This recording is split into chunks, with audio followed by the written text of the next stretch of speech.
For the past year, I've been playing an amazing mod pack, one that transforms your boring Minecraft world into a steampunk utopia. This is the story of how I used a simple workshop to build a thriving town of factories, vehicles, and so much more. I hope you're ready, because you're about to experience 1 year of Steampunk Minecraft. You want to play mod packs with friends, but you can't seem to find a good server. And the free ones? With the big mod packs these days, free servers are just too laggy. Luckily for you, there's BISECT hosting. They host my server, and with plenty of affordable options, they can host your server too. And the best part is, they support almost every mod pack. Use code Doublesal at checkout for 25% off your first order. BISECT hosting, a great site for great servers. Now that right there, I appreciate little things like that. That logo, just stuff like that makes the game feel alive. Anyways, looks like we're in a redwood forest. Well, if you play the game long enough, then you know what the typical Minecraft protocol is. Crafting table, tools, and hello, what's this? You can see the blocks on the table and a projection of the item. Okay, now that's pretty neat. Ugh, illager. Better get out of his way. Honestly, the last thing I need right now is to get pierced by an arrow from this random mob. Move, just go away, and all is well with the world again. Okay, we're gonna mine some cobblestone for these much-needed tool upgrades. And that right there, that looks like a wizard tower. Do I dare explore? Okay, what's inside? Probably a wizard. You know, it is a wizard tower. At least that's what I'm guessing it is. I mean, it's a lonely tower in the middle of the woods. What else could it be? I'm gonna mine this and, oh, secret trapdoor. Hopefully something cool, and there he is, the wizard of said wizard tower. Come on, with 2.5 hearts and no food, I'm not gonna try that. But I do need to go mining, and this cave looks like just the spot to do that. Bauxite ore? I don't know what that is, but I'm taking it. Fingers crossed, it's something that we're gonna need later. Okay, but I really need some food right now. Thankfully there's a herd of pigs. Herd? Flock? What do you even call a group of pigs anyways? What does it matter? When there's only one pig left, well, that's not much of a group, is it? And yes, for obvious reasons, I am gonna leave that one alive. I guess we can make do with a couple of pork chops. Oh, is that a player head? Okay, hopefully this isn't a decoration and I can actually eat this. And I can, okay, that's good. I haven't cooked the pork chops yet, so these little watermelon slices, they'll do as a temporary snack. Okay, looks like there's another cave over there. I'm gonna dive and, oh, I take a deep breath. An achievement for jumping in the water. Interesting. Thin air? Okay, one thing I should mention is that when I was exploring this mod pack, there was a mechanic with the air in the game. So this is how air works in real life. Let's say you're climbing Mount Everest. Well, the higher you climb, the thinner the oxygen gets, meaning it becomes more difficult to breathe. Now, they've implemented that mechanic into the game, and honestly, I don't even know what to look out for to monitor our oxygen levels. I mean, we have a health bar, a hunger bar, but there's no air bar, so you know what, we'll figure it out as we go. It looks like dinner's ready. Too bad I'm gonna have to take it to go, but the cave awaits. My only concern is the oxygen issue, because I do know that when you descend, you also have to watch your oxygen as well. Now that, I don't know if that's a thing in real life, but for some reason in this one, the deeper we go, I guess it becomes harder to breathe as well. You know what, at this point I'm ranting. I'll mine the copper. So that cave was nothing more than a dead end. I did spot a second cave a few blocks over, but I am gonna need some torches before I go exploring again. Thankfully, coal isn't too hard to find. One of my favorite things about playing with shaders is that when you craft torches, and then you equip them in your offhand, they illuminate the area around you. Perfect for cave exploring, because you don't have to waste so many— Is that Makima from Chainsaw Man? No, that can't be a coincidence. That has gotta be Makima. If you haven't read Chainsaw Man, go ahead and give it a read, or you can watch the anime. Either way, it's really good. I'm just gonna get some of this iron, some of this copper, and that looks like Skulk. So I'm looking at the mini-map, and it looks like there's structures down there. Probably a deep dark city. The question is, do I dare explore further? Getting killed by the warden this early in the game is anything but ideal. I guess I could go a little further. I mean, this area is basically free XP. Ooh, I forgot about the Skulk sensors. I think I'll be okay. I mean, we're not even in the city yet. And, oh, nope, that's it. Time to go.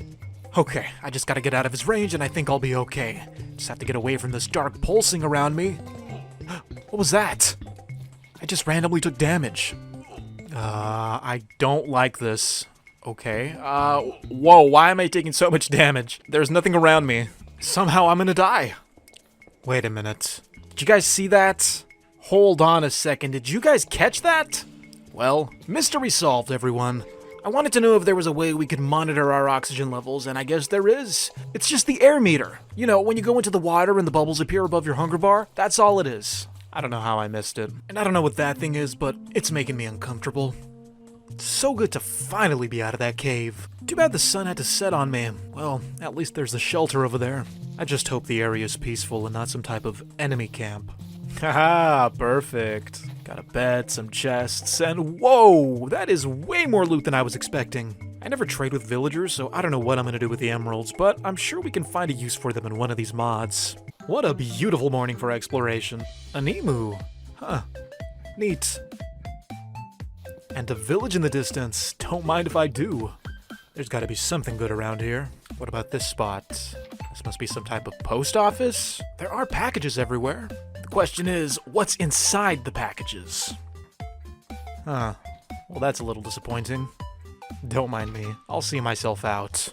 Alright, no more messing around. It's time to build a house. And I think this is going to be an ideal spot. Right by the river.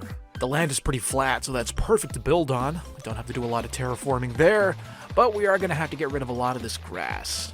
I'm going to clear this out and see what we can do with this area, because honestly, I want to build something different. I'm not trying to go for the same type of granite build that we had in the other Create world. Let's try to, I don't know, get creative with this one. Ooh, what's that? Some type of jungle temple? Whatever it may be, I'm going to go check it out. Now, the one thing you have to be mindful of every time you explore some type of abandoned ruin of any kind is that there are always going to be traps. Hidden traps. But sometimes they're not hidden very well. Okay, well, everything up here seems to be clear, so let's go further. But not before I light up this little campfire. You know, sometimes you can do things and it'll trigger secret passages. Huh. Well, it was worth a shot. I am going to be hitting the ground a lot, though. Gotta make sure that I break up any tripwires I may miss. Look, do you remember when I was saying that some of the traps are probably not that well hidden? Well, this is a great example of that. When you have a room full of pressure plates, well, that kind of gives away the element of surprise. Yeah, I'm just gonna clear a little path, breaking them one by one. You gotta be crazy if you'd actually want to step on them and see what they do. Now, I do want to see what they activate, but I'm not gonna step on them to find out. What I will do is break down this wall. Dispensers. You know what, just for fun. Good thing we broke the pressure plates. Alright, time to move on. Okay, looking around the corner, that is definitely a tripwire. It's probably connected to sticky pistons that will open up and drop us into lava. Time to cut. Whoa! No, that right there, that's clever. That is the power of the Create mod. It's such an interesting way to use that, too. Wow. The trap's gotta be on some type of timer, and eventually it's gonna open. Oh, yeah, there we go. Alright, moving on. No signs of danger. Okay, everything's looking good. An emerald block. I don't know if I trust it. I mean, you got a valuable block at the end of a long hallway in the middle of a ruined temple? Come on. If that's not a trap, I don't know what is. I want to mine it, but it's almost like if the temple creators want me to mine it. Better play it safe and mine all around. I guess it's clean. Okay, free treasure. Now, what is this? Some type of pit? You know what, I'm just gonna run across. It's taking way too long to get through some of these rooms. I made it. Okay, that went way better than expected. Usually when I rush things like that, it goes terribly wrong, but luck is on my side today. Alright, I'm pretty sure this is the last level because the stairs don't go any deeper. Gonna mine around it just to be safe. And there's nothing! Okay. I refuse to believe that's everything on this level, though. On the minimap, there is another room right next to me, so it's gotta be behind one of these walls. Yeah, okay. Looks like theory was correct. Although it doesn't look like there's much in this room either. But that's what they want us to think. Yay, more annoying silverfish. Love it! Just gonna back up here and... Oh! Okay. Looks like the problems took care of themselves. Let's go see what's in that room. Okay, that is definitely a trap. Just gotta make sure that I don't accidentally set anything off. I'm gonna mine under the chest, see if there's anything there, and that looks like a piston. There's probably something underneath that piston, so let's see what's under there, and that is a redstone block. Let's break that and see what's inside this puppy. That is a lot of emeralds. Oh my goodness. You know what, I would have preferred diamonds, but I'm not gonna be ungrateful. That was a good haul. Okay, time to get out of here. Just gonna put some of the stuff in the chest, and then after that, I'm gonna go have to look for a bed, because I haven't seen a single sheep. I'm just gonna help myself to some of this guy's food, take some apples, potatoes, and you know what? I think I may even help myself to this bed. Look at all that sugarcane. Okay, you know what? I don't really know what we're gonna use it for, but in the Create mod, you do need to use sugarcane for something. So we're gonna make a little farm out of that real quick, and then we can get to the main event. Try to keep this looking as clean as possible. And then I am going to make a staircase. I don't like the way acacia wood looks. I would have preferred to use oak or spruce or something, but this is all we got, so I'm gonna have to make do. Eventually, I'm probably gonna swap out the stairs for something else, but until then, this is gonna do for now. So oak saplings are actually replaced by acorns in this mod pack, which I think is pretty clever. Hopefully the trees grow soon, because I'm not trying to work with acacia wood for the entirety of this video. I'm also hoping that we get nothing but small trees. It's just such a big hassle to have to cut down the big trees, and then you gotta make sure you break every log so that the leaves disappear. Now, I'm not entirely sure what I want to do for this house, but that's almost always the case when I build anything, so for the sake of tradition, I'm just gonna make it up as I go. Okay, we're gonna have wood planks for floors. That's pretty straightforward. What am I gonna use for the walls? I mean, I could use oak planks again, but that's kind of repetitive. I could probably use more stone. You know, a mesh of stone, cobblestone, smooth bricks. Yeah, I guess that could work. We'll have a little expansion out here, something like a porch or a patio. We're gonna have it fenced off, of course. Can't have the mobs coming in and ambushing me. And then back here, I don't know yet. Right now I'm just gonna make some columns, maybe connect them with some arches. Who knows, maybe I'll just leave it like that. That's probably gonna be the case depending on how nice they look. I do have some plans on making a garden behind that area, so yeah, I think that's what we'll have. A nice little colonnade. The only issue with the building like this is that it is going to take a while to collect all the stone. At least with wood, you can trade one log for 4 planks, whereas with stone, you gotta mine each block one by one. You know what though? Great things take time, so I'm gonna get a move on. Everything is looking nice and cozy here. Now the ceiling is usually the easy part when it comes to building a house. I mean, how can you mess up a ceiling? It's the roof. The part that goes above the ceiling, that one I've always had trouble with. It's coming up with the design, and then it's actually trying to figure out how to make the design work with blocks, because roofs are very angular, so hopefully I can come up with something that's simple and beautiful. Speaking of simple, I think this triangular type roof is going to be the easiest thing to do with the materials that we have. I'll make it out of oak planks like with what we have at the bottom there, and other than that, I think it's going to be pretty straightforward. Just have the roof go directly across. Nothing too fancy. Okay, I actually like the way this looks. Like I said, it's pretty simple, but it gets the job done. Maybe I'll leave a little gap up here, just so that we can have access to the roof. I want to make sure that I always have access up there, because who knows, maybe I'll add a second floor. It depends on how fast we advance and how much space we need, but it's a good thing to have. Okay, it's nighttime, and looking at the house from a distance, I think it's safe to say that this is a cozy little house we have here. Maybe we can extend the roof over to the colonnade just so it looks more integrated with the main structure. And see right here, this is why you need to have a ladder to the roof. Easy roof access. I can actually place the planks on top of the colonnade. And there we go. I think that looks fantastic. Okay, I'm gonna get off the roof because now there is one more thing I need to take care of. The base is still pretty vulnerable from the porch area, so I'm gonna craft myself some gates, put them on the entrance, and hopefully that should be enough to repel any enemies that try to get inside. That ought to do it, and yeah.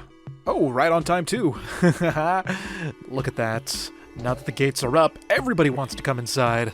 Well, at least it's doing its job. Safe and sound inside the gate. And there is the garden. Just a little simple cobblestone wall around, make it look a little ruined, and we have an assortment of vegetables. Onions, tomatoes, wheat, all the good stuff. And then we do have some farmland here, so I'm just gonna plant the rest of the potatoes and cook the rest inside. I'm getting pretty hungry. But we do have a lot of pumpkin pie from the jungle temple. Oh, look at that, it's 3D. And we can place it like cake? Alright, I can get behind this. This is how pumpkin pie should have always been. Now, one thing I do remember needing to craft was something called a hearth. It's part of the mod where you have to watch your oxygen and all that. I don't know exactly what it does, but I'm guessing that it... Wait a minute. Where are my baked potatoes? Why are they French fries? Oh, chips, excuse me. Anyways, back to the hearth. I'm guessing that it keeps the house warm based on the basic description I read, but I could be wrong. It's not that hard to craft. Furnace, iron, some cobblestone. Huh, can't place it on the floor. Wait, am I dumb? Am I supposed to wear this? Actually, no, I'm way off. Maybe on the wall? Oh, okay, yeah, that works too. So you're supposed to mount the hearth on the wall. Interesting interface. We got 2 bars and what looks like a fuel slot in the middle. That only filled it up just a fraction of the way, wow. Do I dare add more when I don't even know what it does though? Do we need this? Well, it's doing something because there's smoke coming up from the top. You know what, we got some coal, let's just put it all in. Okay, so it looks like we... Okay, so I was able to max it out. There's way more smoke coming out of the little chimney now. So the second slot is for water? How does that work? There's white little puff clouds, which I'm guessing is steam. Okay. Well, this is a very interesting looking block. It makes some great furniture, decorative blocks, but I don't really think we need this. So I'm going to move it out of the way, maybe put it in the chest room and build a chimney there. Okay, now for the good stuff. The stuff that was on the thumbnail and in the title of the video. The create aspect of this mod pack. So we got some stuff to claim before we get this mod pack started, like those milk and cookies. I mean, we just have to claim those. And then there's the usual stuff like the andesite casing that is the basis for every machine. But to do that, we need andesite, so it's time to start making our first step towards create by making a mine. Hopefully we can find some andesite at the bottom of this tunnel that I'm making. If not, well, then we're going to be out of luck and the video's over. So I haven't found any andesite yet, but I did come across this cave. Maybe we can find some stuff in here. Oh, and it looks like Makima is making a comeback. You know what, I don't feel like fighting a zombie right now, so I'm just going to get out of here. And she is chasing us. I guess we can spend the rest of our time claiming some of the rewards that we have, because we do have a few rewards. Okay, we got some coal. Alright, what else do we have here? Oh, a respirator. Don't mind if I do. I'm guessing that's going to help us breathe underwater. Can we put this thing on? And yes, we can. Whoa, got a respirator. Nice. Alright, what's next? We have the Ring of 7 Curses, which gives us a bunch of debuffs, including weaker armor, more damage to us, and when we're on fire, we burn forever?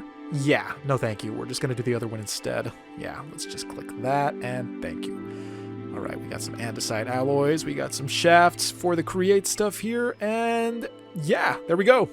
And the machines are trying to fight back. I don't know if that's a robot. It looks like a robot, but I'm trying to get out of here, and it's going to kill me if I leave, so it has to die. So just, there you go, stay there, and okay.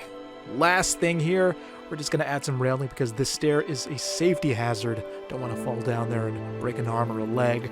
So we'll have the trapdoors there protecting us, and yeah, one more set right here, and it's done. And then last but not least, we need to beautify this area because just having grass here, it looks really weird. So we're going to break up the grass and we're going to put down some type of cobblestone path. Cobblestone down there, and then maybe we can incorporate some stone just so that the path has some texture.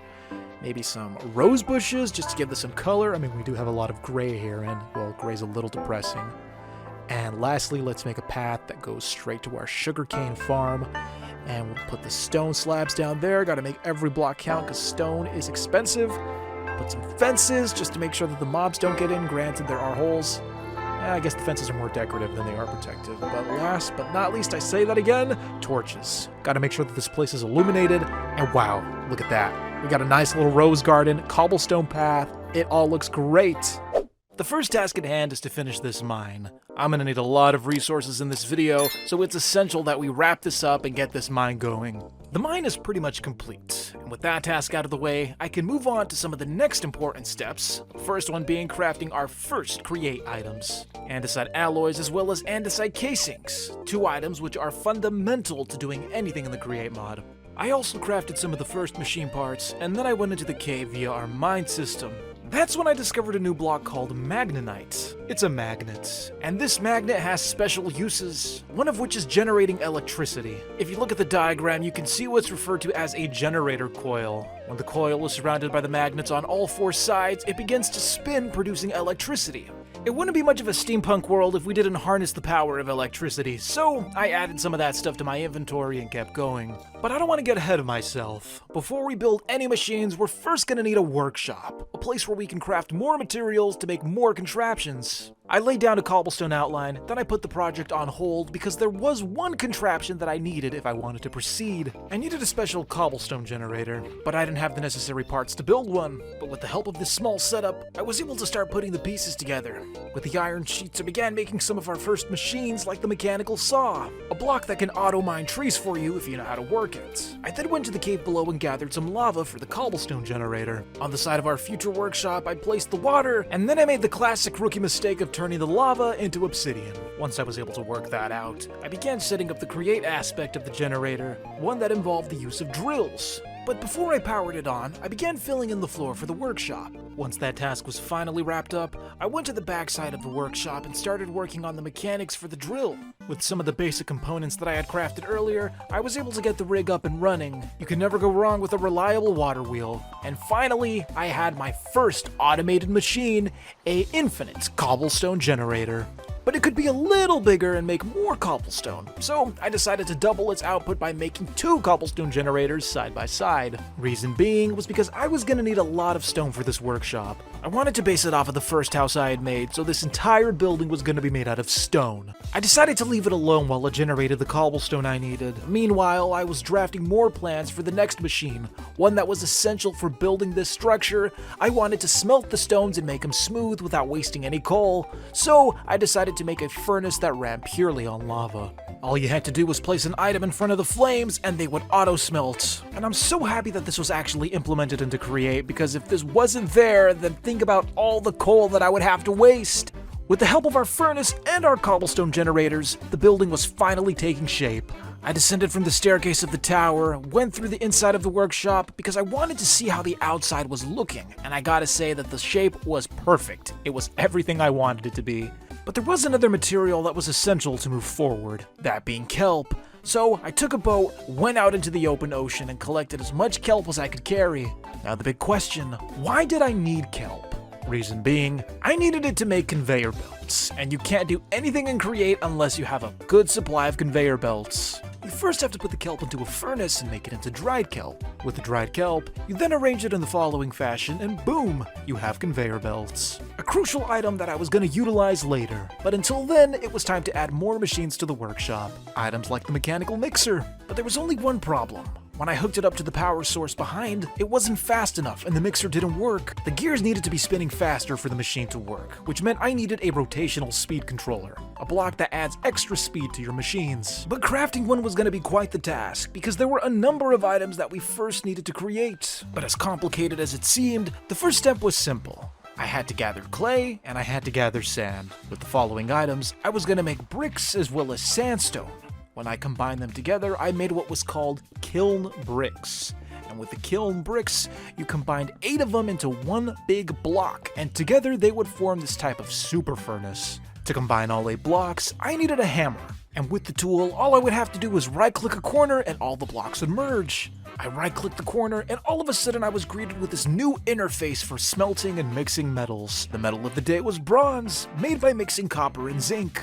I took the bronze to the mechanical press and had it flattened into sheets. With the sheets, I crafted a brass hand, a part we needed for a much larger machine. I added a little to the workshop, and then I came across this tribe of villagers. But these guys were armed to the teeth, so you better think twice before you steal from them. The next step involved me going deep into the caves, and for that, I was going to need an oxygen tank. And it was going to be pretty easy to fill it up with air. All we had to do was continuously twist the top with a shaft. Somehow that would pump air into the tank and it would fill up in the course of 15 minutes. For the tank to work, I needed a special copper helmet, one that would allow me to breathe the air. The tank was full of air and the helmet was on. I was now ready to venture into the deepest, darkest caverns of this Minecraft world. I hadn't even stepped off my front porch when all of a sudden I was attacked by this giant spider.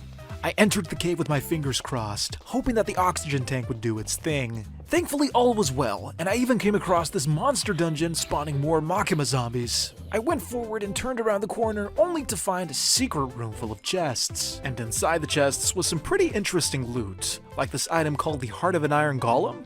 You put this on and you get +4 armor points, only if you're not already wearing armor. I then found an essential item, one that I was looking for, diamonds. You can't go to the Nether unless you have obsidian, and you can't mine obsidian unless you have a diamond pickaxe. I also crafted a wrench. Basically, you can modify the blocks, and a toolbox, basically a shulker box. It doesn't have as much storage space, but hey, extra inventory space? That's still pretty valuable.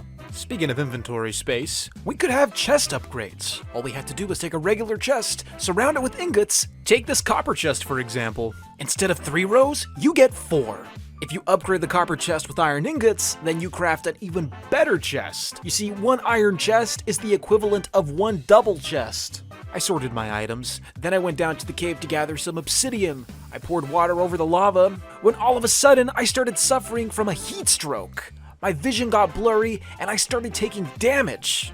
Honestly, I forgot how impactful this temperature mod could be. Thankfully, I was able to find another source of obsidian at this ruined nether portal. I even found a couple of gold blocks and a chest with some pretty decent loot. I mined most of the ruined portal, and then I went back home and began working on the roof of the workshop. At first I was a little iffy about the design, but I figured I could make it work. Once I began adding the second roof, I then realized that this was exactly what I wanted to go for. I used to believe that less was more, but sometimes you have to make an exception to that rule. Especially when it comes to Minecraft rooftops. Speaking of adding more, there was another addition I wanted to make to the roof, that being tall chimneys. You know, smokestacks, kind of like with what you see in a factory. I built a pair of the two, adding campfires on top for that smoking effect. They enhanced the roof far better than I could hope for. I then put the obsidian to work by finally building the nether portal in the upper levels of my workshop. There were a couple of things I had to do before going into the portal. You see, remember that little lesson I learned about temperature? Well, the nether is probably extremely hot, meaning that I'm gonna need some type of way to keep myself cool. But you know me, I like to procrastinate, so instead of doing what I was supposed to be doing, I just decided to add even more to the factory, like finishing up the tower. I built it a little taller, even added a roof to it. I unintentionally made this look like a medieval building, even though this is Steampunk Minecraft, but you know what, let's just treat it like evolution. As I progress, the buildings are going to start looking more and more modern. Anyways, I wanted to make some modifications to this room over here, so I started by breaking down the kiln. I made a hole in the wall, and outside of the hole, I began building a foundation for the largest smokestack that I was going to add to this building. While I was in the middle of constructing that, I was attacked by an illager riding what looked like a flying illager monster? I don't even know what I'm looking at, but this thing was annoying. The type of annoying where you try to swat a fly with a fly swatter, but you just can't hit him because it flies too fast. That type. Anyways, here's a view of the completed chimney. The workshop is definitely giving more of a factory vibe. The next task was to make ice boxes. This was the key to entering the nether without overheating. You see, when you put an ice box in a room and fill it with water, the temperature begins to drop, the water freezes. You know, it's basically a freezer. I was going to use the boxes to freeze water skins. They're basically these pouches full of water that when you freeze them, they kind of act like ice packs. The perfect item to have when traversing the fiery hellscape that is the nether. I filled them with water and put them in the icebox, and as you can see, over the course of time, the temperature of the water begins to drop. Now I don't know what any of this Celsius business is because I'm an American and we use Fahrenheit, but I'm sure that 22 degrees is pretty cold. At least cold enough for me to survive in the nether for a few minutes. I began collecting quartz as that was the main reason I needed to be here. While I was doing that, my screen began to freeze around the corners. I guess the water skins were doing their job a little too well. I went back to the house with plenty of quartz, only to discover that my beautiful roof was on fire! My guess is that it was started by the cobblestone generator, but I don't know why it started burning now of all times. I rushed to the tower and jumped onto the roof, putting out the fire as quickly as I could. I then took the quartz I collected and combined it with redstone to make rose quartz. I took some rose quartz, sanded it down with some sandpaper, and made polished rose quartz. I combined the rose quartz with an iron sheet and crafted an electron tube. We could now craft the most important part of our machine, the deployer. We were one step closer to getting our precision mechanisms, the necessary item for our rotational speed controller. There was only one more thing I needed before moving on, and that was an automatic tree farm. I was gonna start breaking ground right behind the house, when all of a sudden I was attacked by this zombie silverfish man. He had a huge silverfish for a head, and every time I hit him, he would spawn more and more of these annoying bugs. Eventually I was able to defeat him, but he left behind a swarm of silverfish. Once I was able to clear out the infestation, I began building the tree farm. Now I'm not going to spend too much time on this because this is probably the third time you guys have seen me build one of these, so if you want to see how it's done, just go back to one of the older 100 days videos. Anyways, the tree farm was finally taking shape. The saws were attached, as were the deployers, everything was glued, and I even powered it with a water wheel. When this thing was up and running, it was only a matter of time before it could start collecting infinite amounts of wood. The only thing left to do was to set up some sort of collection system. You see, when the saws chop down a tree, the wood gets sucked into the machine and stored in a chest. But how does one get the wood out of the machine without turning the saws off? That is where the portable storage interface comes into play.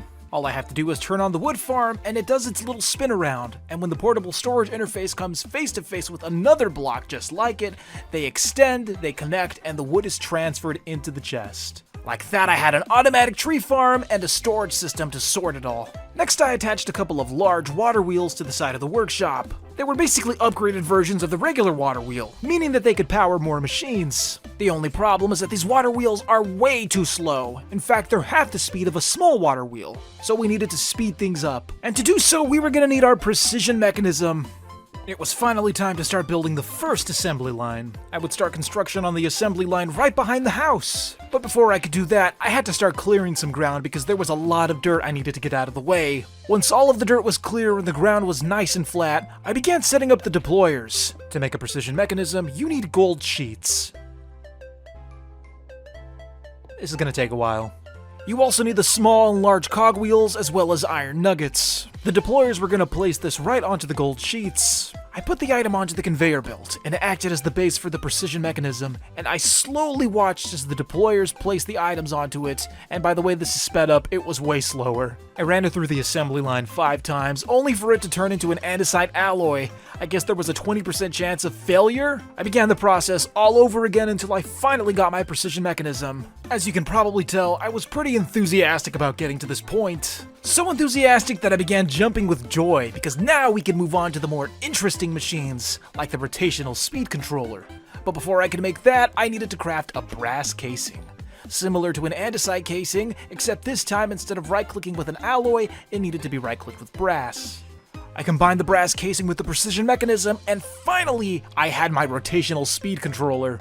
This beautiful block was going to speed up every single machine in this workshop. Not only that, but because this is an updated version of Create, they even updated the UI for the block. See how you can raise and lower the RPM? That's going to make our block slower, faster, whatever we want. I'm just happy that we had this thing.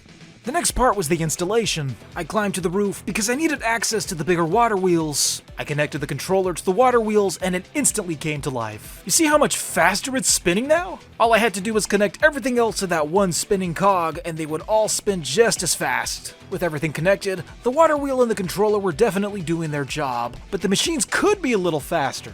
It looks like the max we could raise it to was 32 RPM, and you know what? That was okay. It was definitely faster than before because I added a third water wheel. We had most of our basic machines, but I was still unsatisfied with the front of the workshop. It was still pure grass, and I wanted to make a courtyard type thing, so I began clearing the dirt and preparing it for more building. One of the couple things I wanted to add was a front porch for the workshop. I wanted it to look more like a factory, so I added this loading bay platform. But looking back on it now, it resembled more of a porch. It doesn't matter. It looks great anyways. After that, I began placing down stone for the courtyard area. A nice mix of cobblestone, smooth stone, and if you stack 2 stone slabs, you even get a new texture type of stone. Now I wanted to add some light fixtures because I just didn't want any mobs spawning and ruining everything that we've built. Lanterns were the way to go. I hanged them from the front, right next to the doors. I then reinforced the wall right next to the river that we had been living above. Before, it had just been a dirt wall, so I think this looked way better.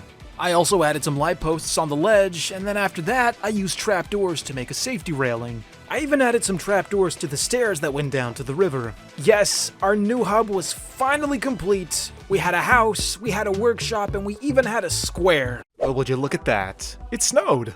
Which probably means that our sugarcane farm and yep, that is exactly what I thought. Anyways, it's time to build an iron farm. Hello, who do we have here? Oh, jeez. I did not mean to hurt you, I'm sorry. Oh! In hindsight, once he hit me the first time, I probably shouldn't have gone up to him a second time, but live and learn. But they do need to go. I'm sorry, friend, but you were just in the way. Don't mind if I do. But seriously, the fact that I'm scavenging from dead villagers means that we need an iron farm. The first step for our iron farm is to make crushing wheels. Really large wheels that grind blocks up into a fine powder. The crafting recipe is expensive, and it does require a machine that we don't have.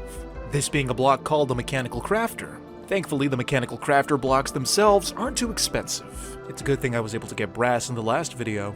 After this, I came to the conclusion that a machine of this size needed its own space. The mechanical crafter is pretty large, so it was time to expand the workshop a little more yet again. This meant terraforming. Lots and lots of terraforming. But after the dirt had been cleared, a lovely courtyard began to take shape. And within it, plenty of space to build mechanical crafters, crushing wheels, and even a storage area if we needed it. Yes, friends, this courtyard was gonna do just fine. Although there was a bald spot in the corner, so I needed to fill that in with a tower or something. Unfortunately, I had to stop. Due to the cold weather conditions, the corners of my screen were beginning to freeze. It was only a matter of time before I'd succumb to frostbite, so I had to sleep through the night. But come the next morning, I was able to finish the tower and essentially complete the courtyard. Although I did add a little detail to the outer wall, you know, just to give it a little pizzazz. Doesn't it look nice? After that, it was back to the mine for more andesite, although I did get more than I bargained for.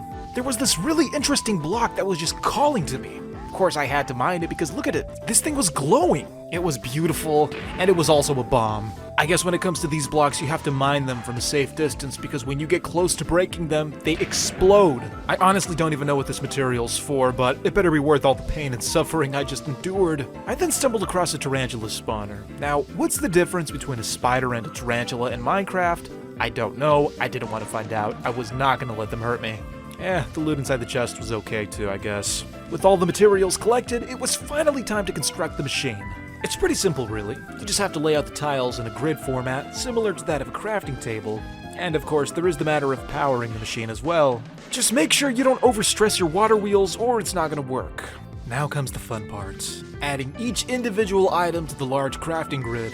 This thing costs a lot of andesite alloy, but once all the materials are placed on the crafting grid, then they all come together to form your one big item.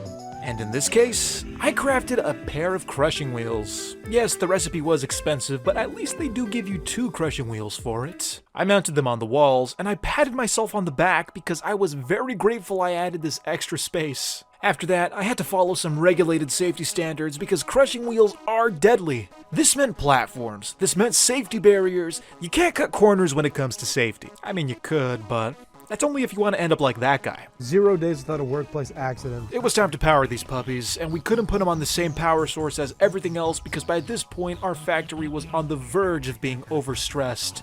So we had to give them their own independent water wheels. 1 water wheel for each crushing wheel. Once the wheels were rotating, it was finally time to put them to the test and see what they could do. So I went up there, tossed in some gravel, and went down to see what was on the other side. I don't know what it is about the crushing wheels animation, but it's just so satisfying to look at. With crushing wheels going, it was now time to add the next part of our machine, a cobblestone generator. One that would auto-mine and continuously feed stone into the crushing wheels. But for this design to work, we needed a new block called a brass funnel. Reason being was because we were going to have to sort items, and the funnel acted as a filter, allowing only certain items to pass through. And the reason I needed this, and the crushing wheels, and the mechanical crafter, all of it I needed because I was making clay. You see, when you crush cobblestone enough times, it turns into sand. And that sand, when washed with water, it can turn into clay, and sometimes there were some extra byproducts, hence the reason we needed the filters, because we only wanted the clay. For this to work, I was going to need a new assembly line underneath the pair of crushing wheels, so I dug a hole, laid down a conveyor belt, and began prepping the line for our new clay farm. Then all of a sudden, I was being attacked by this little goblin caster. He was throwing fireworks at me, so I had to put him down. With the goblin dead, I began placing chests and setting up the funnels. And the great thing about the funnels is that not only can you filter items, but you can also set an amount to pass through. Now this whole time, the cobblestone generator and the crushing wheels were working together and making a bunch of sand. I had been setting stacks aside to see if we could use them as a means of testing the assembly line. Let me show you how it all works. It all begins with the crushing wheels, which breaks up the cobblestone, turning it into gravel and then into sand. There's also a small chance that the crushing wheel can make a clay ball. So we have that filtered out right at the beginning. There's even a higher chance for it to make flint, so we do have that filtered out as well. The only thing left on the line should be sand, which is stored in this chest, and it's not allowed to come out until there's at least a stack of it. And once the stack is ready, it comes out through the other end, and it gets washed by the water. Once the sand is washed, there is a 25% chance that some of those blocks can turn into clay.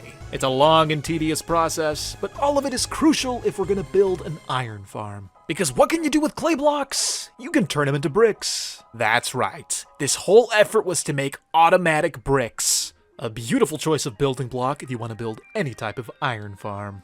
It was time to lay the foundation of the next building. Like always, I began with a simple stone outline. I had an idea of how I wanted this to look, which is usually not the case. The floor was going to be granite. I mean, come on, granite is a go-to block and it just fits so well with the steampunk theme. As for the foundation, it looked a little off. I had to back up and look at the foundation from every angle, and I came to the conclusion that it was the bricks and the smooth stone blocks. I ended up swapping the blocks, having the bricks go to the bottom and the smooth stone blocks going on top.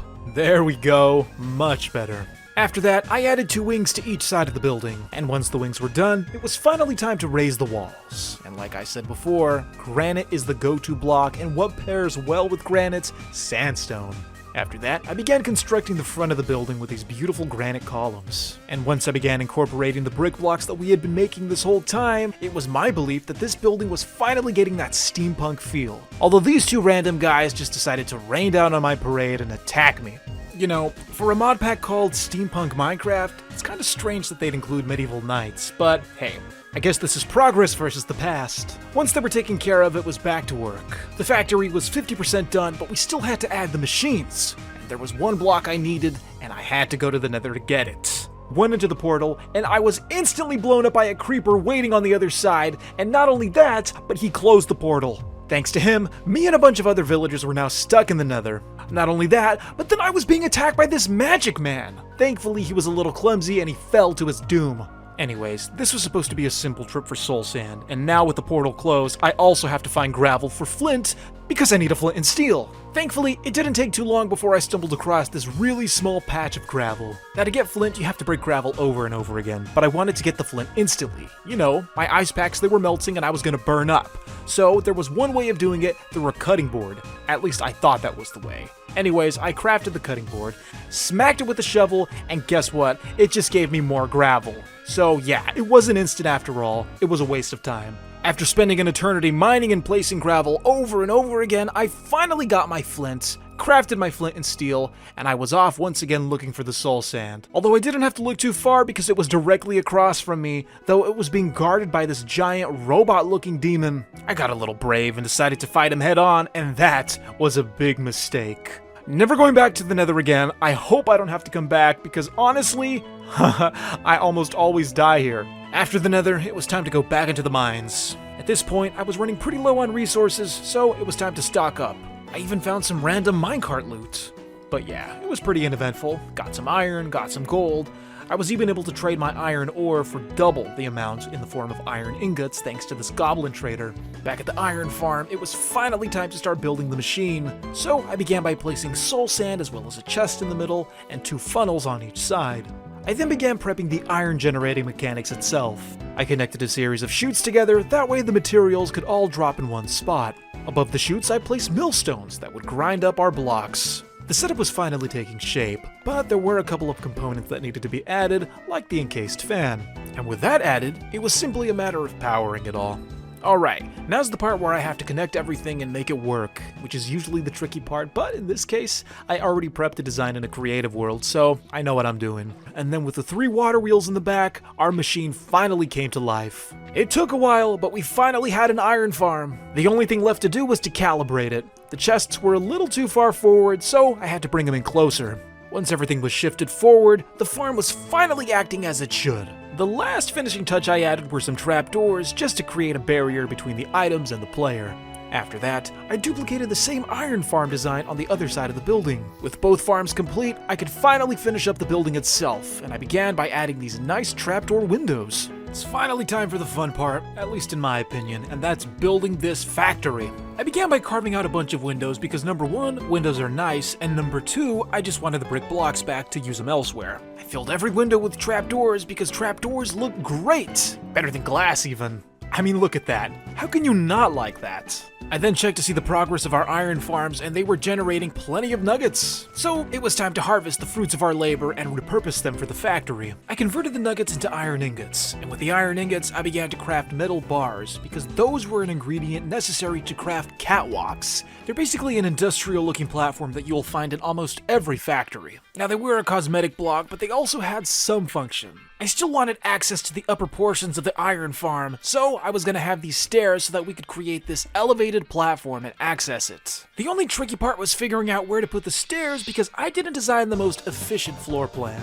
Eventually, I was just placing stuff down, seeing what worked and what didn't, and I came to the conclusion that placing the stairs in the middle was going to be the best option. After that, I began building the platform for the upper level, and eventually this catwalk was finally taking shape. I now had access to both upper portions of the iron farms. I went back to the clay farm and saw that we had an abundance of materials to work with, so I collected it, converted it into bricks, and began adding more to our building. And like I said before, I really want this building to give off a steampunk vibe, so I was gonna have to start experimenting with new building blocks. And what better building blocks to work with than those added by the Create mod itself? Like the copper pipe. I had so much copper to spare that it was pretty easy to make this decision. I crafted a lot of pipes and began using them as columns for the building. I usually try to hide copper pipes when I'm building them for machines, but wow, those look great. I just think that they really highlight the edges of the building real well. It seemed like orange was a color I was leaning towards, and what other orange block is there that you can get really quickly for really cheap? Acacia wood. And there was an acacia forest nearby, so I hopped on a horse and I rode all the way over there to get it. Speaking of horses, there were a lot of horses just roaming nearby, all of them with saddles, which leads me to believe that there was a villager tribe that was massacred, leaving their poor horses behind. Once I got to an acacia tree, I began chopping it down quickly as well as the trees nearby. I collected the saplings, replanted them near the base because I wasn't trying to make that journey all over again, and then with the wood that I had, I began crafting some of the first acacia elements, that being the acacia signs. I slapped them on the side of the building, and they looked really good. I then had a builder's dilemma, one that I had to resolve on Discord with a couple of friends, that being, which column looked better, the stripped acacia log or the granite column? Leave your comment down below and tell me what you think. In the end, I added trapdoors to the acacia column, and to me, that was the best one. But it's still subject to change. Don't forget to comment down below. I cleaned up the sides of the building, and after that, I thought to myself, how can I really make this building come to life? What can I do to give it that steampunk touch that we're missing? The answer was the flywheel. At least it was the beginning of the answer. You see, the flywheel used to be an actual block that you could use for generating power. But they updated it so that it's nothing more than a decorative wheel, and decorative wheels, well, that sounds exactly like the thing we need for that steampunk element of our build. Next to the flywheel, I added some gears. They were all connected to a mechanism in the back. And this right here was my favorite addition to the building, because once I added water to the water wheel, well, take a look. The building came to life. For the first time ever, we had a building with moving components. After that, it was time to wrap up the rest of the building, so I began constructing the second floor with windows up on the upper level. And then for some reason, my build site became incredibly haunted. I was fighting a ghost, and once the ghost was dead, I went back to the workshop, only to find Grim Reapers. I must have built on a burial ground or something. With the ghosts gone, I began constructing a massive smokestack right in the middle of the iron farm. I built a roof on both sides of the building, and then after that, I began constructing the very top of the smokestack. And for that special effect, I even added 9 campfires. Shortly after, I wanted to duplicate what we had done in the front of the building and add more moving gears. So on each side of the building, I added a large cogwheel, connected it with some gearboxes and a conveyor belt, and it was my goal to make the whole thing move together in sync. I connected everything to the first mechanism, and once it was connected, the whole building was in motion. All that was left to do now was to pave the road. Well, there you have it, folks. An iron farm, an essential element to our steampunk world. I'm gonna do something different. You see, I'm all about progress and innovation, but instead, I've decided to pursue a little vanity project instead. Airplanes. Now, there's one thing all aspiring aviators, including myself, understand about these machines. They are extremely expensive to build, and one of these parts requires us to go to the Nether. So before making the trip, I decided to take stock of what I had to protect myself, and honestly, it was not looking good, so it was time for a weapons upgrade. And when I say upgrade, believe me that this is a textbook definition of an upgrade. But before I decided to craft one of these beauties, I was first gonna need gunpowder. With no creepers around, it was great to see that gunpowder could actually be crafted. I was gonna need salt, which I could get by boiling water in a cauldron, although I couldn't tell if it was boiling or not, at least until I stepped in. Please don't try this at home. I decided to leave it alone and went to go browse the extensive weapons catalog. True to my character, I ended up settling for the smallest, cheapest thing because, honestly, anything's better than a bow. After accidentally crafting 2 of them, I went back to go chug on our boiling water, only to find that all of it was gone, leaving the beautiful salt behind. All it takes is a couple of salt and some coal and boom! Gunpowder. I crafted some basic bullets, loaded my weapon, and then I eagerly waited for the sun to go down because I was super hyped to test this thing. No animals were harmed in the making of this video. It was time to prep the staging ground for this nether fortress invasion. I began building a bridge, and then I went back to craft the one thing I needed, a blaze burner. With this block, I was going to be able to trap a blaze like a Pokemon in a Pokeball. Once I entered the fortress, I remained cautious, vigilant, keeping an eye out for anything that could be creeping around these halls. It didn't matter though, I was still ambushed. Thankfully, I came prepared, and I was able to put down that wither skeleton with ease. Unfortunately, I was still succumbing to the heat, but luckily, there was a tool that I had yet to claim, a soul spring lamp. When you have it equipped in your offhand, it keeps you cool. Within seconds, my body temperature began to drop. I was able to freely explore the fortress, encountering a number of hostile mobs on the way, until I finally trapped my blaze. The reason I needed this blaze burner was because it was one of the ingredients to craft an engine. Not only that, but I had to craft a basic steam engine as well. With everything put together, I finally had my engine. But it wasn't good enough. You see, to fly a plane, you need an upgraded engine. And to craft one of those, I was first gonna need some magma blocks. I set sail, and I came across a couple in a swamp. Once I collected those, I swapped out the lava in our fan for some water. When you wash magma blocks, they cool down and turn into obsidian, which I then had to pulverize with my crushing wheels. I put them in the chest, and they went straight into the wheels below, where they were grounded up and formed into this fine powder. I collected the powder as well as the blocks, stashed them away, and began prepping copper casings. I then took a casing, combined it with some kelp, and made a spout. I took a second casing, combined it with iron bars, and made a fluid drain. With these 2 blocks, I crafted a small yet necessary setup. You see, with the powdered obsidian, we were going to have to pour lava over it, and we couldn't do it without the spout or the item drain. I attached a hand crank to a cogwheel, allowing the lava to be pumped into the spout. When I put down the powdered obsidian, the lava was automatically applied, but I wasn't done yet. The item was only half-baked. Now with lava, I had to take the powdered obsidian and have it stamped 2 times with the mechanical press. Like always, I overstressed the water wheels, so I had to take one of the machines off. After that, everything was running smoothly again. When the powdered obsidian was stamped down twice, it became a sturdy sheet. The last ingredient we needed for our advanced engine. After that, I crafted a couple more things like the hull and the airplane propeller. I then went to the mechanical crafter, put all the ingredients together, and for some reason it wasn't working. I was genuinely puzzled because I could have sworn I had everything I needed, but I was wrong. I didn't need regular sails, I needed a large sail. And to make a large sail, you need 6 of the regular ones, so it was time to go craft a bunch of sails. I went to the garden and harvested some of the hemp fibers that I had been growing. When you combine 3 of the fibers together, you get string, and when you combine 4 string together, you get wool.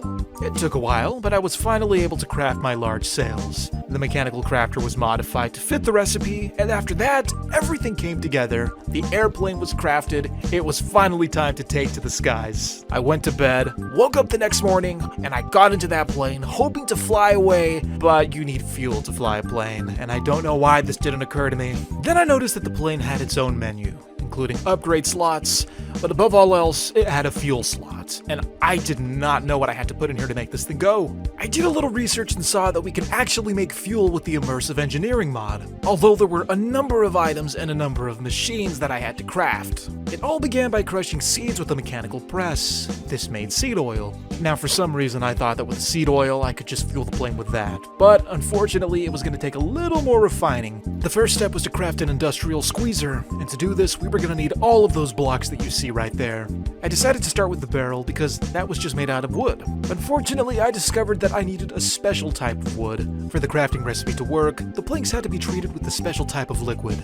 You see that bucket of brown? That is called creosote oil, and the only way you can make that is by burning wood in a coke oven. And to make that, you need coke bricks. Thankfully, these were pretty easy to craft and we had everything we needed to make them. Once I crafted the bricks, I assembled the coke oven, which was arguably one of the most simplistic machines I was gonna build today. The only only problem was, like the plane, I didn't know how to fuel this thing, but the interface did look similar to that of the kiln that we made in the previous episode, so I guessed it was powered with lava, which meant I was gonna need an infinite lava source. I would use the classic hose pulley trick, just lower the hose into the lava and have it pumped out.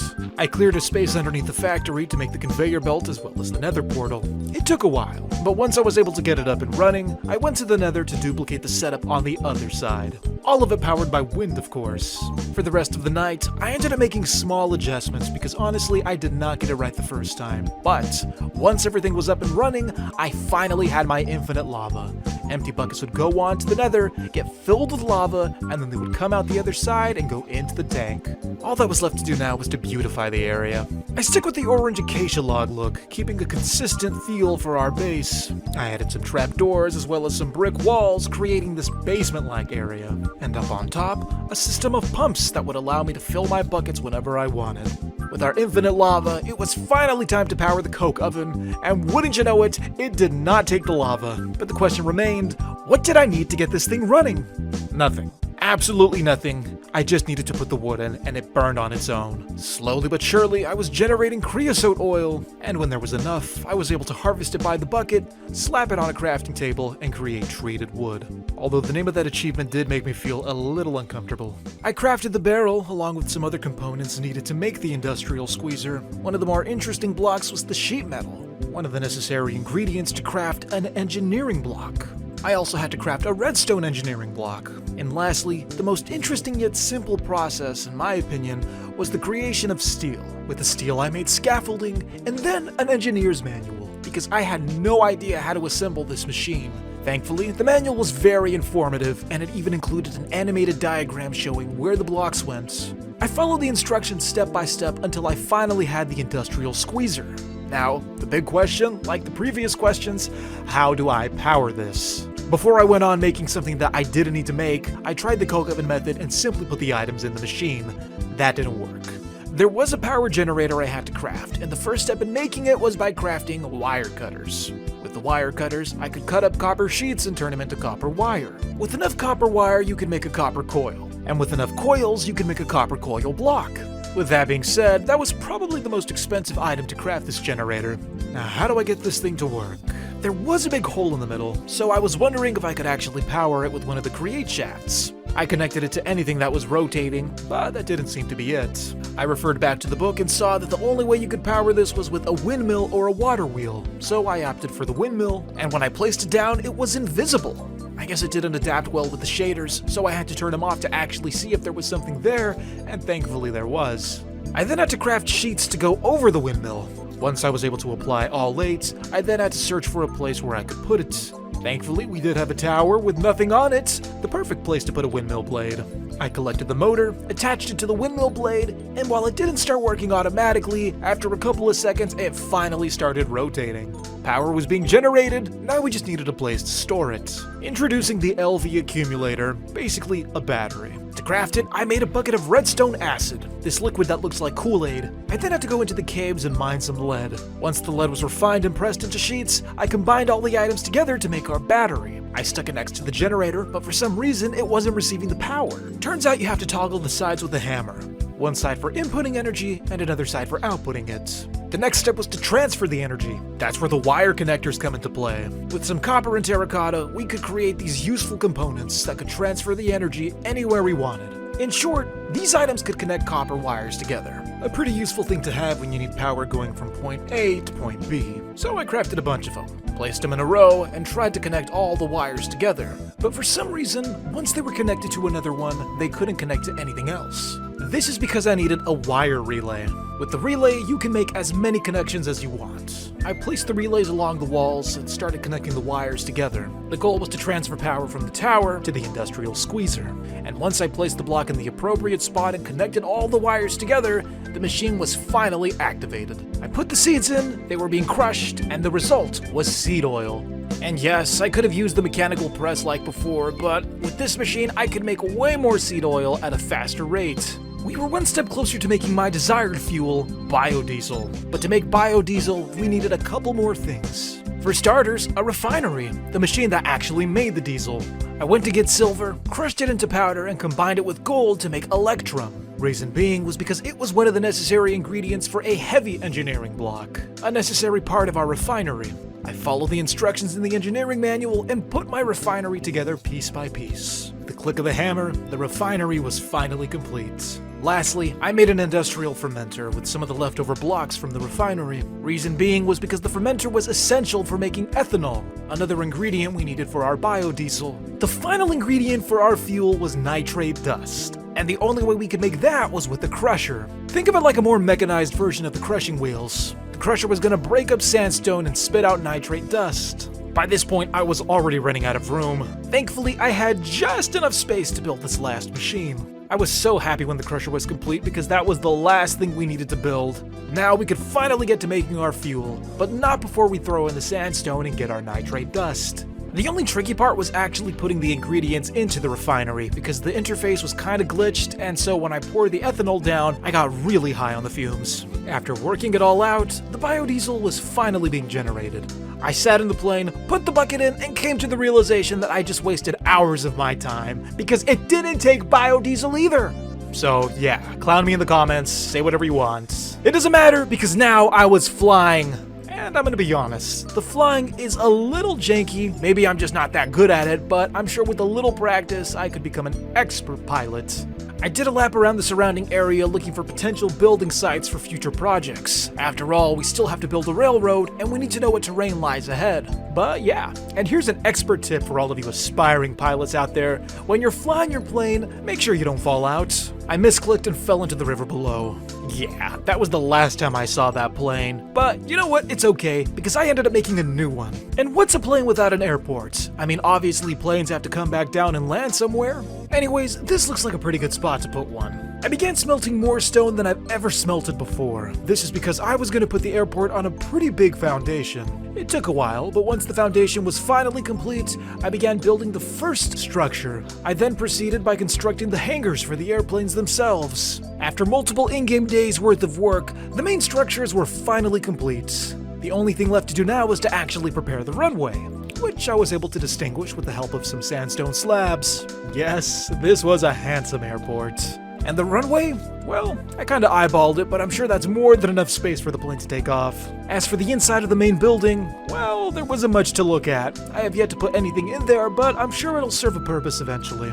As for the hangars, well, there was plenty of space for multiple airplanes. The only thing missing was light. It was extremely dark on the runway, and I needed a fancy way of lighting it all up, so I opted for immersive engineering lampposts. All I had to do was slap a lantern on, but before I could do that, I had to craft a light bulb. And to make a light bulb, I needed a special crafting table. I converted it into an engineer's workbench, and there I tried to craft a light bulb, but to no avail. It turns out that I needed a blueprint. Once I was able to craft the blueprint, I put it into the workbench and saw all of the recipes I could make with it. But today, I was only going to make light bulbs. After that, I crafted the lantern and tried linking it to the post, but for some reason it didn't work.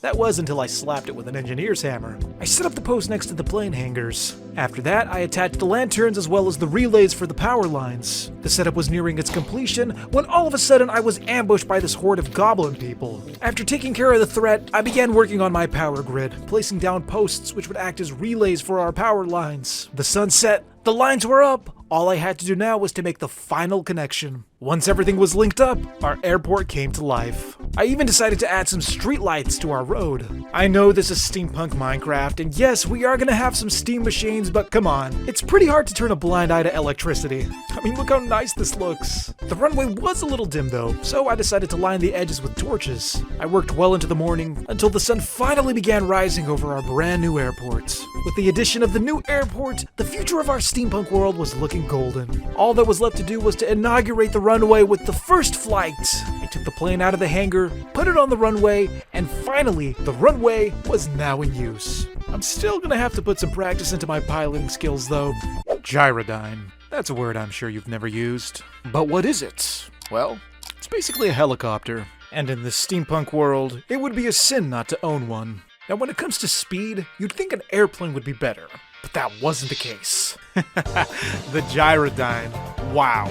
This thing was fast, it was super maneuverable, and its response time, it surpassed that of the airplane. Granted, the airplane could be upgraded, but seriously, this thing was a lot of fun to fly. And I'm sure it's gonna come in handy in the future. But until then, I decided to store it in the hangar next to the airplane. There was a lot of empty space in here still. But aside from that, it was time to wave goodbye to the Gyrodyne, at least for now, because there was work to be done. Like weapons upgrades, because the small handgun wasn't cutting it anymore. I needed something with a little more kick. And seeing how there were still plenty of options, finding the right pick was not going to be a problem. But what if it didn't have to be a gun? How about a nice mech suit instead? A piston mech suit with the power to push enemy mobs very far away. It was surprisingly very cheap. Just a couple of pistons, some iron blocks, nothing too fancy. I should add that this mech suit is one of 3 that I'm going to craft today, but seeing as though it's the first one, it's probably not going to be that great. Now the movement is exactly what you'd expect from a mech suit. It's pretty slow, but I think it's a little faster than walking. I didn't know how to activate the special ability. It was supposed to push the mobs away, but they weren't being pushed away.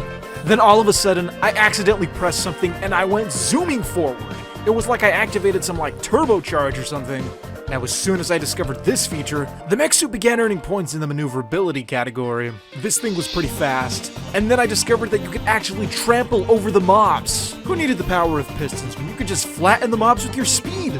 So far, I was pretty impressed. But this little guy, he had a different opinion on the mech suits. But at the end of the day, beside our differences, we decided to just agree to disagree. The next mech suit was known as the Fire Armor, and based on the crafting items, it was probably obvious why. Once again, I was gonna have to go back into the Nether, but not without upgrading my firearm. This time, I decided to go with a lockbolt rifle. Shout out to the person who pointed out that when I hold an item that requires both arms, I still sprout a third arm when it comes to holding stuff in my offhand slot. Once again, it was time to enter the dreaded Nether Fortress. Though this time I felt I was more well-equipped to take on the dangers inside, but that didn't last very long. I don't know what the spawn rate is for the enemies in this building, but it's way too high. So many cinders, so many wither skeletons. Even with the weapon upgrade, I was still fighting for my life. Eventually, I found a regular blaze, which held one of the items I needed, a blaze rod. With one final punch, the blaze dropped the item, and then after that, I was quick to get out of there. Finally, with all the items, I could craft the fire armor. Now, aside from being made of items from the Nether, why did they call it the fire armor? You could take a wild guess. I hopped in, activated the boost, and I was zooming past our buildings out to the landing strip. It shoots fire. That's right. The fire armor shoots fire. It has 2 built-in flamethrower cannons. I now own 2 of the 3 mech suits, but there was still one more on my list, and this one was gonna be far more expensive, because this mech suit required netherite. To get the amount that we needed, I was gonna have to make a powerful drill machine, one that could burrow through the ground, breaking dozens of blocks at a time. After all, with the Create mod, there are plenty of efficient ways to gather ancient debris. So, I began collecting my materials, including the components needed to construct this machine. Components like the plow. It was basically a big scraper that could break up blocks, especially railroad tracks. And then there was the cart assembler, a block that allowed minecarts to move entire structures and keep them together. And lastly, a minecart with a furnace in it. I began digging down, trying to get to the ancient debris level, but it seems like wherever I dug, I would almost always find myself almost falling in a pit of lava. Here's a second attempt, and oh, see, there you go. Can't get anything done in the Nether. Who would have thought that digging down could have been so difficult? But eventually, I did find the level I needed to be at. I dug a huge space so that I could start building my contraption, and believe me, I was gonna need every block of this space. I began by placing the drills. It was gonna be 5 rows of 5 for a total of 25 drills. Credit to Doublesal25, I think that's how you'd say that. He was the one who came up with this design. Link to his video in the description. Now this design is going to be a little tricky to explain. So basically this is how it works. That cart assembler is going to bring this whole contraption to life. The deployers are going to place rails so that it moves forward. The drills are going to break lots of blocks, and that's going to go into the chests. And that's about it. But it's better if you see this thing in action. And that is not what it's supposed to do. Okay, time to fix this, and we'll go for take 2. Here we go. Second attempt, hopefully this is the best one, and it's phasing through, okay. Third time's the charm. Here we go, and finally, that's what it's supposed to do. That's the power of the drill, and as you can see, the plow is breaking the rails, putting them back in the deployers, and it's moving forward. Now this thing can go on and on so long as I keep supplying coal into the minecart furnace. It didn't take long before the drill finally uncovered some ancient debris. Yes, friends, I was set. Unfortunately, this small victory was short-lived because my lamp was running out of fuel, and eventually I was going to start burning up in the Nether. I went back to the overworld and looked at ways I could replenish its fuel source. To keep myself cool, I needed to put soul sprouts into the lamp. I completed a minor achievement, collected the 5 that the quest gave me, and now I just had to figure out how to grow more. For something that's supposed to keep you cool, the soul sprouts required an extremely hot environment to grow in. I went to go collect some soul sand because that was the only soil you could plant the seeds in. It was even noted that they grow fastest when near lava, and they were by far the most unique looking plants I had ever seen in this mod pack. With the lava source right in between all of them, I was hoping that these things would grow pretty quickly. For now, I was gonna have to make do with the ice packs in the Nether. I even took the mech suit with me because traveling through the tunnel that the drill had made, well, by the time I got to the end of that thing, I was gonna be burned to a crisp. One thing you should know about the mech suit is that it's not a block. You can't break it and put it in your inventory. It's an entity. Thankfully, you could pick it up, although you did walk extra slow due to the heavy lifting. I went to the Nether, entered the tunnel, placed down the mech suit, and as soon as I got in, I activated the super speed and zipped all the way to the end. Honestly, what would I do without this thing? I finally reached the drill, which was still going, by the way. When it came to a stop, I opened the chests and found that there was ancient debris just waiting for me. But I wanted to get the most bang for my buck, and there was a way to smelt ancient debris that gave you 2 netherite scraps instead of 1. And for that, we needed to build an arc furnace. In order to construct this super furnace, I was gonna need a lot of items, especially steel. But the main block of the arc furnace was called a blast brick. To craft that, I needed nether bricks. It's also good to recycle, so I took some nether brick blocks, put them onto a depot, and had a deployer break them with a pickaxe. With all the bricks and the magma block in the middle, we finally had our blast bricks. We were gonna need steel blocks, steel sheet metal, steel scaffolding, and lastly, I had to clear a spot in the courtyard because we were running out of space to build these machines. Once I demolished and rebuilt our old assembly line, it was finally time to start building this monster, and this thing had quite the footprint. It took up an entire 5x5 space. Thankfully, I had the engineer's manual to guide me through this process because there were a lot of blocks I had to place. The entire building process was pretty pleasant, and after that, all I had to do was tap the cauldron and it was supposed to build, but it didn't. Something went wrong. And there it is, that's the problem. It was the steel blocks. You see how the blocks have horizontal ridges? The ones in the manual are perfectly smooth and have bolts in every corner. So what could this mean? It meant that I used the wrong type of steel. You see, there's 2 types of steel ingots, one from Ad Astra and one from the Immersive Engineering mod. For Immersive Engineering builds, it has to be an Immersive Engineering block. And unfortunately, the only way to make this block was with Immersive Engineering steel. And to make that, I needed to build a blast furnace. After that, I played the fantastic game you guys all know and love, Guess the Fuel Source. It wasn't coal, but thankfully I got it on my second try. It was charcoal. It took a while, but eventually the iron was converted into the Immersive Engineering steel. And with that out of the way, we could finally craft the proper blocks, add them to the arc furnace, and then right-click the cauldron with the hammer, and there you go. This behemoth of a machine that we call an arc furnace. Now, big question. How do I turn it on? So many slots for so many items. I just want to smelt ancient debris. Well, I guess it's not going to be that simple. There's power in there, the items in there, but it's not smelting. So after a quick Google search, I figured out that you needed graphite. And to get that, you had to burn coal in a coke oven and then pulverize it in a crusher. Once you have the dust, you gotta roast it in the fire. And that gives you graphite. The next step was to get a rod mold. But before I could make that, I had to craft the blueprints that made all the molds possible. Put the blueprints into the engineer's workbench, and then I saw all the available options, including the rod mold. I was gonna install it on this pressing machine, and to build that we needed a new block, a conveyor belt. Once the press was assembled, all I had to do was power it up, which meant I had to do some reorganizing because the cables were getting out of hand. But once the power was connected to the press, I installed the rod into the machine, dropped the graphite down, and shortly after, it was pressed into the rods.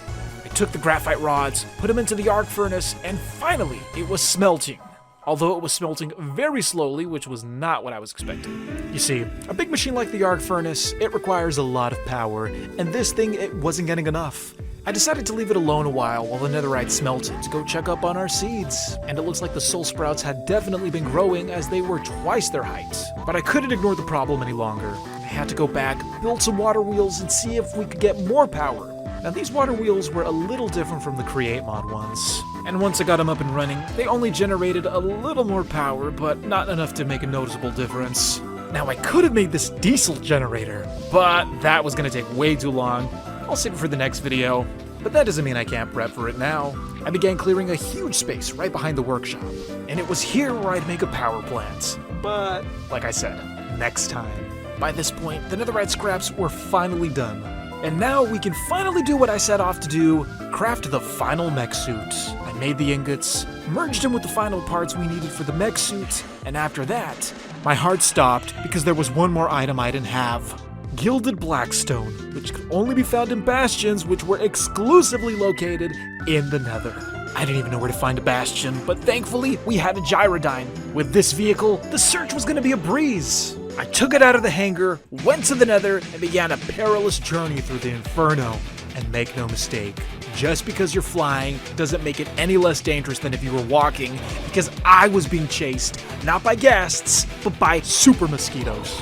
And these things were relentless. They followed me for most of my flight, and they were just as fast as I was, so I couldn't lose them. If one landed on you, they would start sucking the blood right from your face. These things were a nightmare to deal with, and then I felt really dumb because I remembered there was a structure made of blackstone right next to our nether spawn. And wouldn't you know it, in the structure, the one block that we needed. I flew to the fortress and landed the gyrodyne on the roof. When I was landing, I noticed that there were spawners. I was really quick about running towards them and then breaking them. After that, I collected some blackstone and then some just in case I was going to need more later. All of a sudden, I found myself peeking into what looked like a large room, so I decided to dig down to investigate, and then I fell! Thankfully, I didn't die, but I was surrounded by glass on both sides, and on the other side of the glass, these ghost-like creatures. I was in a pretty tough spot, but before I began to panic, I looted one of the chests inside. After that, I had to deal with ghosts. I started taking out each ghost one by one, and it wasn't that difficult because I had a nice barrier to protect me. I continued to loot chests until finally I stacked back up to the roof, hopped into the gyrodyne, and then I made my escape. But not before being chased by these ghost vultures. These guys were fast, just like the mosquitoes. They didn't want me to get away. Thankfully, I was able to lose them. I was back in the overworld. I got the last items I needed. It was finally time to craft the third and final mech suits. For all the trouble this thing put me through, it better be worth it. And its design definitely was. That thing was radiating with power. I jumped inside, shot the flames, they were blue like soulfire. Guess that's why they call it the soulfire mech suits. And honestly, I didn't really notice the difference between this one and the Nether one. They both shot fire, although this one looked a little cooler, but it basically did the same thing. So yeah, if you're gonna play this mod pack, just stick with the Nether one, unless there is a bonus that I'm not seeing, but they're basically the same. Right here, this is the site of my new power plant. And this farm, it's gonna be the source of our power. Specifically the plant known as industrial hemp. While it's easy to overlook, this shrub can make a lot of things. Fibers, backpacks, concrete, even TNT. But most importantly, it makes plant oil, one of 3 components that crafts a powerful fuel known as biodiesel. And believe me, we need this fuel. When you burn it in a diesel generator, it creates electricity, just the thing we need to power all these machines. The windmill we have also makes power, but at this point, it just can't keep up. Knowing this, it was time to prepare a really big farm. We were going to have a lot of industrial hemp to grow, so we were going to need a lot of land to work on. Now, one thing to note was that this wasn't going to be a regular farm. After all, my specialty is the Create mod. It would be a crime if I didn't utilize it in this farm somehow. So I began laying down tracks and prepping what was going to be an automatic crop harvester. A contraption that would automatically loop back and forth, collecting mature crops and storing them for future use. Yes, the key to infinite power all began here with this machine. Without it, we were going to have to manually feed all of our resources into the machines. Now, do you remember when I said that plant oil was one of 3 components to make biodiesel? Well, the second component is ethanol. And to make that, you can use potatoes, tomatoes, sweet berries. Now, some of this produce produces more ethanol than others, like the potato, which produces 80 millibuckets. Then there's a slice of watermelon, which only produces 20 millibuckets. So naturally, to get the most ethanol, we'd want to grow potatoes, right? Wrong, because potatoes only grow in the spring. For this machine to be effective, we need a plant that grows year-round in almost every season. That's where the sweet berries come in. They only produce 50 millibuckets, but they grow year-round, and a mature bush can actually make 2 to 3 berries. That's right, friends. We were gonna power everything with sweet berries. The only problem is that I didn't have any, nor have I seen any in this entire playthrough. So, it was time to go on a quest. The quest for the berry bush. I had a couple of ideas where to start my search, so I hopped into the Gyrodyne, started it up, and flew all the way to the forest. I had to keep my eyes peeled, because spotting such a small plant from the sky was pretty tricky. It took a while, much longer than I had hoped for, but eventually I found a spruce forest, and in it, a cluster of berry bushes. With the berries now safe in my possession, I hopped back into my vehicle, accidentally set myself on fire, and flew off into the sunset back to base. I uprooted the prototype wheat that I had been growing to replace it with dirt. The berry bushes needed a little boost because they were only 1 block tall compared to the hemp plants that were 2 blocks tall. Once I had planted all of the berries, my impatient nature just demanded that I utilize bone meal to grow the berries faster. That way we could plant even more shrubs. I collected the berries I had grown and used them to fill out the rest of the space on the farm. I then created a sorting system so that we could separate the berries from the hemp. This was followed by the first harvesting test. Could the machine actually harvest all of these mature crops? And based on the outcome, the test was an absolute success. I was now auto-harvesting all of my crops. The items were then put on the conveyor belt and sorted through a series of funnels. With the first main task now complete, it was finally time to move on to the next big project, building the power plant itself. I laid a foundation of wooden slabs, and then after that, I began erecting posts to mark the floor plan for this new building. I was gonna need a lot of space, because as you know, immersive engineering machines are very big. I laid an outline of bricks, and then I thought to myself, hey, I should probably put the machines inside the outline before constructing the building. That way I can get an idea of how much space I really need. So I began to disassemble everything. And before I rebuilt them, I went back to the sorting machine that I had and began preparing the belts. After all, everything in those chests was going to have to go into the immersive engineering machines to make the fuel. Speaking of machines, I began rebuilding each contraption one by one. Didn't take long before all 3 machines were once again reassembled, but I didn't really like the layout, so I just moved them up against the wall. I then connected each machine with the fluid pipe, one for the ethanol and the other for the plant oil. The first half of the fuel setup was complete, but I still had to make the diesel generator. One of the first things I did was hop into the mech suit and go back into the nether. My automatic drill went rogue, but not before harvesting a ton of gold nuggets, which I needed. I dealt with some piglins, and then I collected the gold nuggets inside of the drill's chests. I needed the gold because I was going to make electrum, and to make that, you have to combine gold with silver. I took the electrum to the pressing machine and had it converted into wire. I then crafted the wires into coils, and with the coils I crafted a coil block. Just one of the many components I needed to craft the blocks to build the diesel generator. I then dealt with this illager that was annoying me. Eventually, I gathered all of my blocks and began building the diesel generator. Second to the arc furnace, this was still one of the biggest things I had built. Hopefully it was going to be worth it because building these machines, well, it was incredibly expensive.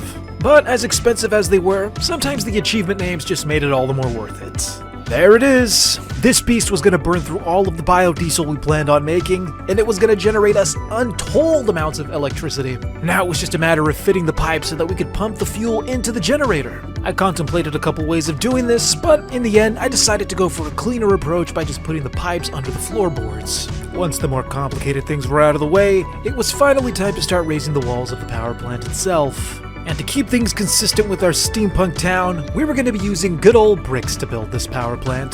Slowly but surely, this building began taking shape. To be honest, I never realized how nice acacia wood can be. When working on builds, I usually avoid this orange block, but here, it fits in so well. I added a few more details to the building. I mean, if we're gonna have a power plant, we may as well have a nice one, right? Speaking of details, blue and orange, they make a great color combination. I went to the nether to go get some warp stems. I wanted to craft them into warped logs because I just like that nice blue color. I was gonna use it for the roof. Look at that glow!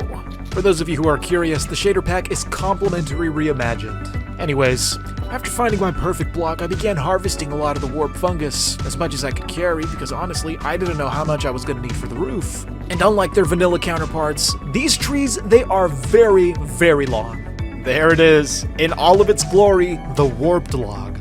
Although I wasn't too happy with the texture. I didn't want it to look like a plank, so I had to create what was called a carpenter's table. Now the carpenter's table is kind of like a stonecutter, but for wood. So you place the block inside of the table, and there you can see all the potential textures it could have. For example, the warped plank, look at all those options. I ended up opting for something that worked perfectly. It was a tile block. Something about that tile texture. I don't know, I think it just fit in with the steampunk vibe I was going for. With my new blocks, I began filling out the gaps in the roof. Let me know what you guys think in the comment section about the texture of the tiled warped planks. Do you think it looks good? And once that was done, it was time to add some of the smaller details that was really going to tie everything all together. I went back to the workshop and disassembled the 2 furnaces that we had. They were taking up way too much space. But thanks to the construction of the power plant, there was finally room for them. I even had a couple of dedicated spots just designated for them. I added some bricks as well as some brick stairs just to fill in the gaps. Look at that, they look like they fit right in. After incorporating both of the large furnaces, it was finally time to finish the roof. I ended up opting for a nice glass ceiling, but I did want the glass to look unique, so I put it through a stone cutter and had it chiseled so that it could look like panels. Reason being, I like a lot of natural light, which is kind of a weird thing to say when you're building in Minecraft, but it's pretty relevant when it comes to shaders. Once I finished the glass ceiling, I went down to the ground level to evaluate my work. Yeah, that is a good roof. The walls were up, the ceiling was completed. Yes, this power plant was almost complete. There are still a couple more things I want to add, but before I go crazy with the details, there are a couple of mechanical components I have to finish, like the conveyor belt. I still have to make fuel. I ended up linking all the belts together. I even added a catwalk next to the belt on the inside, that way I could have easy access to the top of the machines. Now when it comes to generators, they produce electricity, which is transferred via cables. And truth be told, I am terrible when it comes to cable management. This area, it was in need of a complete cable overhaul. You have the LV coil, which is the weakest, the MV coil, which is a little better, and then you have the HV coil, which is the best of the best. To transfer more electricity, I also had to upgrade the relays and the connectors. And the reason we have to do this is because if you put too much energy into one cable, it'll burn up and break. So, I went into the mines to go collect the much needed materials that I needed to craft these cables. And once I had everything I needed, I went back, put it into the arc furnace, and with the metals that I had to press them into wires. With the wires, I crafted the coils, which we could use as cables for our power. That right there, that's an HV coil, the best of the best. I went into the plant and I began figuring out the best way to organize these cables. After all, they do pack a powerful shock if you touch them, so I had to make sure that they weren't hanging too low. I added connectors to every machine, and the tricky part was figuring out where I was going to put the wires. To be honest, I didn't optimize the building in a way where connecting cables was going to be easy. So I had to experiment with a couple of designs, preferably ones that took up the least amount of space. I'm not kidding about that electric shock. Those cables have the power to seriously wipe out all of your hearts with one zap. There was also the matter of powering our machines with a windmill just to give it a jump start. I was going to have a cable go from the window of the factory all the way to the windmill at the tower. For this to work, I was going to have to create utility poles. You know, those wooden beams that have wires connected to them. Once I was done counting the spaces, I built the poles out of the wooden fence posts. I added the relays to the top of each post, and then after that, it was simply a matter of connecting them with the cable. Now, do you remember what I said what happens when you touch the cable? That's what happens, so be very careful when managing them. So, with the first pole connected, all I had to do now was connect a few more without losing my life in the process. I know this is pre-recorded, but regardless, wish me luck. As the sun began to set on my glorious steampunk world, I connected each power line one by one with the HV cables. Eventually, I reached the factory, and I was finally able to connect the last one, which would bring our machines to life. Just enough energy to give them a jump start, that way they can produce their own fuel. And it wasn't a lot of energy, they could have filled up faster, but like I said, we just needed a little zap to get them going. Eventually, the belt was completed as well. It was finally time. I went back to the sorting system, added a funnel, and let all of the seeds and all of the sweet berries go onto the conveyor belt. There they went off, in a beautiful parade of progress straight to the power plant. Now on the inside, the items went through a simple process. All began with funnels. The funnels would be there to organize the berries and separate them from the seeds. Once separated, items like the berries would move on to their own assembly line and move on to their respective machine. In this case, that was the fermenter. Back at the beginning, the seeds would go into their own funnel. Luckily, they didn't have to travel far because they would immediately be deposited into the squeezer. With the plant oil and the ethanol now being produced, we were finally generating biodiesel. The fuel was being pumped into the generator, and you could tell that it was working when smoke began coming out of the funnel on top. The next thing I wanted to make was a fuel tank, just in case we produced excess biodiesel. I started setting up the fuel tank outside of the power plant, and this whole thing was going to be made out of sheet metal. Once I got the gradual shape down, I right-clicked it with my hammer, and then it transformed into this water tower looking block. It was so nice that I decided to build a second one, just for symmetry's sake. These immersive engineering machines were pretty effective at what they did, so I wanted to make sure that we were going to have plenty of storage for any excess fuel. I switched off the generator. You may notice that I built a second fermenter. This is because the one fermenter wasn't producing enough ethanol, but with two, I finally had an excess supply. Meanwhile, back at the fluid tank, it looked like I was finally generating some reserve fuel. A good thing to have for the one season, that being winter, when the sweet berries stopped growing. Yes, everything was running like clockwork. All the machines were in sync and the fuel was being produced. And with all this fuel, it was only natural that we had to power something up. So I decided to add those last couple of details I was talking about and build lampposts right in front of the power plant. You may have noticed that I'm using the weaker cables for the lampposts. This is because they don't require that much electricity, and because they're not compatible with the more powerful ones. So how do we transfer electricity from a high voltage cable to a low voltage cable? Introducing the transformer, a block that allows you to transition between two different types of wire. But before I could make one, there were a couple of components I had to craft first. Thankfully, I had an engineer's workbench. I then crafted a coil block, and with the two main ingredients that I needed, I was able to craft the transformer. A great design for a very useful block. I had plans of attaching the transformer to one of the utility poles. At the time, I was hoping it would work because sometimes the cables can be a little weird about where they want to connect to. But everything worked out in the end. I was able to connect the high voltage cable to one end and the low voltage cable to the other.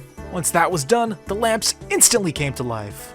The only thing left to do now was to start beautifying the area, adding paths and making everything look nice and neat. Well, there you have it, folks. The power plant. A place that will meet all of our electrical needs. One that's powered by automatic farming. Who would have thought that berries and seeds would be perfect for generating biodiesel? One of the ultimate fuels for powering our steampunk world. Thanks to this brand new generator, our ambitions were now without limit. I have a big problem. I want to get access to the ocean, and well, I can't do that with an airplane. See, if you take a look at this map, the closest ocean is surrounded by forests, and I'm not trying to chop all those trees down just to build a runway. So, I finally decided to build a train. This is just my personal opinion, but it's a lot easier to build over the trees than to chop them down. The first thing we needed was a steam engine, as well as a fluid tank which would act as our boiler. When the two are combined, you get a steam engine.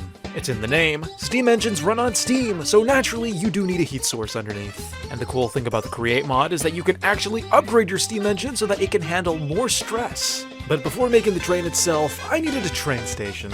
A perfect home for our beautiful, soon-to-be steam locomotive. It's a good thing I have a huge supply of bricks, complimentary from our clay farm, of course. It's about time I started using this clay too, because this chest was almost at capacity. I had the plans, I had the building materials, now I just needed the build site. I began chopping down many acacia trees when I noticed that my iron axe, it was about to break. So, once again, it was time for an upgrade. The iron axe with its 250 durability pales in comparison to the steel axe with 1000 durability. Gotta love upgrades. The build site was set. It was finally time to start placing blocks. I had a pretty good idea of what I wanted this to look like. I was gonna stick to the acacia and brick palette while incorporating some sandstone. At the center of the building was going to be this massive tunnel that would still allow us access to the airport. I also wanted to maintain the light posts that we had. I didn't want to mess up any of the wiring that we had set up in the previous videos, so this tunnel had to be tall. Anyways, I kept building through the night. I even had to use dirt instead of scaffolding because honestly, I had yet to see any bamboo in this world. Although I do think I got a little carried away with the details because this thing could have been finished way sooner had I not decided to decorate every nook and cranny. After a few in-game days, this train station was finally starting to take shape. Just like the power plant, I wanted the train station to have natural light on the inside, so I even incorporated a glass ceiling. It was a labor of love, but no station was going to be too good for our train. One of the final things I worked on was the platform itself. This is the area where people usually wait to get on the train. I added railings, I even added light posts. And after applying the finishing touches, the train station was finally complete. And here it is. Here is the building at different angles. We got a pretty decent platform on the outside and one nice one on the inside, complete with glass ceiling of course. And as for the tunnel of the train station, I decided to keep it simple. The important thing is that I still had access to the airport. And just in case you were wondering, this is what the backside of the building looks like. Now this is great and all, but the only thing missing now, aside from the train, were the tracks. So I had to make my way back to the workshop to begin the next project. And this one began with a lot of cobblestone. It was time to make train tracks. And to make tracks, you actually need a steam engine. Well, not really, but our water wheels were overloaded, and the steam engine was going to be the perfect source to power our assembly line. Crafted the steam engine, and then I gathered the fluid tanks. All I needed now was a heat source, and a campfire was going to do just fine. I began setting up in the space formerly occupied by our immersive engineering machines. I just love how the mod devs didn't decide to make a whole separate steam engine block, but instead just recycle the fluid tank block. When you attach the steam engine block to the fluid tank block, it transforms both of them, making them into one. The steam engine was built, but we still needed water. Thankfully, there was a river nearby. With the help from some pipes and a pump, we were going to start getting water from the river and putting it into the machine. I started building the pipe setup. With the help of some shafts and mechanical belts, I was able to get the pipes running by connecting it to a water wheel. To see if the water was actually flowing, I right-clicked one of the pipes, which made it transparent. Thanks to this feature, you could actually see the fluids moving inside of the pipe in real time. And just with that, all the water was going into the steam engine. Unfortunately, it wasn't enough.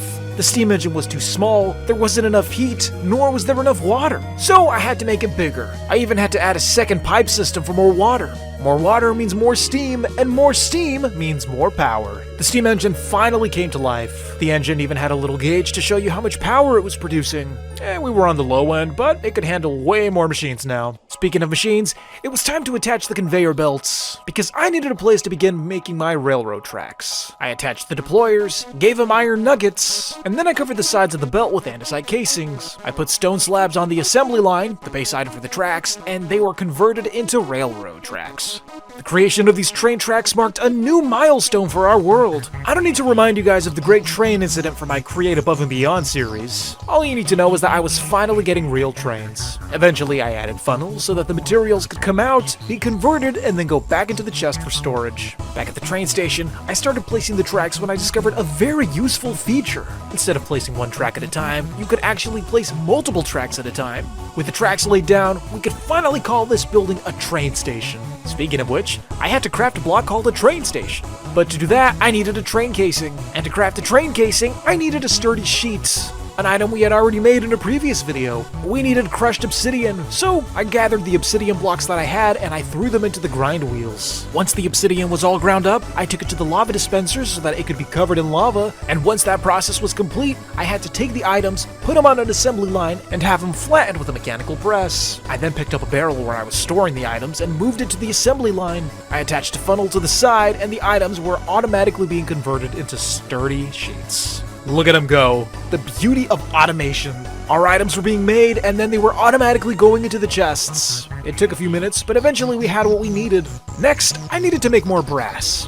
I put the copper and zinc into the alloy kiln, and then I began placing the logs. Reason being, we needed to convert all of them into brass casings. Once the logs were stripped of their bark, I began right-clicking them with the brass ingot, making them into the casings we needed. And after we had the casings we needed, I had to right-click them with the sturdy sheets to make them into train casings. I mined our blocks, crafted a compass, and with that we finally had the materials to make the train station. I gathered some fluid tanks, more on that later, and after that I had to make a train controller. With the train controller crafted, we now had a means of steering the train. Lastly, I needed a cushy seat to sit on while I was driving the train, and the next step after that was to actually build it. At least a demo version. I placed a few more tracks down just to make sure I had enough space. And once everything was finally laid out, I took out the train station block and began picking a spot to build the thing. But there's more to it. You actually have to go into the block and set it to assembly mode to start constructing the train.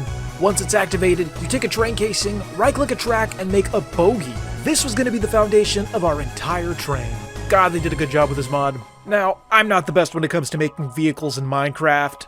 I had no idea what I wanted this train to look like, so I just started placing things anywhere.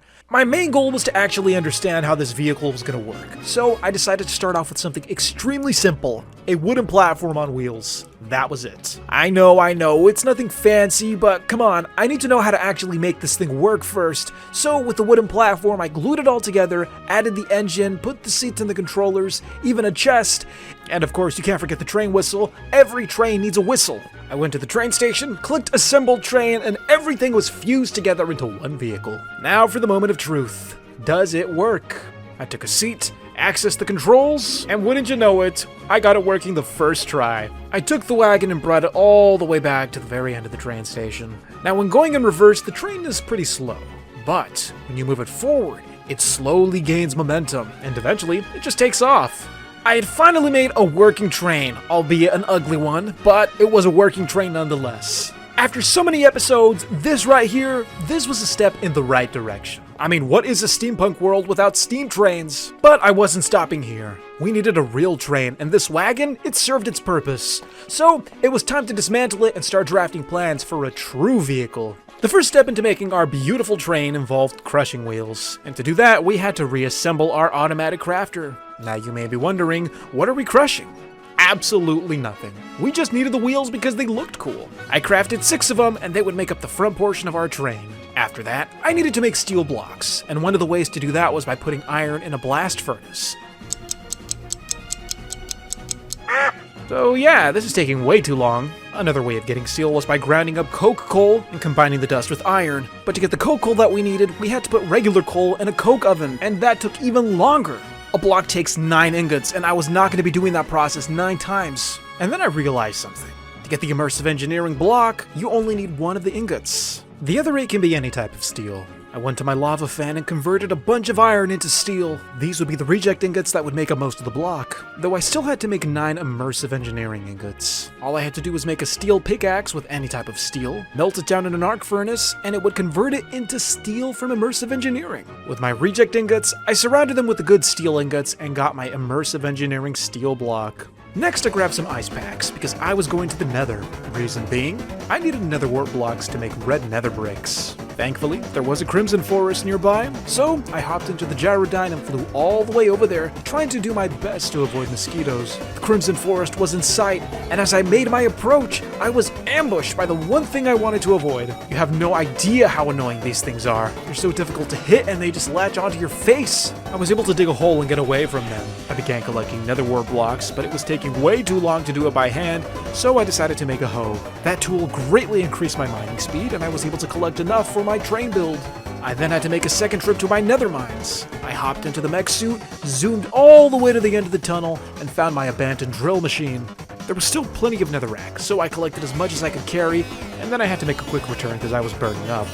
I threw the blocks into the fire and watched them convert into bricks. I crafted the bricks into blocks, and then I merged the blocks with the nether wart, making them nice and red. Next, I needed flywheels, because every train needs wheels. Next, I created this thing. I don't know what you call it, but it's that thing that goes in the front of the train. It was a long and tedious process, but I finally had all the blocks I needed to start building my train. Now I'm gonna be honest with you guys, I was scratching my head over this design for the longest time. It was so bad that I had to go into a creative world and build the entire thing and then copy the design over on the survival world. After so many hours of trial and error and going through design after design, I think I was able to come up with something that I was satisfied with, and I hope you guys like it too, because the last train I made was god-awful. All that was left to do now was to glue the entire thing. Now, you'd think that'd be easy, but that wasn't the case. You see, gluing a big structure like this is pretty difficult. Makes it even worse when you continue to add stuff the way I did, but come on. These brackets on the side really tied it all together. I got this idea from other YouTubers, and I can see why they chose to go with this design. There was one final thing to add to the train, and that was a headlight. So, I crafted one, slapped it onto the front, and look at that. I mean, it just looks like it belongs there. It was finally time to put the train to the test, and like all of our first trial runs, the result wasn't satisfactory. This is what happens when you don't glue your vehicles properly. It looked like our train had gotten into some freakish accident. It took a few more tries, more than I'm proud to admit, but eventually I was able to glue the entire structure together, and when I was activating it, I was able to move it in one piece. Can you believe it? Finally, we had a working vehicle, an actual train. You guys can stop commenting that the Create mod has real trains now. I'm kidding, I love the engagement. But seriously, I built one, so there you go. I was one step closer to my final goal of getting to the ocean, but I still had to build the tracks itself. I laid out a ton of cobblestone in the direction of the ocean, and then I came to a roadblock. Literally, an entire mountain was in the way. So, the question was, how was I going to solve this problem? I had a couple of ideas, but before I began implementing them, I wanted to see how fast the train could really go, so I laid down most if not all of the tracks that I had in my inventory. It was finally time to see what this thing could really do. With plenty of track ahead of her, this train steamed forward. This was by far the fastest mode of transportation that we had in this world. The train came to a grinding halt as soon as it came face to face with a mountain, and there was the problem. So how do you get a train through a mountain? Well, obviously you have to make a tunnel. So I decided to attach a bunch of drills to the front of the train, and I just assumed that this machine would work like the drill in the Nether. Although there was one annoying hiccup that I had to take care of. All those tracks I laid down, I had to break them because I was going to be attaching a deployer to the drill, and this would put down more tracks every time the train went forward. There it is, in all of its glory, the biggest drill I've ever made to date. Now I'm going to apologize already because this thing was extremely laggy, and you're gonna notice the frame rate drop.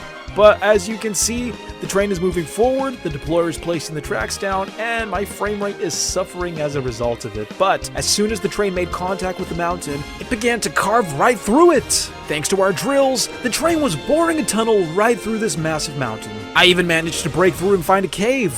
Yes, everything was all going according to plan until I came across some lava. And I was not going to take any risk because I'm pretty sure the lava was going to phase through and burn me. I pulled the train out of the tunnel, went back into the cave, and found myself at a lava waterfall, one that I had to block up with dirt without getting burnt to a crisp. I made a tower of dirt blocks and plugged up the hole where the lava was leaking from. After that, I went back to the train as quickly as I could because mobs were spawning. As soon as I hopped in, I went forward and I proceeded to drill into the mountain, hoping that I would see the other side pretty soon. And eventually I did. I was finally through the entire mountain, we were in the jungle, and it wasn't long until I finally spotted that big, beautiful blue ocean.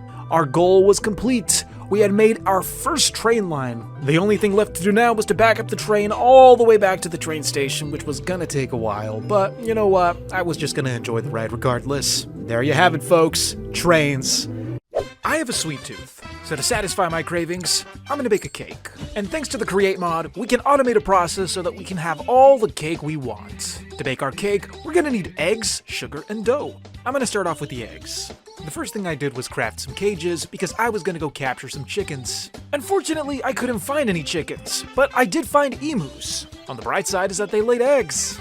As for the downside, well, they weren't gonna fit in the cage. Luckily, I came prepared.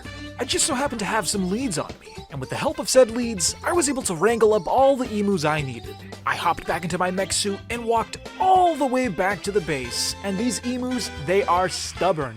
I tied them up next to a utility pole and left them there until I needed them for later. One thing I forgot to mention is that you also need milk. Now you could make milk, but real connoisseurs enjoy milk that comes straight from the source. In this case, that was gonna be goats. Why? Because I couldn't find a single cow. Plus, they look like they need a loving home. I mean, look at that one, he's missing a horn. Now, I've never had goat milk in real life, and to be honest, I'm something of a picky eater, so I don't know if I would try it, but if I did, you know what, no, there is no if. I'm not drinking it. But for today's purposes, it's gonna do just fine. I took the goats back to town and I tied them up. Then I left them there to go prepare the build site for the new cake factory. Don't worry, friends, I'll be back for you later.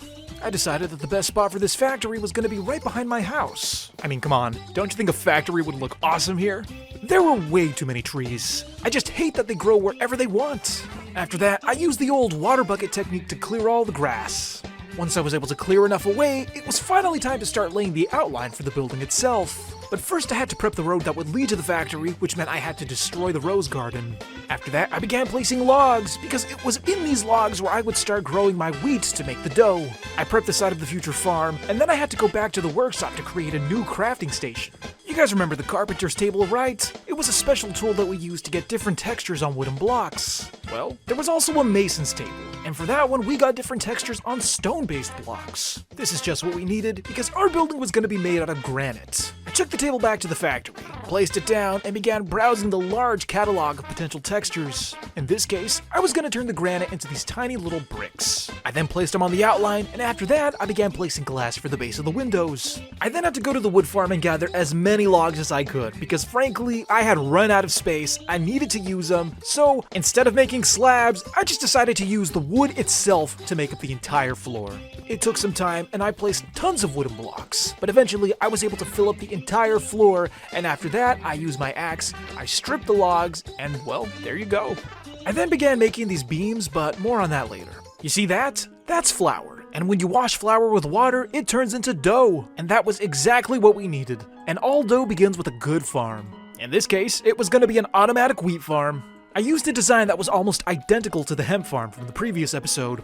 Deployers would plant the seeds and harvesters would gather all the wheat once it's matured. I went to each deployer, adding seeds as its filter, and then after that, I manually placed the seeds in each deployer's hand. That looks good.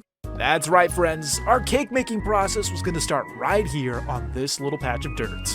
As for the power source of our factory, I was going to use another steam engine. After seeing how useful they could be in the last episode, I decided, hey, why not have one dedicated engine for every building? I had to set up the pipework to make sure that the steam engine was constantly supplied with water. After that, I added the heat source underneath, that being campfires, and once everything came together, it was powered on and we got rotational force. I added a rotational speed controller to modulate the speed, extra fast. After all, there's nothing worse than waiting for cake. There it is, the power source of our factory. Eventually the wheat had grown, but the mechanical harvester wasn't doing its job. Something was wrong, so I had to stop the machine. I then had to dismantle it and rebuild it because it turns out that the harvesters had to harvest the bottom half of the wheat, not the top half. I glued it all together, ran it again, and this time it was doing its job. The next step was to lay out conveyor belts, chests, funnels, chutes, anything to get the materials where we needed them to go. I even included a waste disposal system so that we can get rid of the unnecessary items like seeds. I then added a catwalk around the machines for easy access. That way I could see what was going on. When it comes to create mod builds, you want to keep a close eye on everything you're working on. One wrong thing could mess up the entire system. The next step was to prep a giant tank where we were going to store our milk. I then had to design a system that could cycle buckets. It would be a design that was similar to that of our lava farm. But instead of lava and nether portals, we were going to be using goats and milk. It was going to be a slow process, but eventually that thing would get filled. The next animals to deal with were the emus, who were patiently waiting for me. And just like before, they were still extremely stubborn. I had to walk them all the way to the factory, and then I tied them up. I then began placing 9 chutes where the eggs would drop through once the emus laid them. I layered the chutes with carpet, and then I went underneath to create the conveyor belt system that would get the eggs where they needed to be. Now here's what I love about chutes. You can actually link them together so that the items can fall diagonally. I set up the conveyor belt, linked everything together, and then I prepped the chest with a funnel, that way when the eggs fell through, they would be stored. Shortly after, I ran for my life because I had gone multiple nights without sleeping, and the phantoms, they wanted to tuck me in. The next morning was an absolute pain because I had to get the emus inside of their little section. They did not want to cooperate. Getting them up the stairs was hard enough. Eventually, I was able to trap the emus behind the glass. I then noticed something strange on my map. There were a bunch of horses, and they were all just standing in a line. I had no idea what this could mean, but it was worth exploring. I walked out of the factory and approached what looked like a giant crack in the ground. Now this wasn't a ravine, it was too small, but I'll tell you what it was. It was the perfect horse prison, because for some reason, all of them were gathered here. I don't know how they all got trapped in here, but I did find something interesting when exploring this little trap. There were mules, and the mules were loaded with loot. They had food, they had emeralds, they had all the things I wanted. It was all mine for the taking. I gathered as much as I could carry. After that, I crawled out of that ravine and made my way back to the place so I could unload my inventory because I was just carrying way too much food. But my main reason for being at the workshop was to gather some sugarcane. I disabled the automatic harvester, and then I began prepping a platform. Now this platform was going to be crucial to making our cake. I added stairs and trap doors because for something this crucial, it had to look nice. I then built a layer of dirt. Reason being, because on this second layer, I was going to be growing lots of sugarcane. With the first side down, I then began working on the second side, and after that, I began punching holes through the dirt to make sure that I had the optimal water placement. After all, there wasn't a lot of room to grow this, so I wanted to make sure I was taking advantage of all the space I could. With that water, I took it up to the platform and began filling in the holes. Now, I was following a chart on Google Images that showed me the best way to plant sugarcane, but I don't think I did it right. Regardless, it was planted. And after that, I had to upgrade the harvester. This one was connected to the main one below. I then began to glue all the pieces together. Gluing is so annoying. Once all the blocks were fused with the glue, I went down to the lower level, switched on the harvester, and in sync, the sugarcane and the wheat was being harvested at the same time. I then set up a sorting system for the sugarcane where it would go into the chests and be grounded in a millstone, being converted into sugar. I was one step closer to making a cake. We had the eggs, we had the dough, now we had the sugar. All we had to do was mix it all together to make our cake base. And to do that, I had to tear up my beautiful wooden floors to dig a hole. Now, why did I need to do this? Well, I was going to have a series of conveyor belts that would take the items from one end of the factory to the other, in this case that center point being a basin. It was in this basin where all the ingredients would come together. I added chutes on every side so that they could go in. I then tossed some of the ingredients in where they would be smashed to make our first cake base, an item that I would use to set a filter on the basin. After that, it was simply a matter of setting everything free. The conveyor belts would move the items in, they would be pressed, and we were automatically making our cake base. But the cake base was raw and needed to be baked. So I installed a fan with a campfire right above it to blow hot air, and that would bake our raw cake base. Within a matter of seconds, we would have a piping hot cake. The only thing left to do now was to frost it, and this is where the milk would come into play. But first I had to build a front room. I would divide the building into 2 rooms, with the factory being in the back, and the front would act as like a type of shop. I built the wall out of leftover wood logs that I had for making the floor, and then I layered it with granite. And shortly after, I began prepping the assembly line where the cakes would come out from the back end of the factory. Now this next addition was inspired by a really popular donut chain. Inside of their dining rooms, they have this massive glass window that you can actually peek through. And on the other side of the window is the kitchen where they make the donuts. That's exactly what I'm making here. I cut a giant hole in the wall, perfect for fitting in a beautiful glass window that will provide people a vantage point to see the factory and all the cakes being made. After that, I connected the last mechanical belt, and like that, everything was finally running in sync. As for the milk, I would be able to transport it via pipe. It would lead to the front, and as you can see there are 3, the first one being real and the other 2 just being for show. I then attached valves to each pipe. And if you don't know what a valve is, it's basically a wheel that's used to turn the pipes on or off. And I had 3 of them colored, 1 for vanilla, 1 for chocolate, and 1 for strawberry.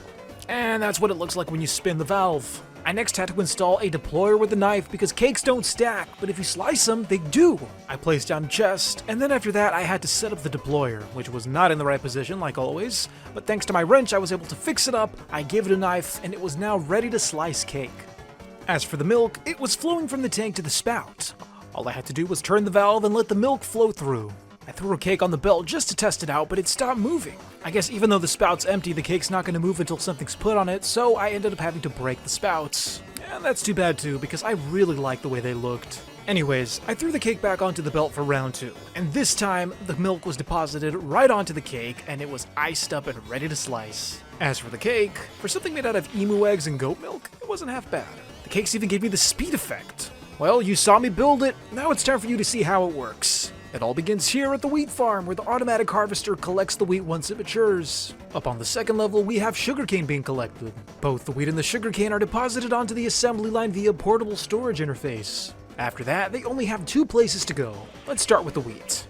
Leaving the portable storage interface, the wheat goes onto the assembly line and enters one of 2 funnels. And as for other excess items, such as seeds, they enter a 3rd funnel, which acts as a garbage disposal. The wheat that enters the funnels is ground up into flour inside a pair of millstones. Once the flour is ready, it exits the millstones via chute.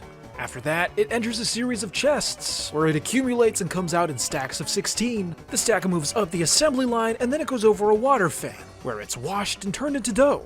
And once the dough's ready, it enters another funnel, where it's then stored into a chest until further use. Back at the beginning, the sugarcane is entering a shorter process. It enters a chest, where it's then moved to a millstone. It's ground up into sugar, and that's about it. The next process is even more simple, this having to do with emu eggs.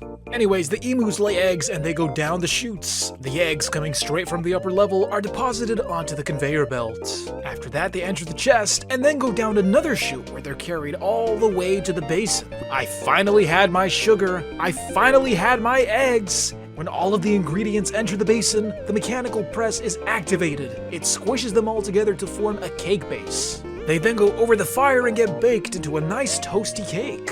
The cakes then go onto the assembly line once again, and they move all the way to the front room, where they patiently wait at the spout to be frosted by the milk. Speaking of the milk, it all begins here with our trusty milking goat.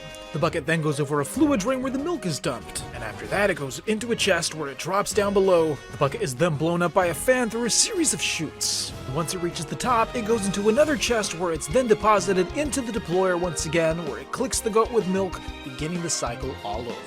Now we've come to the very end. All that's left is for the cake to get frosted, and once that happens, it then moves down, and it's sliced by the knife. I think it's safe to say that this cake factory is a complete success. Look at that beautiful parade of cakes ready to be eaten.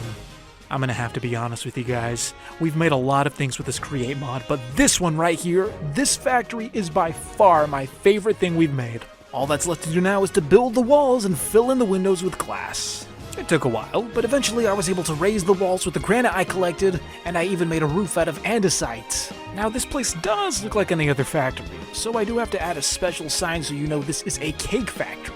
I hope that my little build here on the roof is going to get the point across of what this place actually is. And if you haven't guessed already, sorry for the spoiler, it's a cake. Hope you guys like the design because I am not the best when it comes to pixel art. There it is, the sign in all of its glory.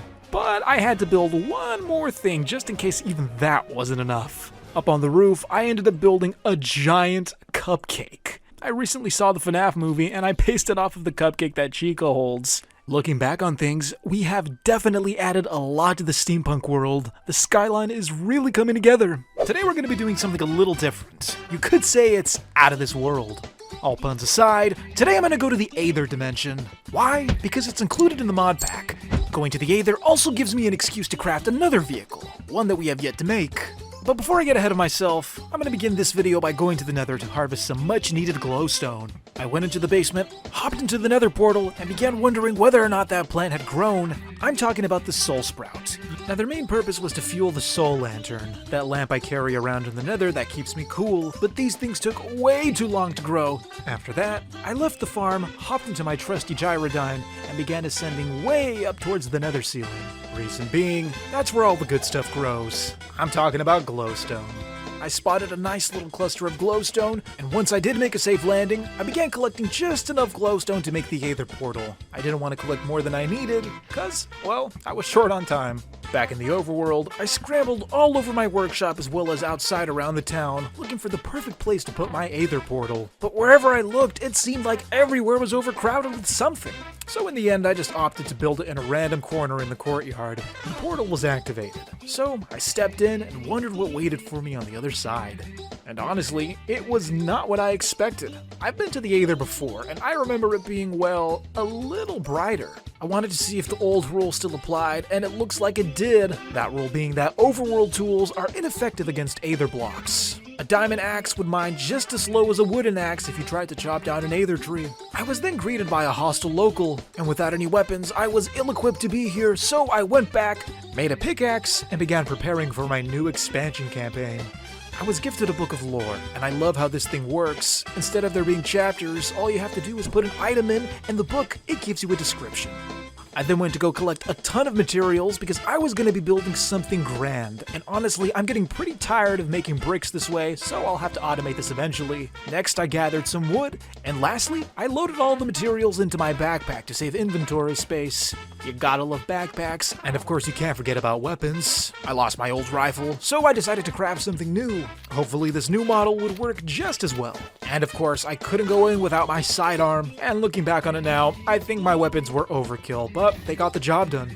With the enemies out of the way, I began terraforming the ground to start building my base of operations. I even brought my workbenches because of course I couldn't build something unless I had access to a large catalog of beautiful blocks. And with that I began setting up shop, a nice little base perfect for protecting me from all the evil Aether enemies that wanted me to go home. Unfortunately for them, I was here to stay, and for every block that I placed, well, that just further cemented my position. I ended up building this weird brick-looking house, and honestly, I wasn't that satisfied with the design, but like I said, it was a temporary base of operations. After that, I began building walls because the clouds were still bothering me, and these clouds were lethal. I had to clear them out every couple of minutes because they kept respawning, trying to knock me off the island. Another problem I had to face was that the Aether was very cold, so I crafted myself some campfires only to find out that fire doesn't work here. So I had to come up with an alternative source of heat and light because torches didn't work either. Even though I was still cold, at least I could see. After that, I continued terraforming because I had plans for an airship base. We're finally making blimps. Right before I went back, I discovered a hack where you could actually place a torch in an item frame and it would still give off light. I began collecting as much hemp fiber as I could. You could use the hemp fiber to craft string. The string, I could craft the wool I needed to make my sails. To make my blimp, I was gonna need a lot of sails. I crafted myself some andesite for my andesite alloys using a mechanical press, and after that, I began crafting all the sails I needed for the ship. And after that, I crafted the last of the required materials to make my blimp. I put all of the materials inside of the mechanical crafter and watched it do its thing. This machine never ceases to amaze me. All that was left to do now was to take it for a test ride. There it was in all of its glory. I hopped in, this time knowing exactly what fuel it needed, this wood, just like the airplane, and I took it around for a little cruise, and it flew beautifully. One of my favorite flying vehicles, to be honest. I went to the Aether to see how the airship would fare there. I began ascending into the sky, hoping to spot some cool stuff, and then I almost made a deadly mistake. Just like the airplane in one of the older videos, I almost fell out. Thankfully, I was able to stand safely on the upper part of the balloon. I cruised to one of the nearby islands and found a cave. Hoping to find some cool stuff, I proceeded and found this yellow ore called ambrosia. I collected a little bit, only to discover that this was the Aether's equivalent of coal, and I could actually make torches with it. I proceeded further into the cave with my new torches, when all of a sudden I noticed that there was a structure on my minimap. Inside of the cave, I began digging down when I uncovered this weird chamber and a chest with loot, a zanite axe. I didn't know what it did, but it looked cool, so I kept it. In the other chest, there was a zanite sword. But everything is not what it seems, like this mimic chest, an enemy posing as a harmless block. I tried defeating it with my gun, but it did little to no damage, so I decided to test out the zanite sword. After defeating the enemy, it dropped its inventory. I then proceeded further into the dungeon only to find what was called a sentry, and then even more mimic chests. Then all of a sudden, I spotted this strange looking cube in the center of a chamber. I didn't know what it was, so I approached it with caution, hoping that it was something harmless. I knew it was an entity because it had a health bar, but I couldn't do any damage with my weapon. So I decided to mine it with my pickaxe, but it woke up and it was not happy. This cube came to life. That's right, for the first time in Minecraft, I saw that the blocks were fighting back. As if the mimic chests weren't bad enough, I now had an angry cube that was trying to demolish me. But slowly I began whittling his health away at the cost of my pickaxe's durability, pickaxes being the only way to harm the thing. Eventually both of them broke, so I had to be quick about crafting another pickaxe without getting killed in the process. Eventually I was able to place my crafting table down, but I had to make a run for it because I couldn't stay in one place for too long. I crafted my last pickaxe, hoping that this one would be the one to do the job. Thankfully, this pickaxe was a lucky pickaxe. This guy was agitated because it was doing such a good job at defeating him. I whittled his health down until he had almost nothing left, and the pickaxe plenty of durability. It was a long battle, but eventually this cube was defeated. I celebrated my first boss battle by doing a little victory dance. It was great. He even dropped some loot, including a bronze key.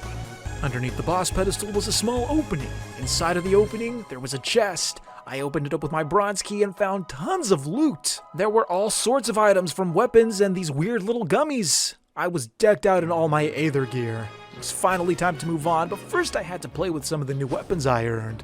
After that, I hopped into my blimp and flew all the way back to our base of operations. This was quite the adventure, especially considering that this was our second time in the Aether. Then, my blimp was being occupied by this weird little slime guy. I had to get him out of there because I was going to use the blimp for later. Then my game glitched. I was just stuck in the air. So, I had to leave and restart the world. After that, I had this little epic shader. I don't know what it did, but I'm pretty sure I just wasted the item. It says it's a shader grabber. Anyways. Lastly, I tested out this funny little cloud minion spawner.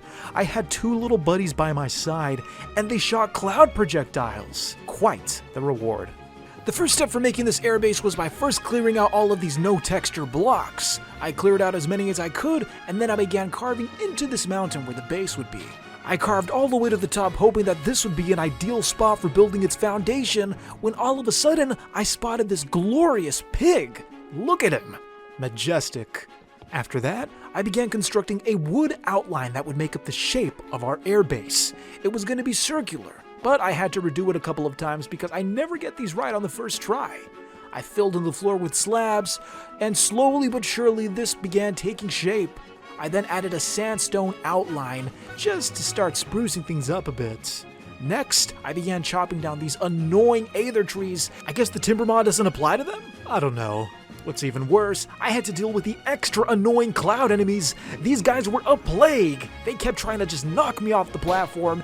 Very difficult to work when you have these clouds just trying to send you flying into the sky. With the enemies temporarily out of the way, I began constructing columns that would make up the walls of this new base. Do you remember all those oak logs I collected before coming to the Aether? Well, this is where I was going to be using them. I topped every column off with a sandstone block, and then I made this ring of acacia. My next goal was to create this massive dome, and I would be making it out of the warped logs. Now when it comes to spheres in Minecraft, well, they don't mix. So I had to use a website that generated the shape for me, and then I just copied the design. In the end, I topped the dome off with the ambrosia torches, and then I made this massive spire out of sandstone, all while trying to eliminate the clouds in the way. The spire was finally done, as was the airbase. Well, almost. There were a couple more things I had to add for it to be complete. For example, I still had to make the supports. It was just floating on the side of a mountain. Not only that, but this was supposed to be an airbase, and every airbase needs a landing pad for the airships. This was where we were going to land our blimp, so I began building a bridge outwards towards the middle of the void. The whole plan was that this bridge would connect to a separate little island, and this island, that is where we would have our blimp land. I built the platform out of sandstone slabs, and then I added a railing out of oak trapdoors, that way the clouds couldn't blow me off. My next job was to start working on the stilts for the airbase. Thankfully, I had enough logs to get the job done, and I even had the help of a ring that gave me a double jump effect. The next job was to start turning more sand into sandstone, reason being, I was going to start filling in all of the gaps between the stilts. It was going to be a nice smooth sandstone base. I began filling in the gaps with my blocks. One by one, each block was placed until the job was done. I then began working on the bridge once more by adding a little bit of detail. I wanted to make it look like the bridge was being supported by these fence posts. This was another one of those moments where I was extremely terrified where a cloud would come out of nowhere and knock me off. After that, I backed up to look at my work, and I thought to myself that right there, that was a pretty good looking bridge. Inside the actual base, I placed down a bunch of furnaces to smelt a bunch of glass, because as you can see, the clouds were still not leaving me alone, and they were trying to attack me through the gaps. So with some warped planks and some glass, I made a warped window. And look at that. The warped window has a beautiful texture that just goes with the vibe of an airbase. All swirly-like, reminds me of the wind. I ended up filling every gap with these beautiful glass blocks. Before the Create mod, I used to think that warped base blocks were ugly. Look at them now. I was extremely satisfied with the end result. This place was all coming together very nicely. After that, I ended up placing some torches on the platform, and from there I did a walkthrough around the entire airbase. As you can see, I even added a spiral staircase. I started walking down the staircase, oh, almost fell there. And as I walked down the spiral staircase, I admired all of the work I had put into this build. I hope you guys liked the build too, because honestly, building in the Aether was a pain. So many annoying enemies, but as you can see, well, at least I hope you see what I'm seeing, all of our hard work was finally worth it. The only thing left to do now was to take the airship, fly it above the base, and take it home to where it would now rest on its brand new landing pad. I slowly approached the landing pad and began a careful descent, hoping that a cloud wouldn't kill me. As soon as I made a landing, and it was a rough landing, I got out and I was extremely happy that I was finally finished with this project. This took me way longer than it should have, but we went to the Aether, we survived this new world, we even built a funny little house, and above all else, we made an airship. Finally, we had the capability to explore this brand new mysterious world. Through its machines, the steampunk world is always moving forward, but it can't do that without andesite alloys. And how do you make andesite alloys? With an andesite block. So logic dictates that we need an andesite factory, but where to put it? I also have a second problem I want to address. Pickaxes and axes, These tools are starting to look like baby toys. At this point, there's got to be something better that we can work with. And there is. A power drill, one that can break multiple blocks at a time. But to make this, I'm gonna have to do some heavy crafting because this machine requires a lot of parts. Even ingots, and all of my ingots were gone because I had updated the mod pack and the modded chests where I was storing them all, well, they were removed. So once again, I had to hop into the airship, fly around and look for a cave. I hovered around for a few minutes until I came across this ravine. Thanks to the blimp, I was able to descend directly to the bottom. It was a bumpy landing, but she held together. And after that, I began mining all the ores and gems I needed, as well as repelling the mobs that would just get in my way. So once I had what I needed, I went back to base. My next stop was the power station, where we had built a diesel generator. I was gonna need a lot of power to start smelting my ores. Once it was powered on, I went back to the workshop and started using the arc furnace, the ultimate furnace that could smelt multiple ores at a time. Not only could it melt them down, but it could also mix them. With this machine, I combined gold and silver to make electrum, the required ingot for our power drill. And there it was. But I wasn't done yet. I had just crafted the base model. I still needed to make the drill head as well as some other add-ons that would make it more powerful. There were a couple of drill options, but I opted for steel as it was the strongest. The only way to actually apply these add-ons was at the engineer's workbench. There I was able to attach the drill head. After that I crafted a large fuel tank and a couple of other add-ons that would make this the ultimate power drill. There was only one thing left to do, and that was to fuel it up. It ran on biodiesel, just like our generator. I put the drill into the refining machine where it sucked up all the fuel. With the power drill now fueled up, I decided to test it nearby, and wow, this thing was going to be very useful. I wanted to push it to its limits, so I found a nearby hillside and began flattening the terrain. I even contemplated if the area that I was working on could act as a potential site for our Andesite factory. With this powerful tool, I thought to myself, why not? So I decided to take out the entire hillside. In no time, I was able to clear up a good chunk of this area. There were some holes in the ground that I had to patch up, but not too big of a problem there. I did have a ton of dirt in my inventory. This flat area was going to be the perfect spot for building anything that I wanted. Now the big question was, what was this andesite factory going to look like? I mean, how big was it going to be? I decided to hop over to my creative world to design something that would suit our needs. And after a lot of time building, I think it's safe to say I designed something that would be perfect for our world. I also incorporated new blocks that I had never used before, like the display board, but more on that later. Yes, we were going to take our engineering to the next level, and to transfer our world from creative to survival, I had the help of the trusty schematic cannon, a block that constructs your building for you. And of course the cannon needs a table. How else are we supposed to draft our plans? I imported the blueprints from the creative world, and after that, I had to decide where I wanted to place this building. I set down a preview of the building onto the flat plane that I had just made with the power drill, though I didn't really like how it looked in that spot. The second option was the space that was used for our tree farm, though the tree farm could easily be relocated. I felt like I needed a building here, although I would have to demolish some things like Noah's Christmas tree, which he built on a live stream. Here's a clip from around that time in case you missed it. This gift is specially pertaining to you. I put a lot of thought into it, okay? I am going to give you this light bulb because I think you're very bright. Aww. There you go. Oh, hey. What'd you get me? I got you a couple things. It's kind of like a package deal, okay? So first,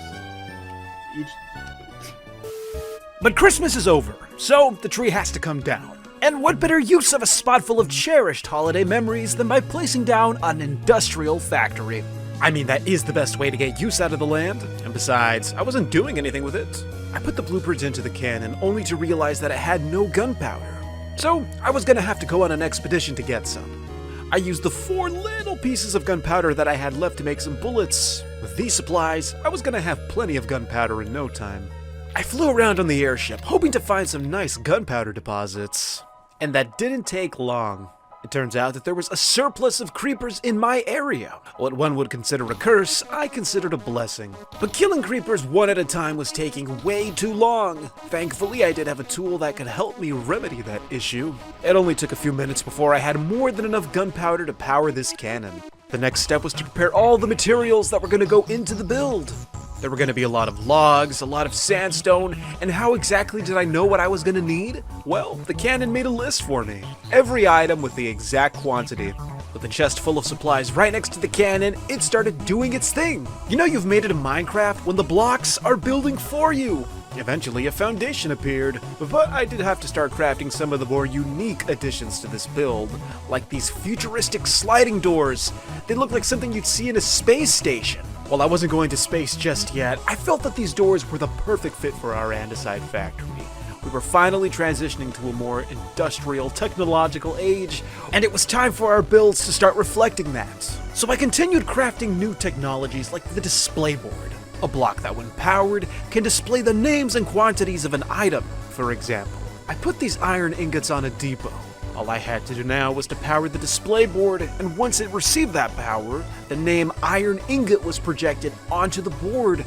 Granted, the board did have to be a little longer, but it worked. There are so many useful applications for something like this. Because it updates in real time, you can even set it up to display train schedules. But today, we're just going to use it to measure how many items we have in a chest. You can even customize it so that the letters appear in your favorite color. While I was experimenting with the display boards, the schematic cannon was making progress. And after a short while, it was finally done. The Andesite factory was nearly complete. Another acacia masterpiece. Keeping true to our steampunk style, this building was going to be powered by another hidden steam engine. And as you can see, there is the larger, glorious display board just waiting to get started. And of course, you cannot forget our futuristic sliding doors. Here on the upper level, you may notice that mounted on the walls are train pilots, or cow catchers, whatever you want to call them. I thought they looked really fancy, especially acting as light covers. Stashed away inside of the Andesite factory was a name tag. Now, what was I going to do with this name tag? Well, obviously, I was going to name something. I typed out the words Andesite alloy, and I was going to right-click those little Nixie tubes, you know, the little light bulbs displaying 0. Well, they can actually display letters as well, and they make the perfect steampunk signs. Once you right-click them, the letters are displayed, and there you go. Anyways, an Andesite factory needs lava. So I went to our little lava farm and started connecting pipes that would reach from the farm all the way to the factory. We also needed lava for a cobblestone generator, because all great things start with a cobblestone generator. Now to some of the behind the scenes action. Behind this wall you'll see the guts of the factory, where all the real work happens. I'll go a little more in depth on that later. As you can see, the display board is working, although for some reason, I don't know why the upper line is more indented than the lower line. But when the letters reappeared, the upper line was still more indented. I did want the letters to pop out a little more, so I tried something new. I took some soul fire, threw in an ink sac, and watch. It turns into a glowing ink sac. I then took the glowing ink sac, right-clicked the letters, and now they were glowing. That pops out way better than the dull white. I ended up dyeing the lower line blue, light blue to be specific, just to make the labels color-coded. With that task out of the way, I spent a little time working on the cosmetics side of this factory. The Andesite factory was finally incorporated into our steampunk village. Here's how the factory works. It all begins with the cobblestone generator. The cobblestone is made, it gets broken by the drills, and then it falls between a pair of crushing wheels. The blocks are ground up and turned into gravel, which can end up in one of two places. The first being a millstone, which will continue to ground up the gravel and turn it into flint. The gravel can also end up in a chest, which is also used to make andesite later. When the ingredients are pressed with lava, it makes an andesite block. The block then moves to a mixer where it's combined with iron nuggets. When the two items come together and are mixed, they produce an andesite alloy. The alloy then has one of two paths it can follow. They pass through a set of filters, which splits them off into two separate sections, with each section processing the andesite alloys a little differently. One option is for the andesite alloy to be combined with stripped logs. When the two items come together, they form an andesite casing. The alloys that aren't combined with the log are put into a vent and elevated to the second floor. In the end, both the alloys and the casings end up side by side, and for every item that goes into the chests, the display board automatically updates its quantity. Now there are some drawbacks, like the fact that I have to constantly supply this machine with iron nuggets. I mean, I could have made them with this method, but there's only a 12% chance to actually get the iron nugget and a 25% chance to get the flint. I really would rather just transfer the iron from the iron farm into the factory and just have the flint generated 100% with a millstone. Don't worry friends, we're almost done. There is one more thing I want to add to this factory before we wrap it up. I crafted wool, turned it into a painting, and with the painting, I combined it with a crafting table. This generates a crafting blueprint. It's kind of like a painting, but way more useful. Now the big question, how exactly does a crafting blueprint work? And how can it help us here in our steampunk world? When you right-click it, you're greeted with an interface similar to that of a crafting table. And like a crafting table, you can put down the ingredients and it'll show you what you can make. The difference is that this one can actually memorize the recipes and leave them there for instant crafting. The blueprint then displays an image of the item you saved based on the crafting recipe you put down. If you have the items in your inventory, all you have to do is right-click it and there you go! You have instant crafting. Now the blueprints aren't an absolute must, but they do look nice and they save you a little bit of time.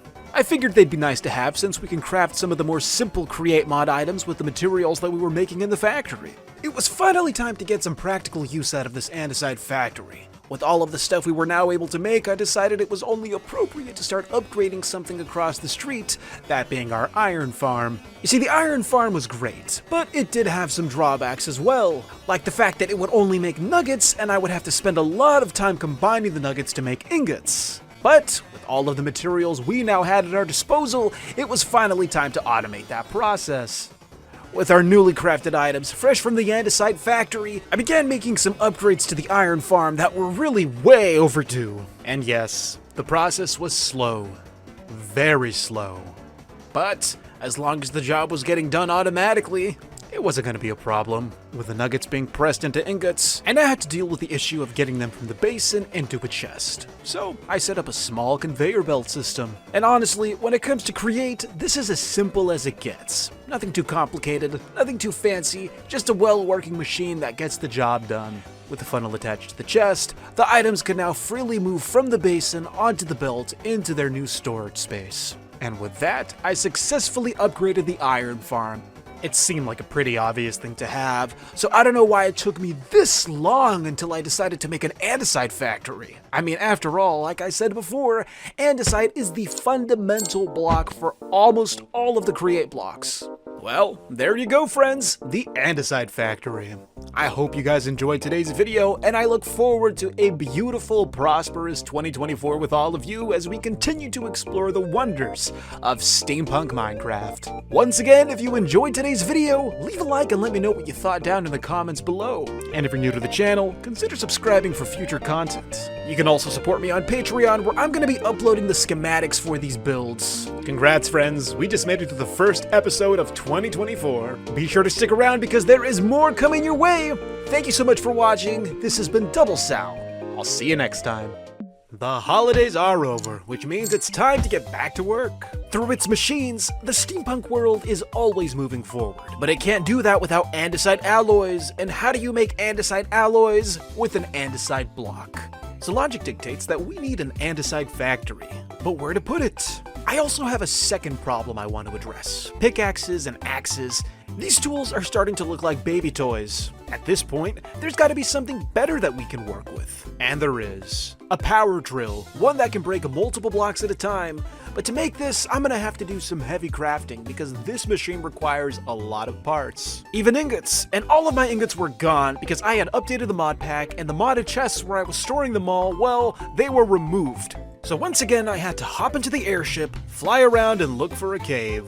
I hovered around for a few minutes until I came across this ravine. Thanks to the blimp, I was able to descend directly to the bottom. It was a bumpy landing, but she held together. And after that, I began mining all the ores and gems I needed, as well as repelling the mobs that would just get in my way. So once I had what I needed, I went back to base. My next stop was the power station, where we had built a diesel generator. I was gonna need a lot of power to start smelting my ores. Once it was powered on, I went back to the workshop and started using the arc furnace, the ultimate furnace that could smelt multiple ores at a time. Not only could it melt them down, but it could also mix them. With this machine, I combined gold and silver to make electrum, the required ingot for our power drill. And there it was. But I wasn't done yet. I had just crafted the base model. I still needed to make the drill head as well as some other add-ons that would make it more powerful. There were a couple of drill options, but I opted for steel as it was the strongest. The only way to actually apply these add-ons was at the engineer's workbench. There I was able to attach the drill head. After that I crafted a large fuel tank and a couple of other add-ons that would make this the ultimate power drill. There was only one thing left to do, and that was to fuel it up. It ran on biodiesel, just like our generator. I put the drill into the refining machine where it sucked up all the fuel. With the power drill now fueled up, I decided to test it nearby, and wow, this thing was going to be very useful. I wanted to push it to its limits, so I found a nearby hillside and began flattening the terrain. I even contemplated if the area that I was working on could act as a potential site for our andesite factory. With this powerful tool, I thought to myself, why not? So I decided to take out the entire hillside. In no time, I was able to clear up a good chunk of this area. There were some holes in the ground that I had to patch up, but not too big of a problem there. I did have a ton of dirt in my inventory. This flat area was going to be the perfect spot for building anything that I wanted. Now the big question was, what was this andesite factory going to look like? I mean, how big was it going to be? I decided to hop over to my creative world to design something that would suit our needs. And after a lot of time building, I think it's safe to say I designed something that would be perfect for our world. I also incorporated new blocks that I had never used before, like the display board, but more on that later. Yes, we were going to take our engineering to the next level, and to transfer our world from creative to survival, I had the help of the trusty schematic cannon, a block that constructs your building for you. And of course the cannon needs a table. How else are we supposed to draft our plans? I imported the blueprints from the creative world, and after that, I had to decide where I wanted to place this building. I set down a preview of the building onto the flat plane that I had just made with the power drill, though I didn't really like how it looked in that spot. The second option was the space that was used for our tree farm, though the tree farm could easily be relocated. I felt like I needed a building here, although I would have to demolish some things like Noah's Christmas tree, which he built on a live stream. Here's a clip from around that time in case you missed it. This gift is specially pertaining to you. I put a lot of thought into it, okay? I am going to give you this light bulb because I think you're very bright. Aww.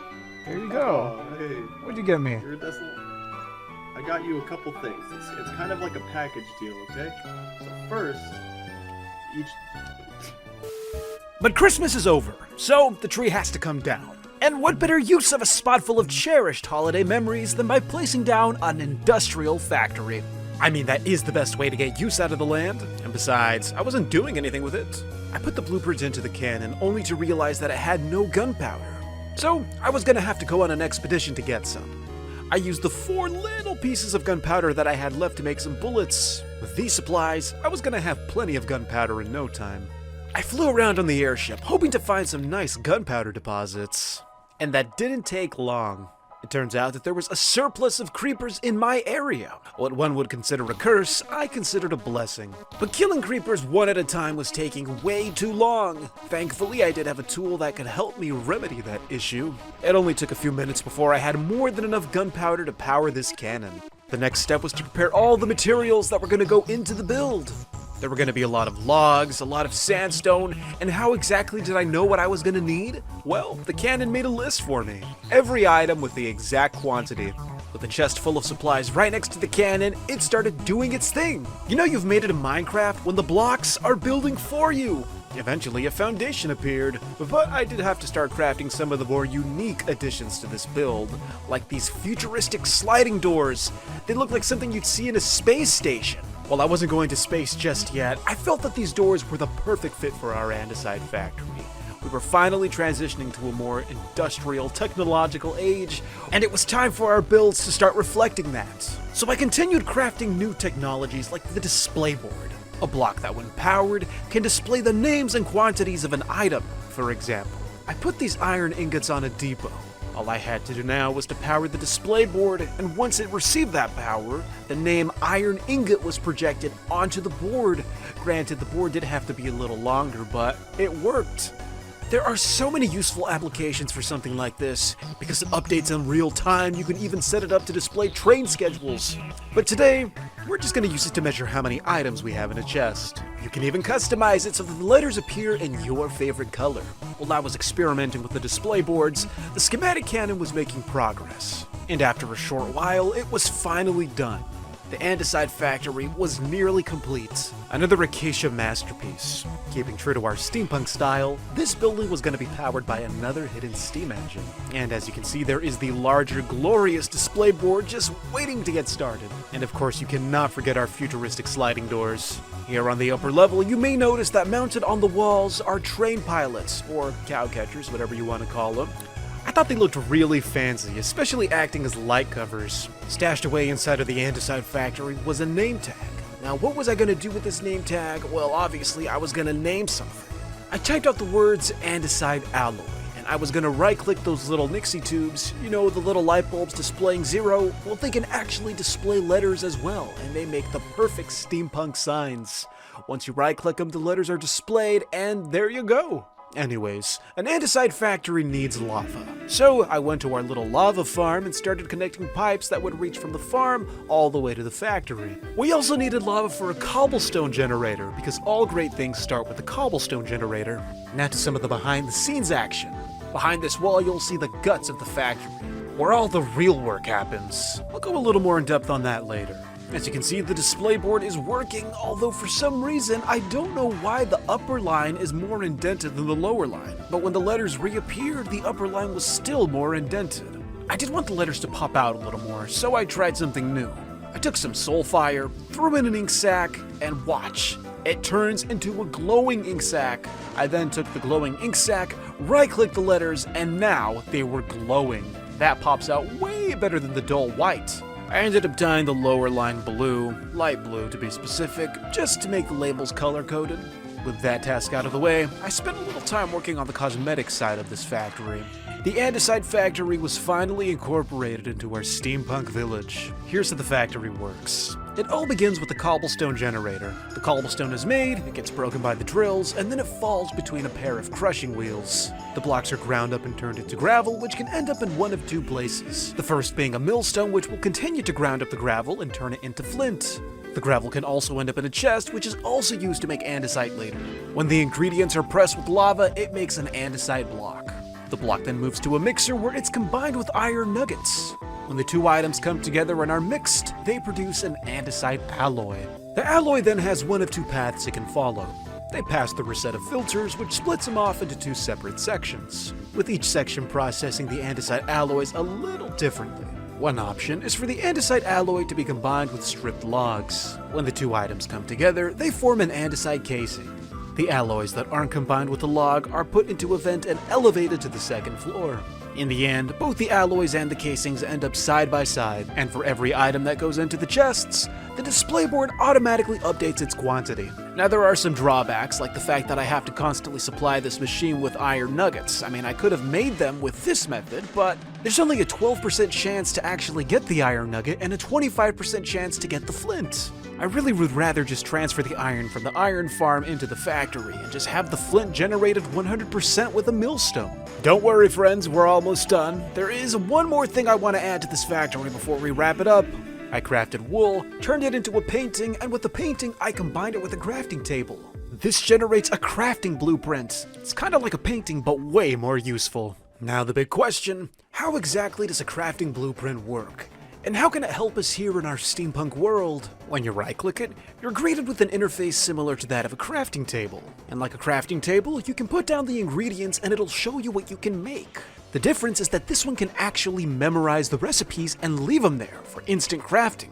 The blueprint then displays an image of the item you saved based on the crafting recipe you put down. If you have the items in your inventory, all you have to do is right-click it and there you go! You have instant crafting. Now the blueprints aren't an absolute must, but they do look nice and they save you a little bit of time. I figured they'd be nice to have since we can craft some of the more simple Create mod items with the materials that we were making in the factory. It was finally time to get some practical use out of this andesite factory. With all of the stuff we were now able to make, I decided it was only appropriate to start upgrading something across the street, that being our iron farm. You see, the iron farm was great, but it did have some drawbacks as well, like the fact that it would only make nuggets and I would have to spend a lot of time combining the nuggets to make ingots. But with all of the materials we now had at our disposal, it was finally time to automate that process. With our newly crafted items fresh from the andesite factory, I began making some upgrades to the iron farm that were really way overdue. And yes, the process was slow. very slow. But as long as the job was getting done automatically, it wasn't going to be a problem, with the nuggets being pressed into ingots, and I had to deal with the issue of getting them from the basin into a chest. So I set up a small conveyor belt system. And honestly, when it comes to Create, this is as simple as it gets. Nothing too complicated, nothing too fancy, just a well-working machine that gets the job done. With the funnel attached to the chest, the items can now freely move from the basin onto the belt into their new storage space. And with that, I successfully upgraded the iron farm. It seemed like a pretty obvious thing to have, so I don't know why it took me this long until I decided to make an andesite factory. I mean, after all, like I said before, andesite is the fundamental block for almost all of the Create blocks. Well, there you go, friends, the andesite factory. It just occurred to me that our airship is, well, you know, kinda small. And while it gets the job done, I can't help but feel that there's something better we can use. And there is. I added something new to our steampunk world. The Eureka mod is something special, because it can add actual physics to your builds, which is useful for vehicles. And the first step to getting a vehicle is by crafting an oak helm, which is essentially the brain of your blimp or boat. Whatever it is you're making, you need a helm to steer it. Now, seeing how this is my first time using this mod, I decided to try something small. A little water raft, just to see if this is gonna work. All you have to do is click the helm, press a symbol, and boom! Your build comes to life. You see how the raft is just bobbing in the water? That is amazing. Now don't be fooled by its jittery movement. That was just simply because I was too close to my Create mod factories. The further I got away, the smoother the ride got. And I'm not gonna lie, it does take some time to get the steering down. It's not perfect, but when you're able to figure it out, it's so fun.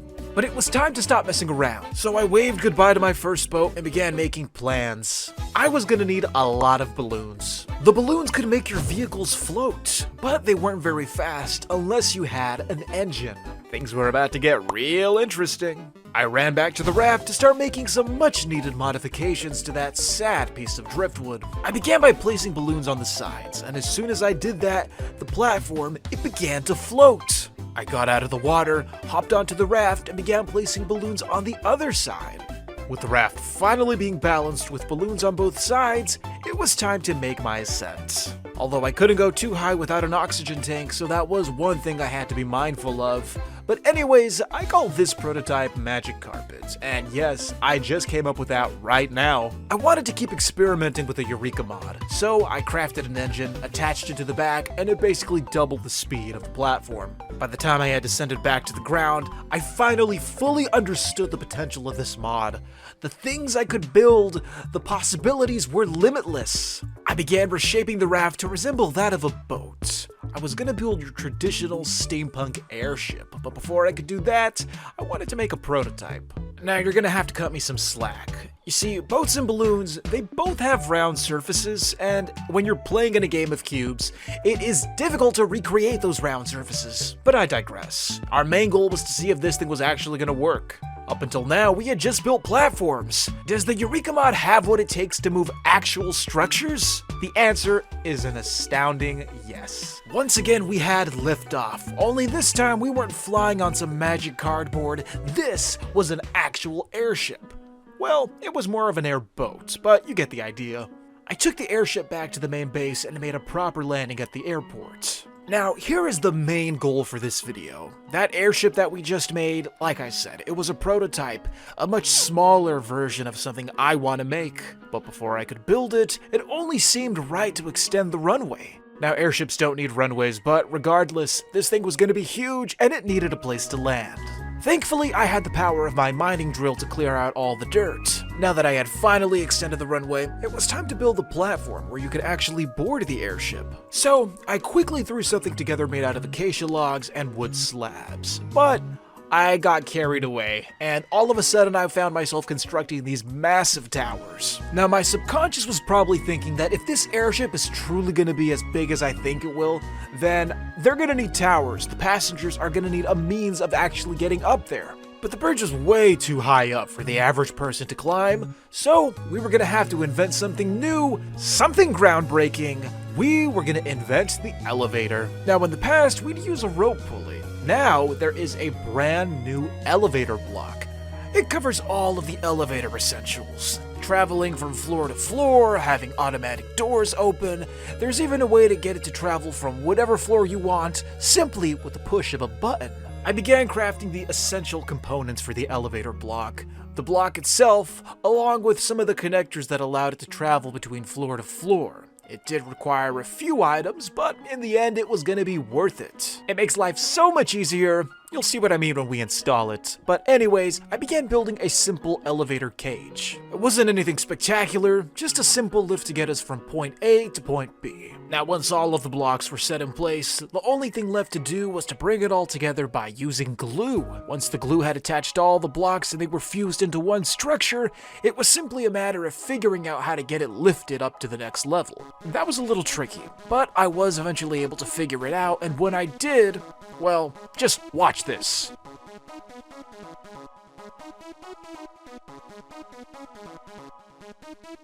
Wasn't that amazing?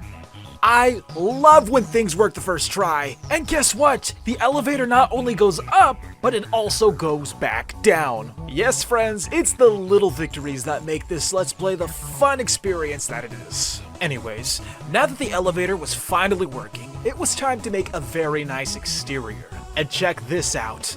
I go into the elevator, I open the door, close the door, but it stays open, I press the button, and it closes on its own. And when it gets to the top floor, the door opens on its own again. You guys, I know I'm freaking out over these little features, but it's just so cool to have this in Minecraft. With the main mechanical issues out of the way, it was finally time to start having some fun and add detail to the area.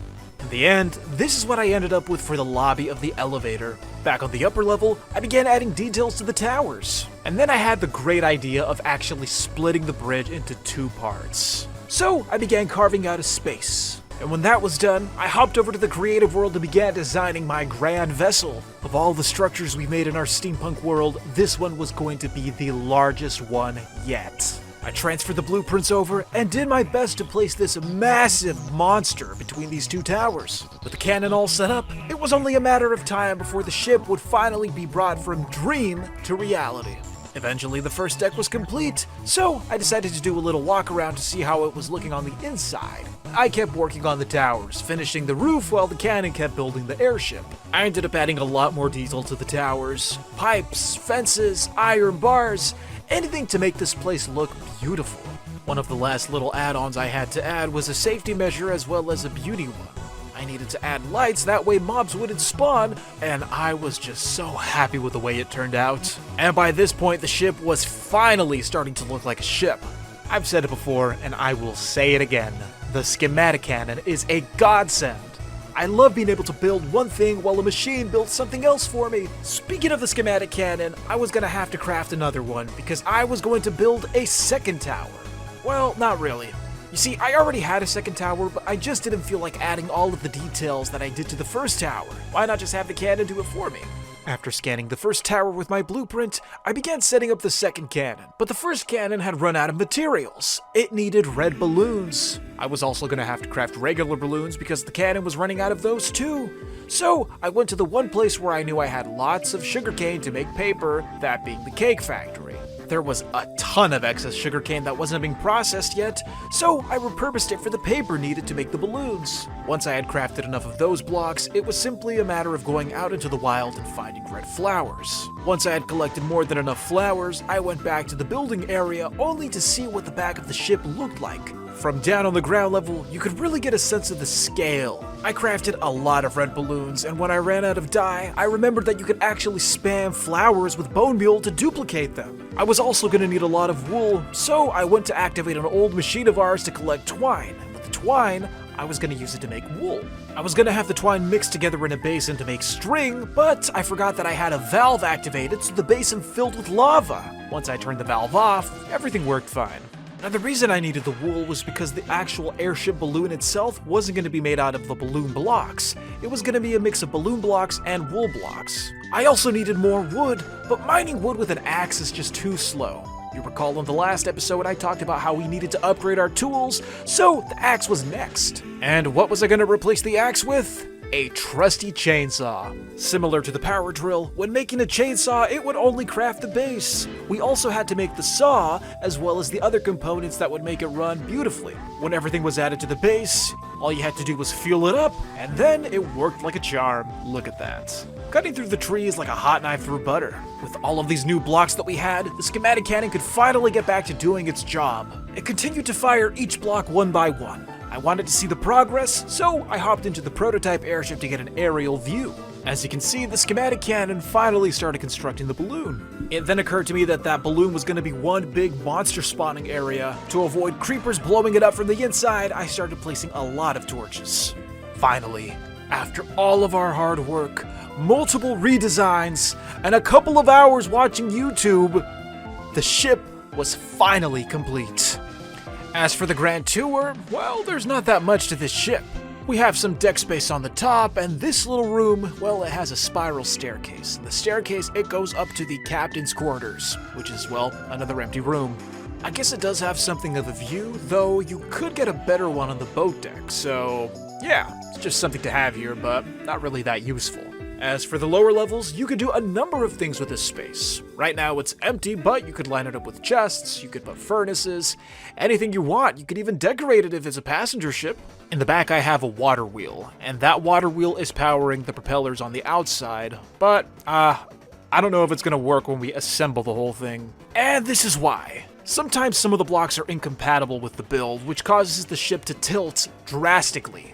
Now usually you have to break the block, or you can steer the ship and make it level again. That's what I'm gonna try to do. And I think I underestimated the space I needed. The area between the two bridges is way too narrow, so I hope that when I come back to park this thing, it's gonna be easy. But on the bright side, the ship moves. It's staying together. That's better than our first attempt at making a steam train. So I think things are going our way still. The airship was also way too heavy because it began to descend closer and closer to the ground.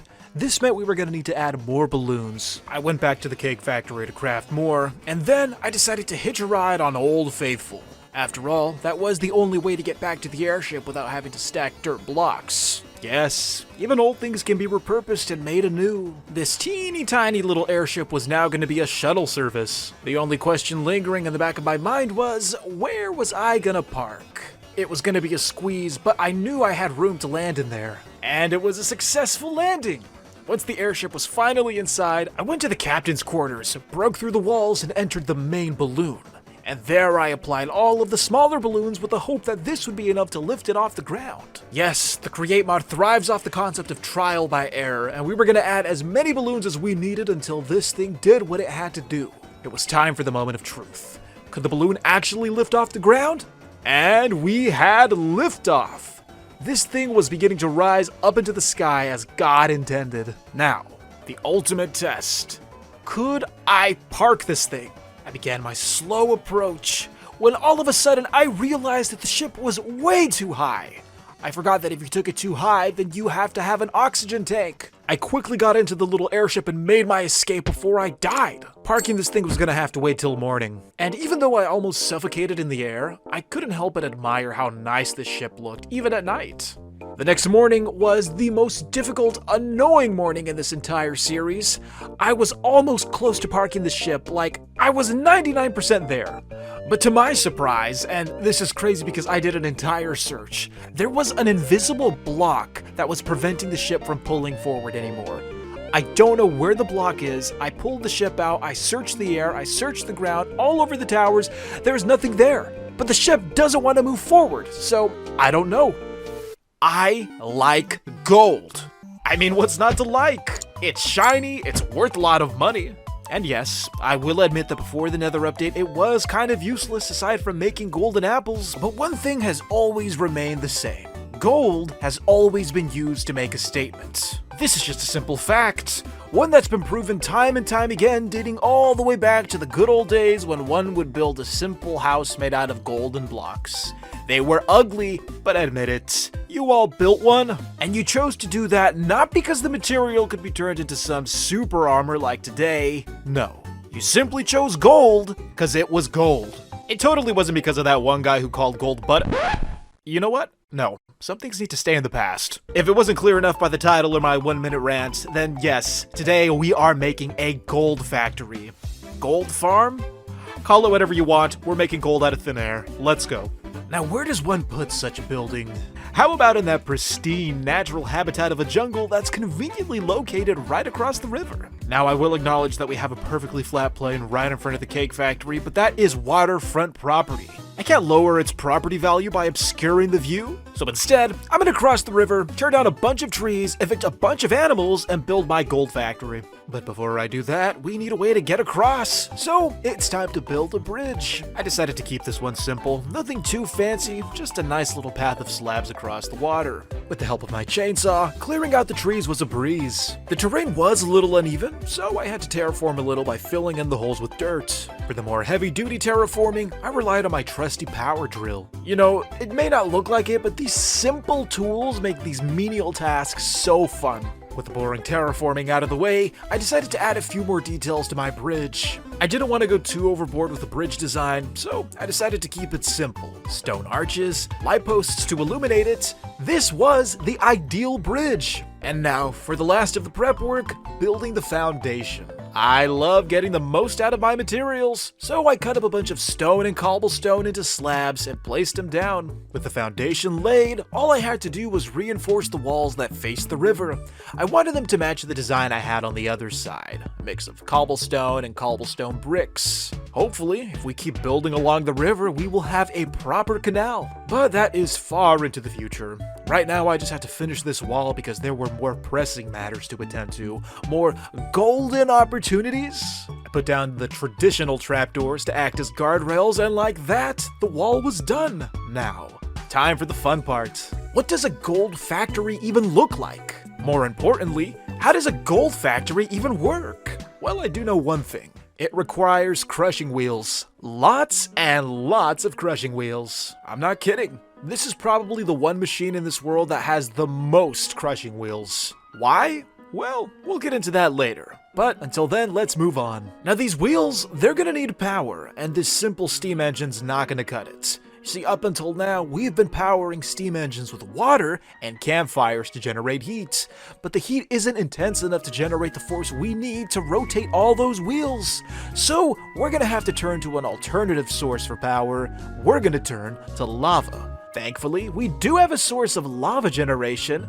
It's just across the river. So we're gonna have to build a pipeline. I went to the workshop to turn some copper into pipes. When the pipes were crafted, I used some of them to make pumps, and then after that, I made my way to the lava room to see how I was gonna make this work. Well, for starters, I was gonna have to create a big hole in the wall. It wasn't gonna look nice, but sacrifices have to be made in the name of progress. After that, I began placing the pipes, doing my best to conceal them in the hillside. This was gonna be an underwater pipeline. If it was above the water, well, that just looks bad and it was gonna block the way for any future boating projects we may have.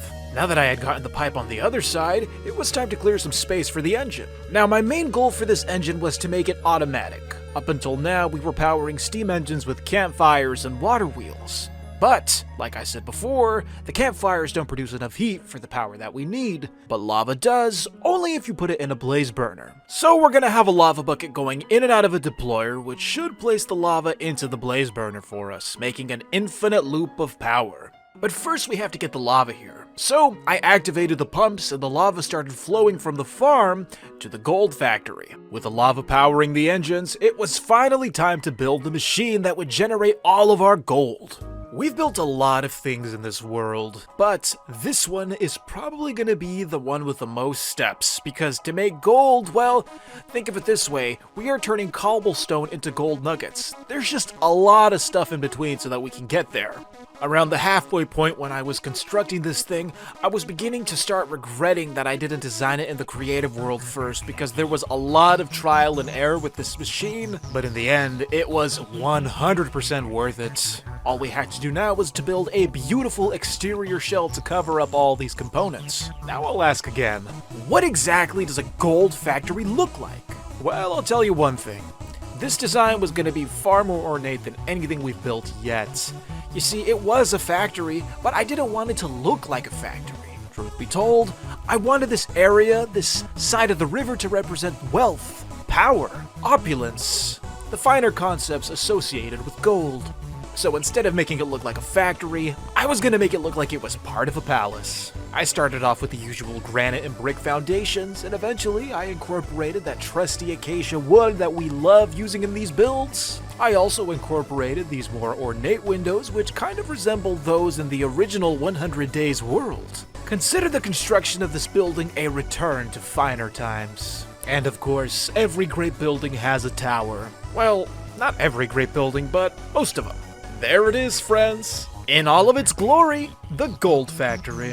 When you compare it to other buildings like the Cake Factory, well, there is no comparison. I even threw in some gold blocks just to emphasize that this place is where the money is made. And as for the inside, well, you know what? Let me give you a tour and show you how the machine works. Alright, so all those crushing wheels, well, that's what they're for. To crush cobblestone and turn it into gravel. Cobblestone that comes from our fabulous cobblestone generator. Thanks to the power of the steam engine, the factory was producing lots of cobblestone, all of which was grounded up into gravel and then once again grounded up into sand. But when you crush gravel, you do get more than just sand. You also have a chance of generating flint as well as clay. But the fact is, we only need the sand.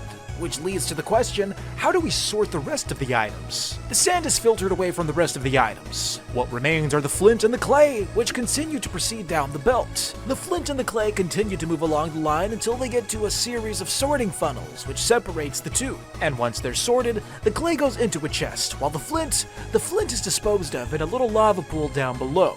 You see, we have way too much flint, and I have no use for it, at least for now. As for the sand, like I said before, it's able to phase right through the belt down to the lower levels. This is accomplished thanks to chutes which are right underneath the belt. The next step involves washing the sand with water. With the help of an encased fan, there is a small chance that the sand will drop clay, which is exactly what we need.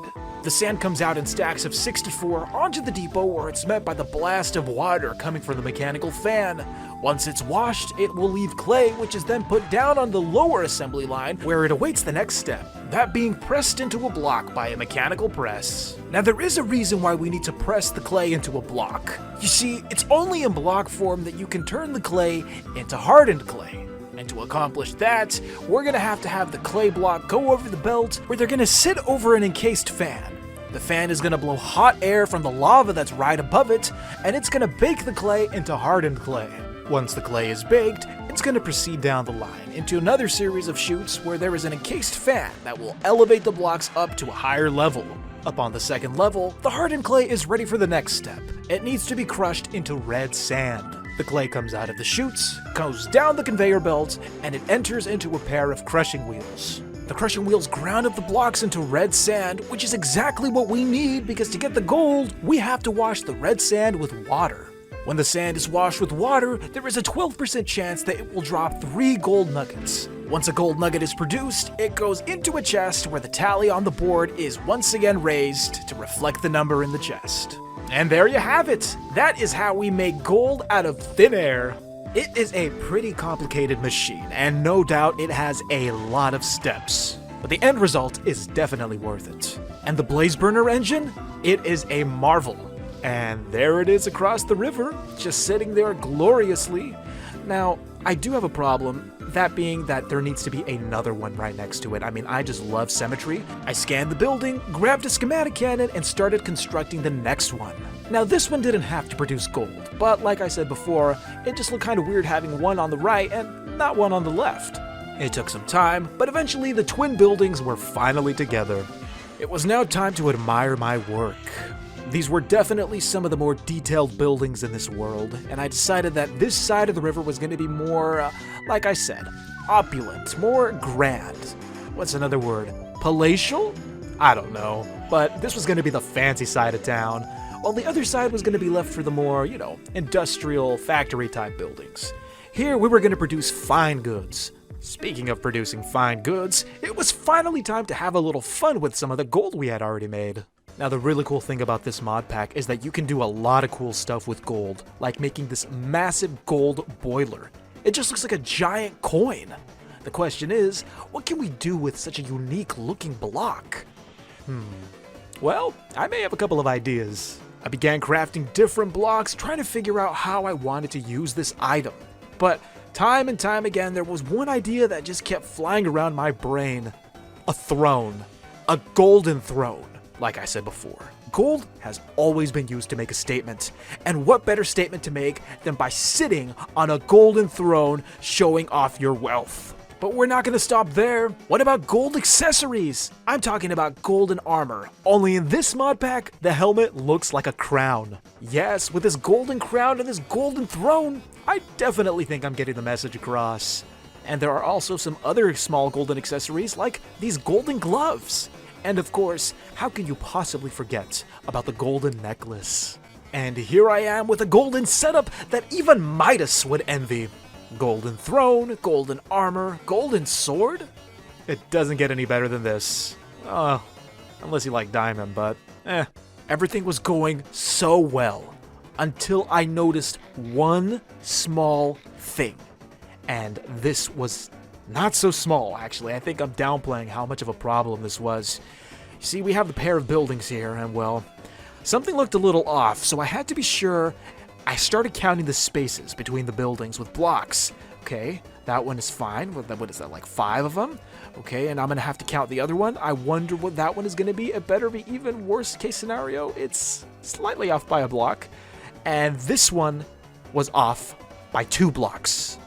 Not 1, 2 blocks. The entire setup was ruined. The buildings were not evenly spaced apart. It's something I'm gonna have to correct later, but yeah, that is definitely like a rock in my shoe. But aside from that, at least they did their job. Today I'm going to work on a little vanity project, in the sense that this build is going to accomplish absolutely nothing for this world. I'm just going to build it because it's cool to have. Now the first step to building a giant vault is of course drilling into the mountain, and we can't drill unless we fuel the power drill. With the drill powered up, I went back to the mountain and began breaking up a bunch of blocks, but there was a little problem. You see, this was a very big mountain, and sometimes I would have to reach really high up to break the blocks, and sometimes I couldn't reach that far. But there is a special tool that can extend your reach. This tool is called an extendo grip. Kind of a funny name, but it does exactly that. It extends your reach. So that's what I'm gonna do. I'm gonna have to craft one of these. I got some brass, smashed it down so that we could have the plates, and began collecting other materials. Once I had everything I needed, I placed the items into the mechanical crafter, as that was the only way you could make one of these things. I really do need to speed up the mechanical crafter because this is actually a slightly sped up version. Anyways, with the extendo grip now crafted, it was finally time to get to work. Of course, I did have to test it first. I mean, you can't just create something new and not give it a try. All you have to do is put the tool in your offhand, and then you scroll through the hotbar like usual, and it will hold on to any item you have. Naturally, I tested the pickaxe as it was the blocks that I wanted to reach far to break. And yeah, this thing definitely extended your reach. And bonus tip, if you don't want to lose any durability, make sure you have an air tank. And yes, of course, it worked with the wonderful power drill. Now we were breaking a ton of blocks, and we could break them up and down, left to right. It didn't matter how far they were or what direction they were in, the extendo grip could reach all. Although, like I said before, the air tank will prevent the durability from going down, but you have to make sure that it's full of air. The next step was to make a giant round frame where the giant vault door was gonna go. Now, I didn't know how I wanted this to work. All I knew was that I wanted it to be a spiral door. You know, I think they're called iris doors. It's where the triangular blades open up. Now, this was gonna be a little tricky, and in the creative world, I went through many trials and errors, but I finally got it down. Once I had perfected the spiral design as well as the mechanics to get the door to open, all I had to do was save the schematic and transfer it over to the survival world. I took the preview of the door and tried to align it exactly with my granite frame that I had made earlier. With the preview perfectly aligned, all I had to do was set up the schematic cannon, and from there, it took care of the rest. With the frame done, I manually built the door on the inside. You can see the spiral there, and yeah, now I just had to get it to open. Now to do this, I was gonna need a special type of remote. Now I don't remember exactly what this was called, but it basically acts as a remote that sends a signal to other redstone components. The goal is to send a signal to the doors to have it open on its own, but I do have to link it with other redstone components. I had windmills for power, I had gear shifts to dictate how the doors were going to open, and of course I had mechanical bearings to ensure that they could move at all. All I had to do was link each blade to the redstone control. And seeing as how they were really spread apart, it was a little dangerous, especially if I wasn't watching where I was going, because sometimes, well, I fall. There was a couple of, let's call them mishaps. You know, like I said before, it's usually good to test something before you use it for real. I went back, fixed the door, and well, take a look for yourself. I thought that the elevator was really cool, but this thing, it blows the elevator out of the water. The vault door, the round door, the iris door, whatever you want to call it, it doesn't matter. It worked. All of the blades opened perfectly in sync, and they closed in sync as well. All of that happening with the simple push of a button from my trusty redstone controller. With the vault door complete, now I had to design the vault itself. This was going to involve way more digging. Thankfully, the power drill would come in handy. Now the door did stick out a little, so I had to build a roof connecting the mountain with the vault door. Once the roof was finally complete, the next step was to actually detail the interior of what was just a simple, massive cave. I wanted to go for something grand because this was going to be the place where we were going to store all of our riches. I had a couple of things in mind, but there was one thing I knew I had to have. Massive columns on both the left and right side, as well as a beautiful, ornate floor. Now, the big question, which project was I going to tackle first? Well, seeing as how the floor is right there, that seemed the most easy. I dug up the floor and began placing slabs, trying to figure out what kind of pattern I wanted to do. In the end, I settled for a simple checkered pattern made up of andesite slabs as well as stone slabs. You can always rely on a checkered pattern. It's simple, but it looks nice. Next, I wanted to add some illumination. I began constructing these fire bowls on the sides of the path. I know we're in a steampunk world, but for the vault, I was going for a more ancient look. You know, the kind of atmosphere you'd find in an Indiana Jones movie where he's walking through a lost temple. Old, but monumentally grand. Though I was faithful to the color palette of this world, and I used a lot of acacia logs. Okay, so I finished the main chamber, but now I wanted the actual loot chamber. You see, this was just a lobby. The real vault was going to be behind another set of massive doors. With the new room finally created, it was finally time to take in everything that I had constructed. A little self-evaluation. And yeah, everything was looking good. Now it was time to get back to the more technical side of things, making these massive doors work. These were not going to be spiral doors like the main one. They were just going to be regular doors, but they were going to be massive. I went to the Andesite alloy factory to gather some materials for the next essential block, that block being a radial chassis. You see, this block was going to make it possible for the door to open and close. Once they were crafted, I went back to the vault and began installing the chassis. Next, I added glue to the sides because I was going to be building some pretty large doors and I wanted to move with the chassis when they rotated. Now before I began building the doors, I did want to craft some red sand because I was going to make red sandstone.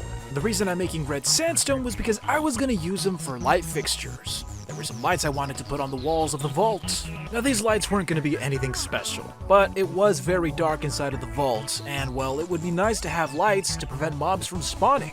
I wouldn't want to store my gold in a place where I know it'd be in danger of getting blown up by creepers. I duplicated the design 7 more times, and well, in my opinion, I think that's plenty of lights. It was finally time to build the doors, and surprise, surprise, I am using acacia logs again. And just like the iris store, I was once again going to be using the redstone links, windmill blocks, mechanical bearing, and the sequence gear shift. Took me a while to remember what it was called. Once everything was glued together, it was finally time for a test run, and like I said before, I don't want creepers blowing it up, but how about if I had 2 giant guardian creepers protecting my loot? Okay, so the vault is finally complete. We have 2 sets of giant doors that can adequately protect all of our loot. The only thing that's missing now is the loot. So it's time to make a trip to our gold factory where we're going to convert all of our gold nuggets into gold ingots. And we're going to turn those gold ingots into gold blocks. Now, what are we going to do with those gold blocks? Well, you'll see. The next few things are going to seem a little wasteful, but like I said before, this is a vanity project. So let's have some fun with it.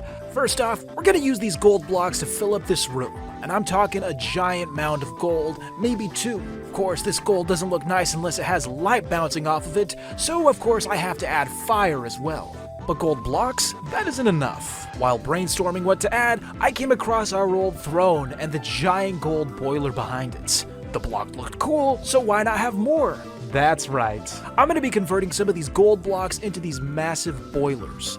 Now the boilers are actually used for trains, but they look like giant gold coins. On top of that, I had to craft some clay blocks and bake them because I was going to be making pottery. Now, why was I going to need pottery? Well, it turns out that if you combine the different pots, and they do come in all shapes and sizes, if you combine them with gold blocks, then they become gold pottery. Just the thing we need. I went back and added the pots as well as the boilers, trying to figure out which was the best possible way to place them. And you may also notice that I've added some little hints of emerald block in there. I didn't add much because, well, I didn't have that many emeralds to begin with, but I like the way they popped out. And of course, last but not least, since this is a treasury room, it at least deserves a nice floor. And once again, I am reverting to the good old checkered pattern. The room was almost done, but the walls were a little lacking, so I added some small details just so that there was a little depth. That way they didn't look so plain. There it is, the finished product. The treasury was done, the vault doors were done, the creepers were guarding all of our loot. It all came together perfectly. I don't know about you guys, but this was a fun little project to take on, and these doors, they were impenetrable. Nothing could get... What is that? Who is that? Somehow, it looked like someone got past my security. I opened the doors, and they are really slow at opening, but it looks so cool, so I can overlook it. And thankfully, there was nobody in there. I'm guessing that the guy was above the ground or beneath our feet. Okay, I've put this off for long enough. As you may recall, for the last couple of episodes, we've been building this luxury district, a place where we can make gold and other fine goods. We started with a gold factory, which was an absolute marvel. We're just making gold out of thin air. I also created the vault at the end of the road of this luxury district, and inside of the vault, a place for us to store our wealth. Yes, this place is really coming together. There's only one problem. You see, one of the buildings is off by 2 blocks. And that's a huge problem because it makes this path uneven, and I am a sucker for symmetry. So, it's time to address this problem, and many of you have been suggesting that I can simply push the building with a piston. So, we're gonna give that a try. But before we get started, special thanks to SolarBeast1415 for today's video idea. Let's go. Now, pushing a building with a piston sounds easy, but there is some prep work I have to get out of the way. For example, I have to mine out all of these blocks so that the building has room to shift when the piston pushes it forward. After that, it was time for the grueling task of gluing everything together. I made a nice little cobblestone column so that I could start at one corner and end up gluing at the other corner. But unfortunately, there was one thing I didn't know about glue. It can only cover so many blocks because there is a maximum limit. Seeing as to how the selected area was way too big, I was gonna have to glue the building in sections if I wanted to cover the whole thing. Now, the next mistake I made was thinking that a regular piston could get the job done, but that wasn't the case. I was gonna need a mechanical piston, a special block exclusive to the Create mod.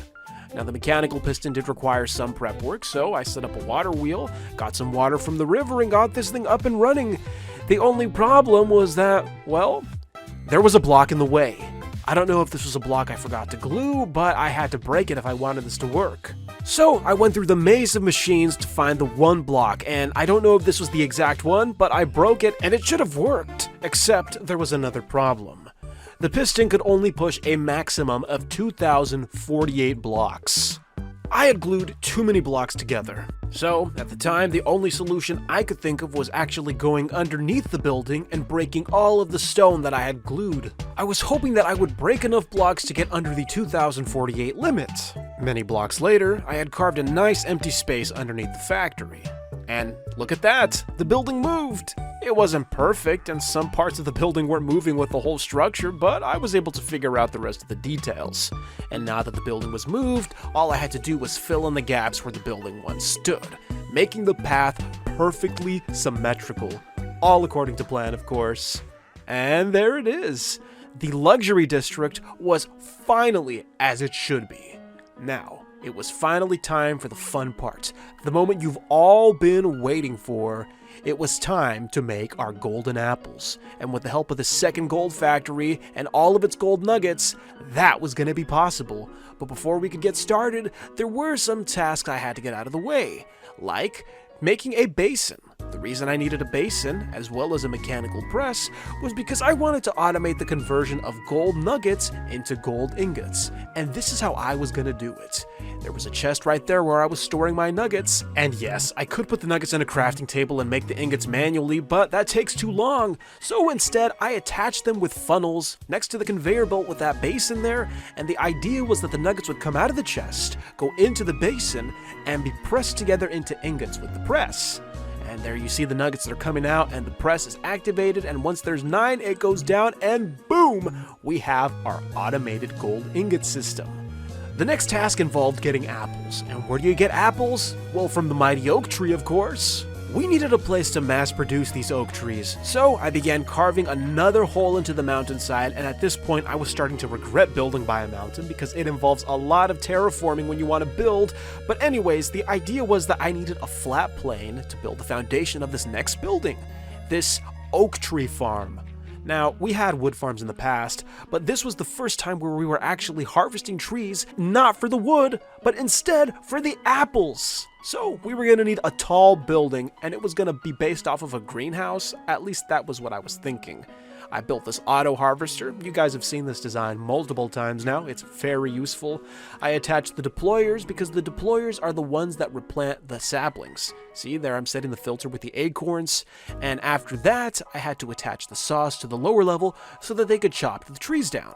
Okay, the harvester is finally complete. Now, the only thing left to do is bring it all together with the cart assembler, and the cart assembler is kind of tricky to use. Sometimes it glitches. Speaking of glitches, my game started breaking on me. I was breaking blocks and they weren't appearing. I wasn't able to pick them up, so I had to leave, disconnect, join back, and give it another try. There was my cart assembler, and now it was the moment of truth. Was this going to work? Well, I hope it would because I built these multiple times, and would you know it, look at that. It glitched. It assembled on the other side for some reason. I don't even know how that happened. And the worst part was that when the machine started coming back towards me, well, take a look at this.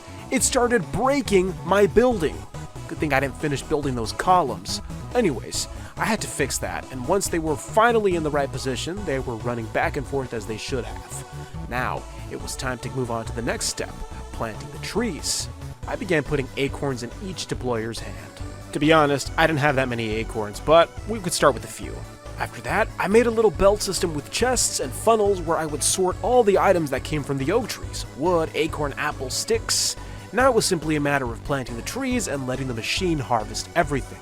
I had to give it a push, and off it went, beautifully running as it should. Once again, we relied on our trusty acacia block to make up the foundation of the build. I use sandstone for the roof, and the main reason I use sandstone is because I think it just looks so clean compared to the other blocks. It's just got a nice smooth texture. Anyways, I started adding details to the lower level, and I was thinking about filling this area with water, but I'm not sure on that yet. Let me know in the comments what you think I should fill in this area down here. I was also thinking about adding lava or fire, but then it just occurred to me that the upper part of this building is made out of wood, and as we know, wood and fire don't mix.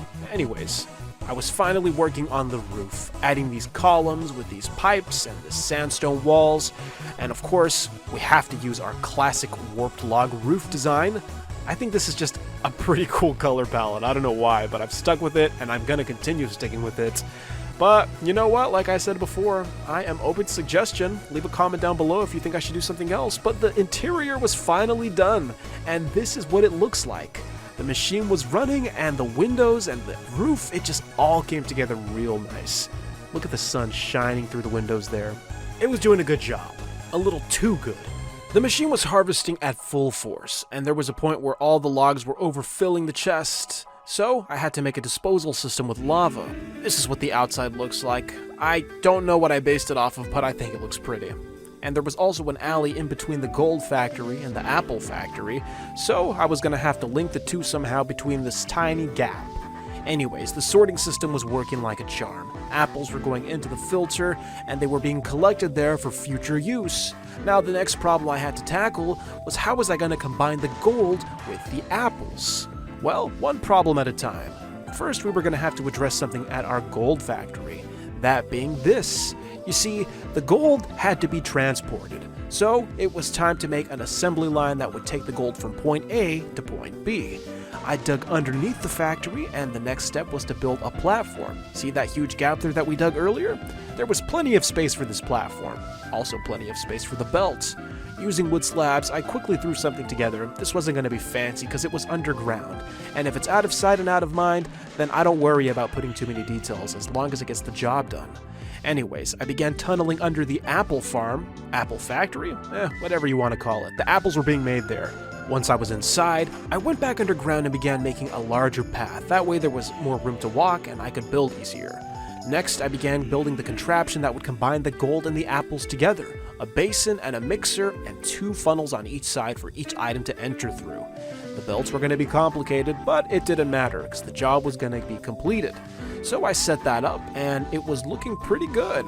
I even had a chest there that was going to be connected to some chutes where the apples would be blown in from the bottom.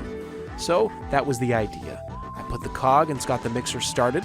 And after that, well, it was simply time to attach the chest, and the system was, I'd say, about 95% complete. But the big question was it gonna run? So I gathered some gold, and I also grabbed some apples because I wanted to see if this was gonna work, and good thing I gave it a try before turning everything on, because look at that, it didn't work. I don't know why it didn't work until I looked at the crafting recipe, and to my surprise, mixers were not able to combine gold and apples. It had to be a mechanical crafter. So everything I just did right now, absolutely useless. I demolished the whole thing and I had to go back to the drawing board, this time with a design that was going to incorporate a mechanical crafter. And yes, I had to take my time, I had to think it over, but I was able to get it done. So I went back, and this is what I ended up with. A nice, simple, clean interface with an apple in the middle. You're probably wondering how it works. Well, let me show you. Okay, here we are back at the gold factory. The gold is being compounded into ingots. I set the gold filter so that only ingots come out, and all I have to do is let the gold out. The gold goes onto the conveyor belt where it travels to the apple farm.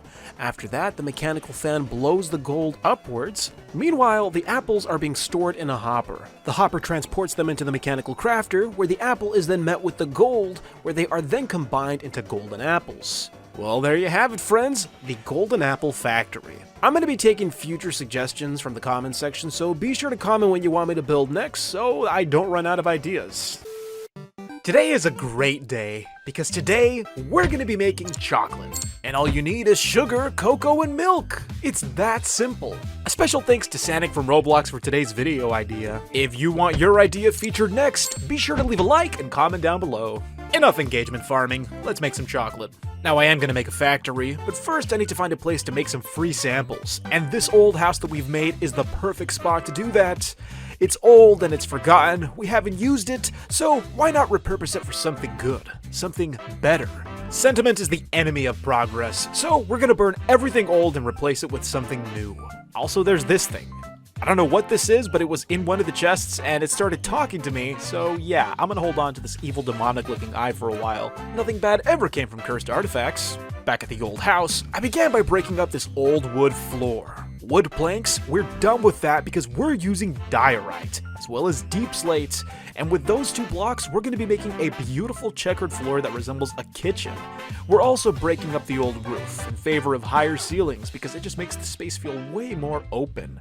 Alright, so the next step now is to make some cabinets, birch cabinets, because this is going to be a kitchen for preparing the sweetest delicacies. And of course, what's a kitchen without a stove? A brick stove. So we're going to add that there, and we'll add a little overhead for the stove as well. And next, we have to add a power source for our mixer, where we're going to mix up all of our ingredients to make a delicious chocolate sample. As for everything I have so far, well, at the time I thought it was all coming together nicely. I even used a pressure plate to look like a cutting board when all of a sudden I remembered there were actually cutting boards in the mod pack. I then went to the workshop to convert these planks into boards. I ran the wood through the buzzsaw multiple times and it took a long time to actually get the one item that I needed. All it would do was change the texture of the block. This was a very annoying process, but eventually I got the materials I needed and made some furniture. After that, I began looking for ways to decorate this kitchen, anything at all, and then I discovered you could make granite countertops, so I replaced the old wood ones and swapped them for something better, the granite ones. Look how clean that looks. I then turned my attention to the ceiling where I felt that we could use more light, so I broke through it and made some skylights. And I am so happy that I did that because these skylights made a world of a difference, just lots of natural light pouring in. The next step was to add these nice hanging flower pots. I wanted a little color in this kitchen because it was still a little dull, just nothing but grays and whites. So these flowers, they added that nice extra pop that I was looking for. Flowers of all colors, orange, blue, red, pink. They definitely gave this place more life. And of course, what's a kitchen without a cooking pot? After all that, it was finally time to make the chocolate. Remember the key 3 ingredients? We were gonna need milk, cocoa beans, and lots of sugar. After that, we had to provide heat to the blaze burner, and then the mixer would automatically combine all the ingredients together, leaving you nothing but delicious chocolate. Now, it was time to press the chocolate into bars, and to do this, we were going to use the mechanical press. It just smashes it all together, and what you're left with are these beautiful bars of chocolate. Delicious, sweet, and absolutely addicting. This kitchen was the perfect place to eat our free samples. We're definitely gonna come back here to cook some more treats, but as for now, we're gonna move on because this kitchen simply can't produce the quantity of chocolate I need to satisfy my craving. I needed more chocolate, which meant I needed even more cocoa beans. Thankfully, there was a jungle directly across the river behind our fancy district. The only problem is that they only grow in the summer. So we had to find a solution to work around the seasons. And yes, we had a solution. Introducing the garden cloche. It's basically a mini greenhouse, and we can grow anything we want when we want, regardless of the season. To get this thing working, I had to provide it with power, which meant I had to add more dangerous electrical wires to our workshop courtyard. The next thing I needed to do was to set up a fluid pump. For the garden cloche to work, you had to provide water so that the plant could actually grow. I provided power to the pump as well. It was simply a matter of connecting the pump. Oh, and yeah, don't do what I just did. You are guaranteed to die if you touch those wires. There is power flowing through them, and they will kill you. Anyways, like I was saying, don't touch the wires, otherwise you're gonna end up like this. Yeah, not a pretty sight. I went back to collect my materials, being extra careful around the live wires, and then I provided power to the pump. Water was now flowing into the garden cloche, which meant we could grow things. And guess what? The cocoa beans were not compatible with the machine. I couldn't grow anything in it. So it was time to move on to plan B. We were simply gonna have to grow them the old-fashioned way with jungle logs. I chopped down a tree, and trying to stay optimistic, I went back to the workshop to give the garden cloche another try. I was trying to grow cocoa beans on dirt, and maybe wood would work, and it didn't. Yeah, all of this was absolutely useless, at least for our purposes. But I was able to grow some nice healthy carrots. But I don't want carrots. I need chocolate. So I went back to collect more jungle logs because that was going to be the only way to do this. Next, I began laying the foundation for what would be our beautiful chocolate factory. I put it right next to the cake factory and figured, hey, this is going to be our sweets district where we're going to make chocolate, cake, pies, and basically anything your dentist would advise against eating. I finished the foundation of the chocolate factory. Now it was time to move on to the more technical side, growing the cocoa beans. And for that, I was going to build this large greenhouse. Now, the greenhouse wasn't going to serve any function.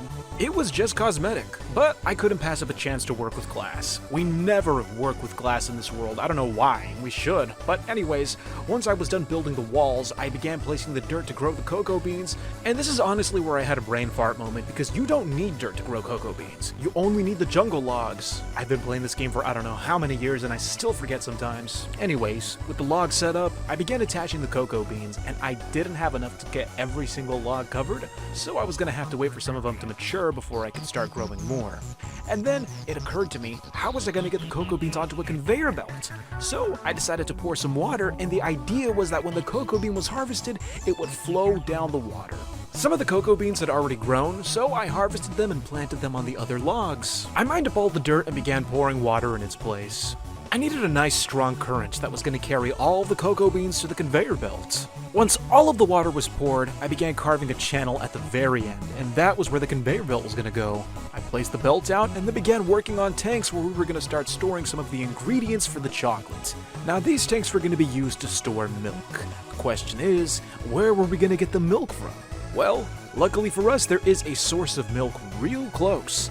I built a pipeline all the way to the cake factory. We had a large supply just sitting there because the cake factory was temporarily out of order. So why not put it to use, which is exactly what I did. I connected the pipe to the cake factory, and shortly after I added power to the pumps.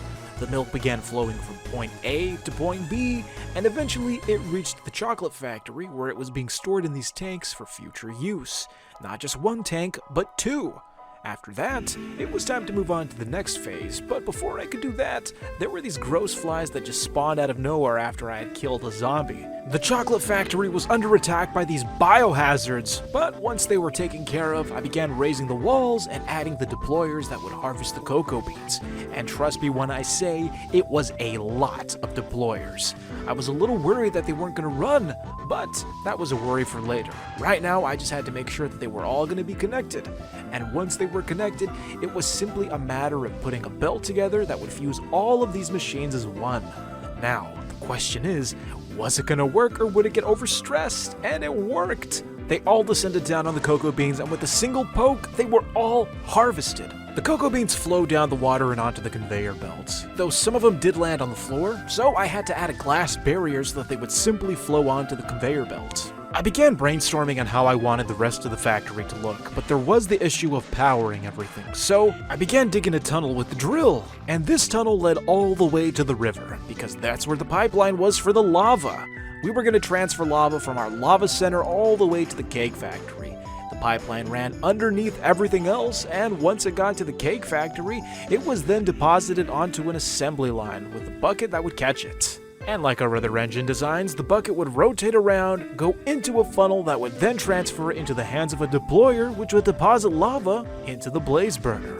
Once the blaze burner was hot, everything began running, which meant we could start transferring items like sugarcane. I built a little farm there, and next to the farm was the conveyor belt line that was going to transfer all the sugarcane and convert it into sugar. Everything was finally taking shape, and it was only a matter of time before all the ingredients were going to come together. And things were looking good, but there was a problem. You see, everything was already in the basin, and it should have started mixing, but it wasn't. Why? Because there needed to be a blaze burner underneath the basin. So, I had to make another lava setup that would constantly supply the burner with lava. And once it was heated up, it was finally ready to start making chocolate, but the spout was showing through the floor and it looked ugly. So I had to come up with a quick solution, which ended up being just a simple cover-up. But yeah, the factory was now making chocolate, which was conveniently be pumped into the tank right next to the basin. The only downside of this new design was that there was a big pipe that was just ruining the look of this factory.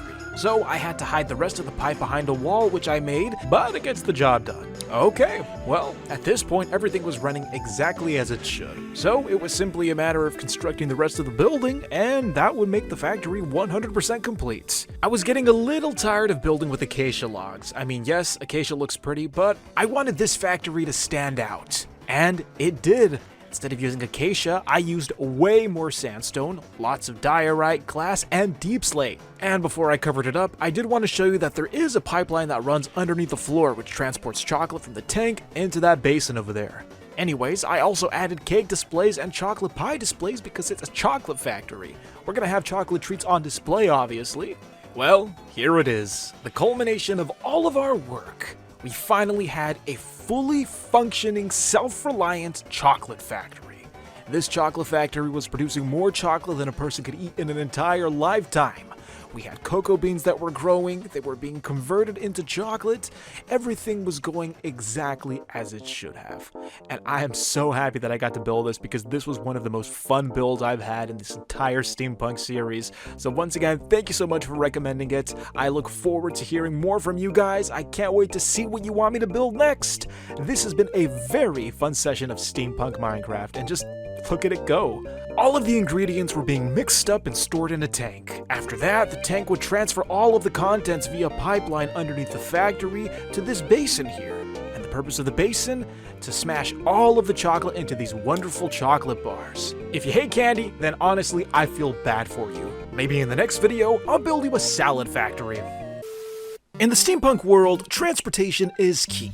Hence the reason we put so much emphasis on all of these vehicles like this little blimp, or the colossal airship that we built I don't know how many episodes back. Anyways, the point is that we need to get to places, and it's only with our creative engineering that we can make that happen. So today, we're gonna make something new, but not without scouting a proper site to build this new machine. As you can see, I effortlessly executed a perfect landing. Now it was simply a matter of getting to the main helm and steering the ship to our new build site, although things were a little off about the airship. Like, really off actually. Lanterns were floating, blocks were like corrupted or something? I don't know why it was like that, but it didn't matter. This thing still moved, and that's all we needed. I began soaring towards this new build site, and although it was at a slow speed, it was still better than traversing through all those jungle trees. Anyways, by the next day we got there and we took our little landing craft to descend down to the surface. And once I approached the land, you can see here that I have already started working on some new stuff. Yeah, I've been here before. And there it is, the site of our new project. I had already set up the materials prior to this video, so you won't have to worry about the boring aspects of this. One of the first tasks we had to tackle was clearing out all of the stone and all of this dirt. To get the job done, we were going to use the old nether drill that we had built a few episodes prior. Yes, this drill was an engineering marvel. It could break through multiple blocks, and it was powered by a single piece of coal. If we wanted to, this thing could just keep running indefinitely, but today, we just needed to clear out a few blocks. This thing is such a big time saver. Imagine having to break up all these blocks one by one. Anyways, it only took a day and all of this stuff was gone. We had a nice flat plane to build on. There was only one more task I wanted to tackle. That being breaking up the ground one more layer, that way we could lay down some nice stone brick slabs, just to have a nice pavement. Anyways, we were gonna have to smelt all of that cobblestone to get our stone slabs, and to do this, I made a fan setup. You know, the setup where you put the lava in front of the fan, and then the fan, it blows all of that hot air out so that you can have an instant furnace. Anyways, this is the setup if you want to save a lot of coal. And that's what I did. I threw the cobblestone in, it was converted to stone, and the stone was then turned into the slabs. There we go. That looks way better. Now we can finally start working on our new project, the boat. And what's the best way to start building a boat? By making train tracks. Now, I may have just lost you there, but let me explain. You see, we did have the Valkyrian Skies mod, but I wanted to craft a vessel that didn't rely on that. I know some of you wanted the build for the airship, but you didn't know how to add the mod, so this was a nice workaround just in case you wanted the schematics. This boat will run without the mod. Now to add on to the whole train tracks thing, if you've ever been to Disneyland, then you may know that there is a boat there, a big river boat. And that boat, it's not being steered by some captain. In fact, the boat is actually sitting on tracks. So basically, think of it like a train on water. We can give off the illusion that it's a boat by having the tracks submerged underneath the water. Now at the time of the recording, this was just a going theory. I didn't actually know if the boat was going to run over the water, but thankfully it did, and this was a big breakthrough. It was finally time to start designing our vessel, and what better material to use than the buoyant material known as concrete? Did you actually think I was going to waste precious metals to build a boat? No! We're gonna make concrete using gravel, sand, and crushing wheels. Lots and lots of crushing wheels. Now the reason I went to the gold factory was because you know how I said we needed lots of crushing wheels? Well, there were a bunch of crushing wheels there already, meaning that there was a bunch of sand being produced already. So I went to go gather some of that sand. I was hoping that there was gonna be a surplus of it, and it turns out that there really wasn't. All of that sand was still being produced into gold, and I just didn't know that the machine was that effective to the point where it left you with very little sand. So instead of cutting corners and using what we already had, I was just gonna have to design another machine that relied on even more crushing wheels. That's exactly what I did. This machine was going to be powered by these massive water wheels, and the reason we used the big water wheels was because they could handle more stress, and the stress capacity is what we needed to expand on if we wanted this whole machine to work. Thankfully, these wheels only required 1 bucket of water. Now it was time to bring this machine to life. Progress was being made. I even had to tinker with a rotational speed controller just so I could pinpoint the exact amount of RPM so that this thing would work. I toggled it down 1 level at a time until we finally found the perfect match. You want to play mod packs with friends, but you can't seem to find a good server. And the free ones? With the big mod packs these days, free servers are just too laggy. Luckily for you, there's BISECT hosting. They host my server, and with plenty of affordable options, they can host your server too. And the best part is, they support almost every mod pack. Use code Doublesal at checkout for 25% off your first order. BISECT hosting, a great site for great servers. With the crushing wheels now up and running, we were producing the perfect amount of gravel and sand. Now, we had to figure out exactly what colors we were going to use to dye our concrete. I was looking for specific colors. Black, white, yellow, gold, red. The reason I wanted this color scheme was because I wanted to mimic the paint designs of the old ocean liners. Yes, those were grand ships. But to do this, we were going to need a lot of flowers, and a lot of flowers requires a lot of bone meal, hence the reason why I'm in the Nether. You see, I was hoping to come across one of those soul sand valleys and find the fossils. You know, the ones made out of bone blocks. Although instead of a fossil, I found this structure. There was a chest and there were some bones, so I decided to explore further, thinking that if I found bones there, I could probably find even more if I went deeper. And it turns out I only found death. Lots of skeletons, so yeah, technically I did find bones, but they were kinda hostile. It was time for attempt number 2, and thankfully this one was more successful than the previous one. Only this time, instead of skeletons, I had to deal with ghosts. Now these ghosts, they were annoying. For some reason, they were just extremely bulky, and there were a bunch of them. But once I was able to kill a ghost, and I don't know how that works, ghosts are dead, aren't they? But like I said before, once I was able to kill the ghosts, I was able to harvest the bones, and then it was back to the worksite, where I was attacked by even more ghosts! I don't know why they attacked me. I don't know what the deal is, but we finally had our flowers, and we finally had the means to duplicate them via bone meal. Check this out. Isn't that just amazing? I love that feature. Saves you so much time having to go pick flowers. Next we had to get charcoal because we needed to make black dye. Black dye was going to be the color of our ship's hull, and so we had to chop down a lot of trees because we were going to be burning a lot of wood. And once that was burned, we had our charcoal supply, and now we were free to make as much dye as we needed. I combined all the ingredients together to make the concrete powder, all those different colors, and then I threw them into the fan, which was now washing them with water, converting them into concrete blocks.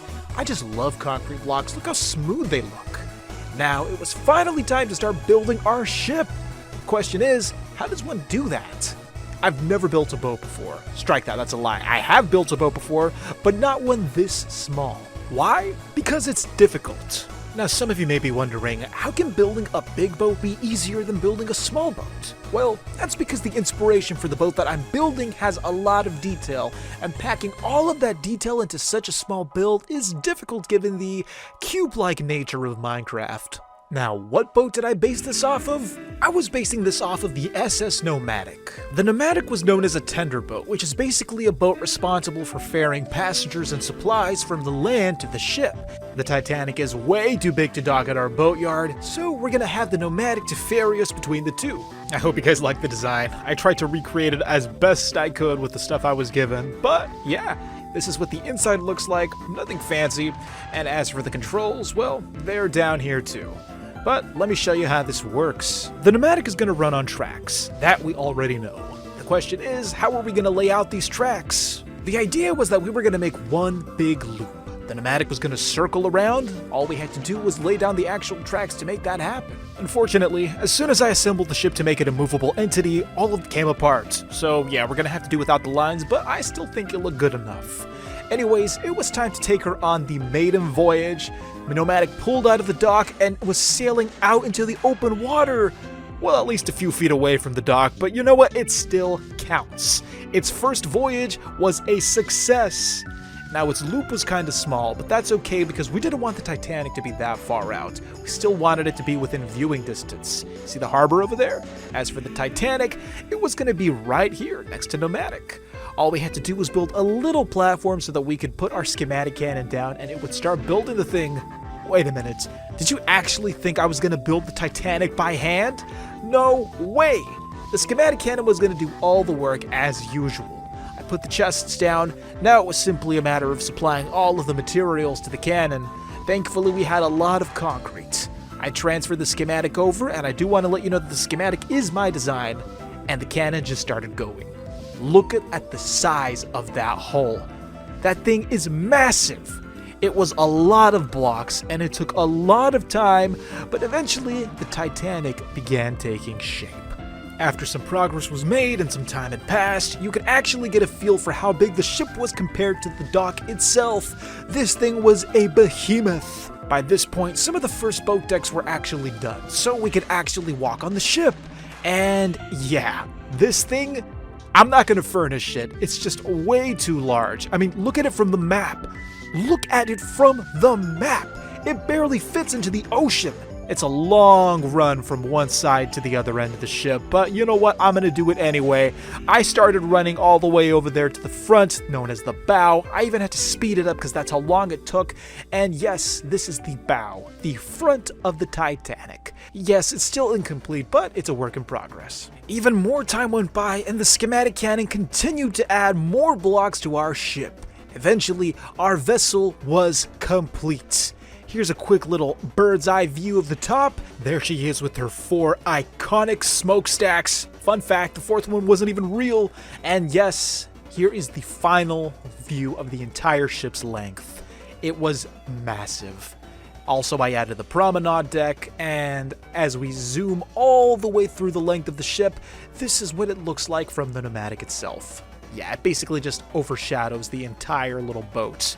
So I hopped on a smaller boat, and one thing I didn't consider was how exactly I was going to get to the top. So I had to add some ladders to the ship's hull, climbing each block one by one, and eventually I made it to the promenade deck. Now, where to start first? Well, how about the inside? There was no inside. If you want to download this build on Patreon, go ahead, furnish it yourself, because that's going to take me way too long if I tried that. But yeah. Here is the front of the ship in all of its glory. I tried to add as much detail as I possibly could, but you know what, like I said before, when you're building with Minecraft blocks, it is a little limiting. You want more detail, you gotta amp up the scale. And here I'm going to recreate the iconic scene from that one movie, don't remember what it's called. Here it is, and why am I jumping like that? I've never seen that animation before. Well, it's time to continue the tour. Where to next? How about the upper boat deck where the lifeboats are? Look at this. I think I spent most of my time designing this area. Here is the bridge where the ship was steered, and there are the Valkyrie and Skies engines because I tried to make this move, but the ship doesn't want to move, so yeah. That was an epic fail. The ship does not move. I do want to let you know that, so consider this as one giant build, just stationary. Also, the interiors, all unfurnished like I said before. Kind of a maze, I even get lost in there. And here, once again, you get a better view of the lifeboats. Do they lower? No. Will they? Yes, because we do need a way to get up and down the side of the ship, but more on that later. Just enjoy the beautiful views of the ship's funnels. And of course, I can't believe I almost forgot this part right here, the Titanic's iconic grand staircase. Not to scale, but you know what, when you do it in Minecraft, what are you gonna do? I even included the clock there. Anyways, that is the Titanic Grand Staircase right here. It's got the iconic glass dome, the staircase itself, and yeah. Oh, yeah, the inside of the ship. I almost forgot. That is, well, it is what it is. It's hollow, like I said before. And the reason we went through there was because I wanted to take a shortcut so that we could get back to the side of the boat here, because now it was time to design an elevator that could get us to the top boat deck. And how were we going to do that? Well, with the lifeboat, of course. Lifeboats were lowered, they can also be raised. So I designed a little lifeboat mechanism here. There's me setting it up. There are the gears, and I had to glue it all together because I wanted it to be one single entity, one platform. Once the glue was applied, it was time to design the elevator functions as well as the controls for it. There's the controls right there. That's going to allow us to go up and down. And of course, I have to add these redstone connectors so that the elevator knows where to stop. That's right there. And yeah, looks like it was time to give it a test, and it worked beautifully. Finally, we had a means of going up and down the side of our ship.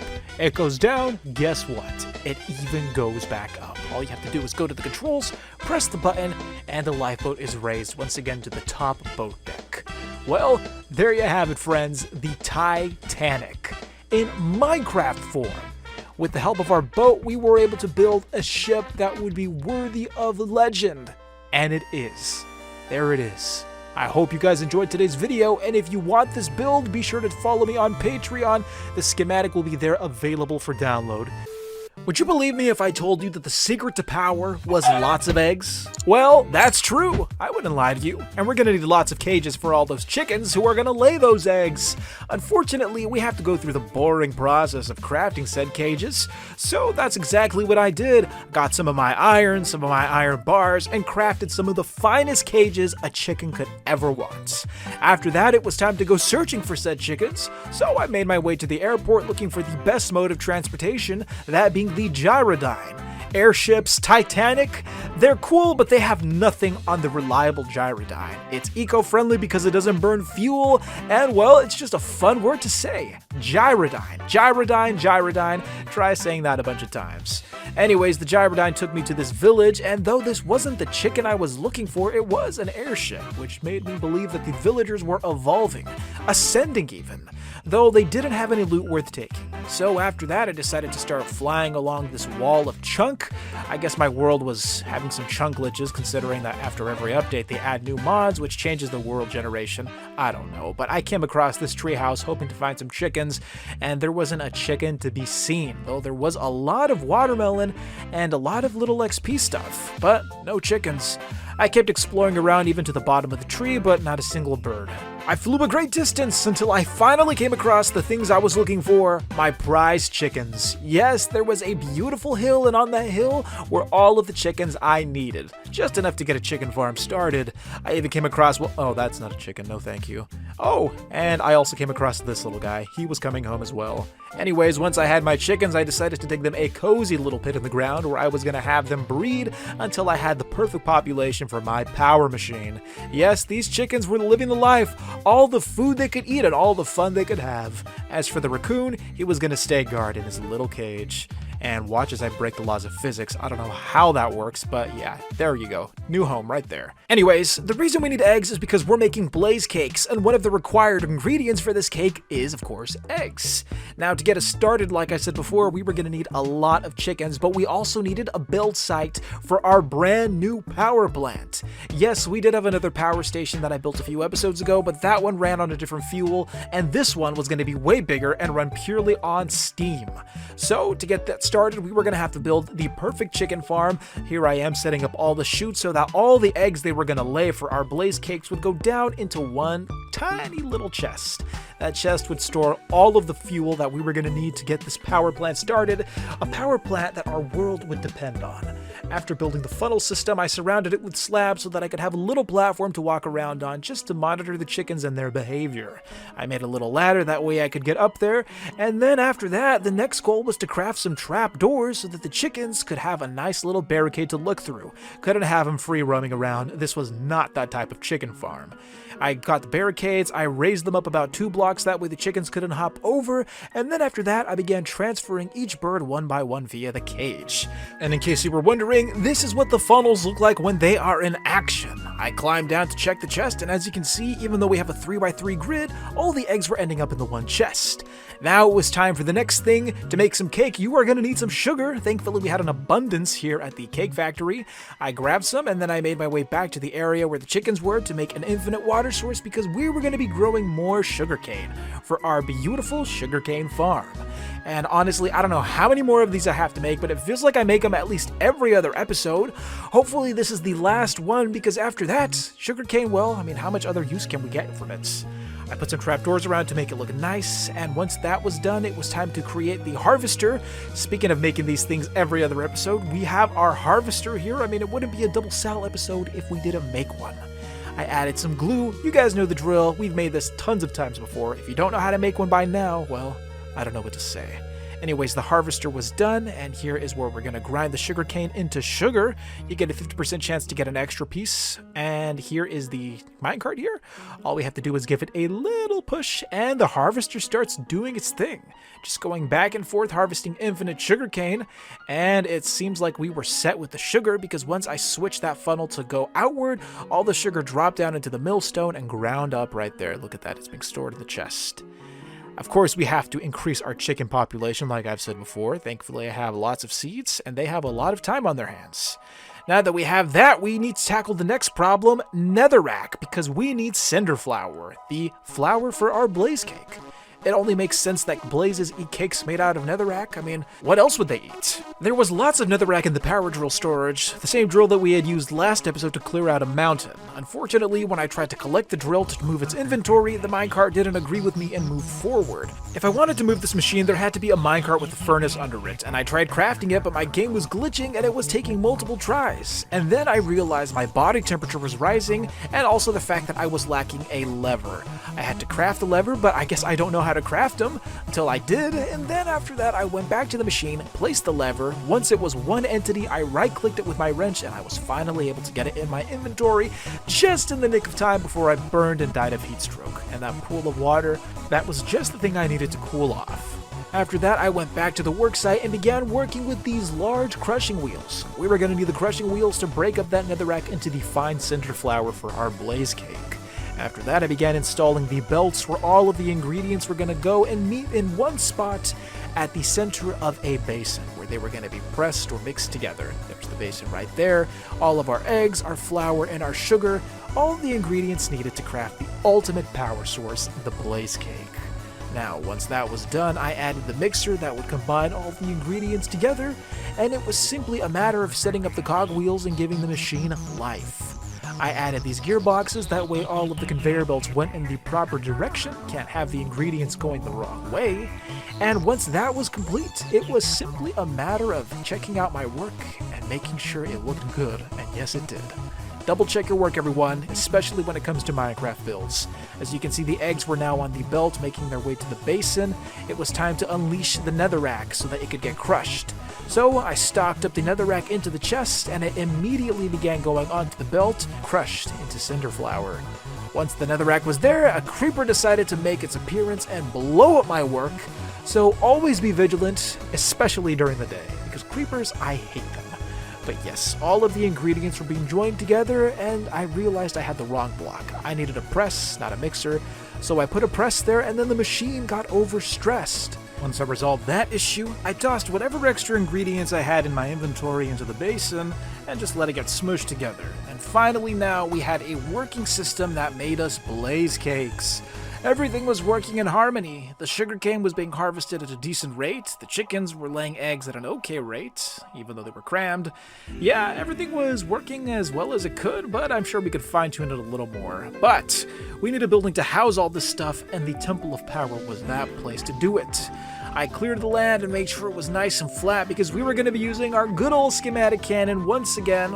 What would we be without the schematic cannon to start building our tower? And I had to look at the bridge as reference there because I wanted everything to align up. Once I had my schematic, I just simply had to place down the preview, and this is the worst part of Create when you place down a huge preview because it makes your game lag.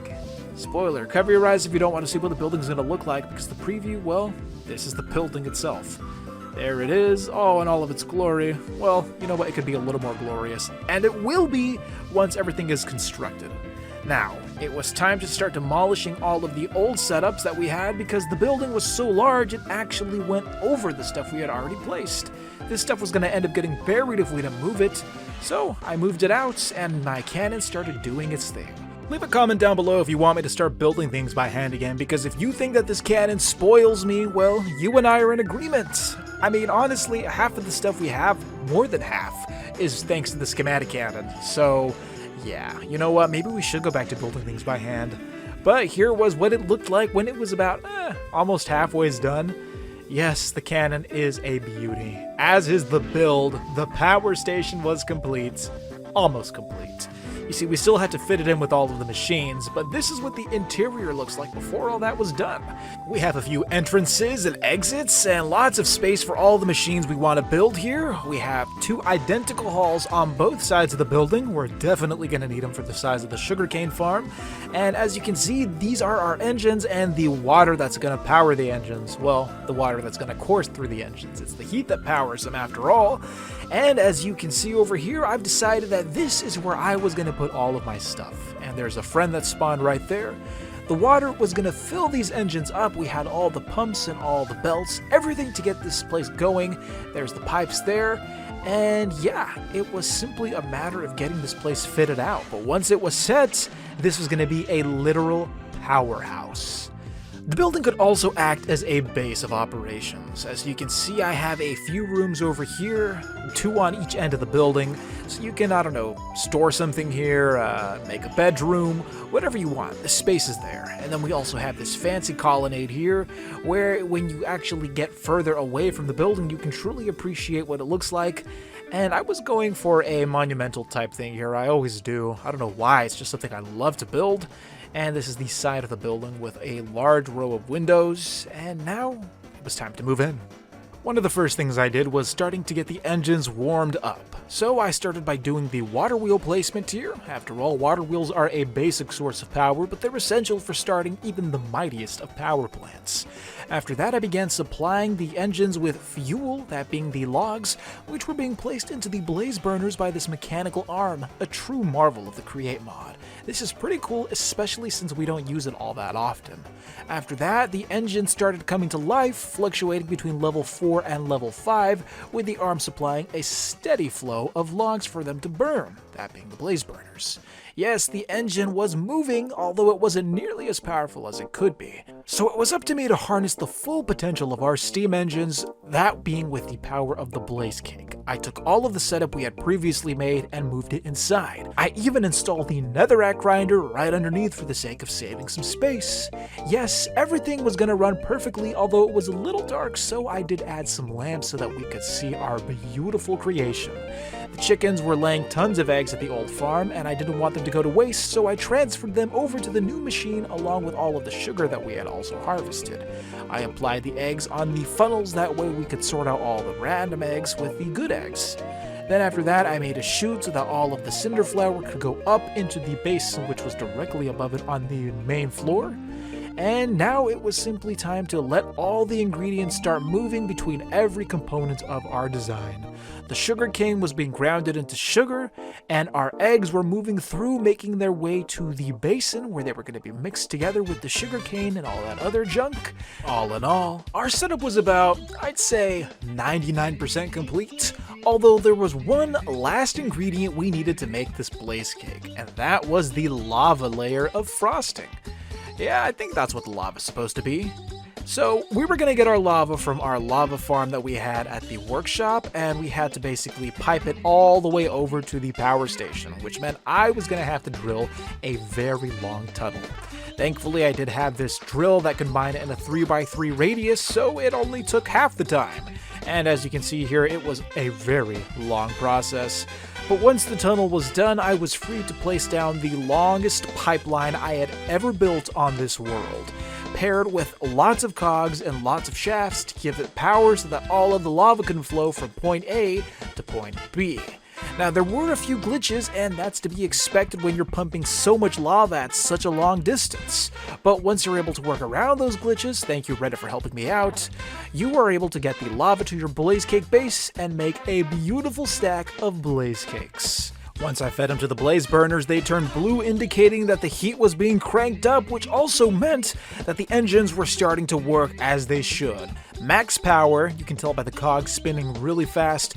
We could also moderate how much water was going in. As you can see, the engines were maxed out because there was all the water and heat mixing together, but it also began to lower because I adjusted the RPM. But with the speed controller, I raised it from 80 RPM to 90, and it maxed out again, so yeah, the more RPM, the more power you get. As for the netherrack, well, as you can see, we were bottlenecking here because we needed more netherrack, so I built a portal, went to the nether, and I got access to the drill, which had plenty of power that would mine us more netherrack, although I was attacked by some pigs, very annoying. And once it was done harvesting the netherrack I needed, I placed it down in the overworld so as to avoid getting killed by the pigs, and collected all the blocks I needed. And that solved the bottleneck issue. But yeah, let's go over the entire process one more time. So, we start here at the sugarcane farm. Sugarcane is collected by the harvester and transported into these chutes. The sugarcane drops down. Then after that, we have to sort it into 2 categories. Silver sugarcane and gold sugarcane. They're no good, they won't get grounded up. But once they're separated, they're ground into sugar itself. The sugar goes down the belt where it's stored, and now for the chickens. Happy happiest chickens on Earth. The chickens lay lots of eggs, which go down the chute. Those are sorted as well. We sort out all the tiered eggs. And as for the regular eggs, they continue down the belt, and after that we move down to the cinder flower area. It begins with netherrack being ground up by crushing wheels into cinder flower, and then the cinder flower is elevated via chutes and a fan into the basin, where they're pressed together to make a blaze cake base, and then filled with lava to make the blaze cake itself. After that, the cake is transported to the mechanical arm that feeds each blaze burner a blaze cake. Once they turn blue, that means you have lots of power, although you may notice that the meter is not where it should be. That's because you need more water. Thankfully, we have pumps, although the pumps aren't pumping enough water at a fast enough rate. So that's where we have to raise the RPM, and once the RPM is raised, the pumps have more rotational force, allowing them to put more water into the tanks, and once the water goes into the tank, the machines come to life. And you're probably wondering how we use all that power. Well, on the outside we have all of these belts moving around, and that's where you would basically plug your machine in. Voila, the power station. I also did a little landscaping outside, made a path, added some bushes on each side with some flowers just to make things nice. We're gonna make beautiful things in this area, and thanks to our power station, that is now possible. In the last video, we made this glorious power plant, a place to harvest all the power we needed to create any factory we wanted. Now the question remains, what kind of factory do we want to build next? Well, how about this TNT factory, suggested by this subscriber? Yes, everybody loves TNT. It's explosive, it's exciting, and it's expensive. But in today's video, we're going to do everything we need to start taking the first steps towards our automated TNT. To make TNT, you need two simple ingredients: sand, which is easy, and gunpowder, which is not so easy.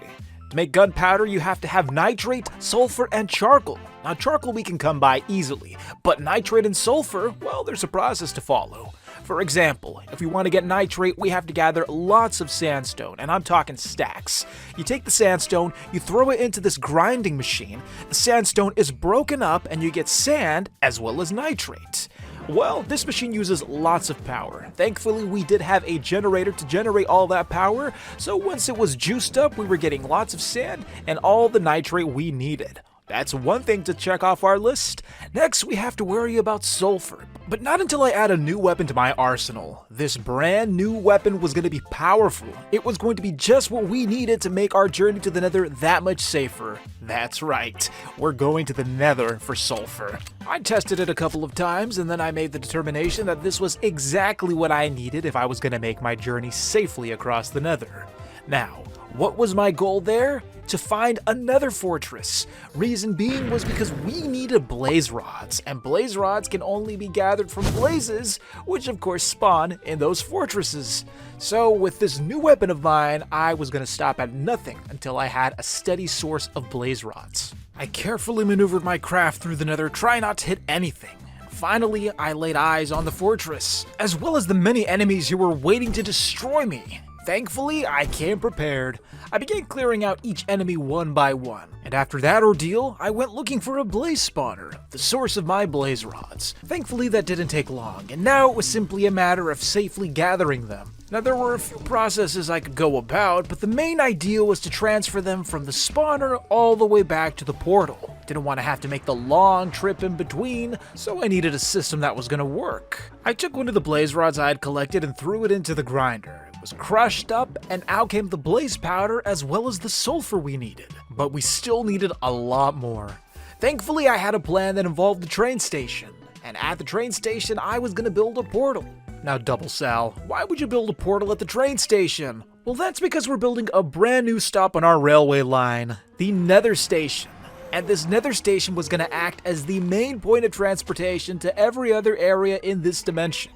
Granted, this station was going to be small, but you know what? It's the Nether, and we're not trying to go too big without getting ourselves blown up in the process. So that's exactly what I did. I began constructing a small little hub where I could safely come and go as I wanted without getting killed.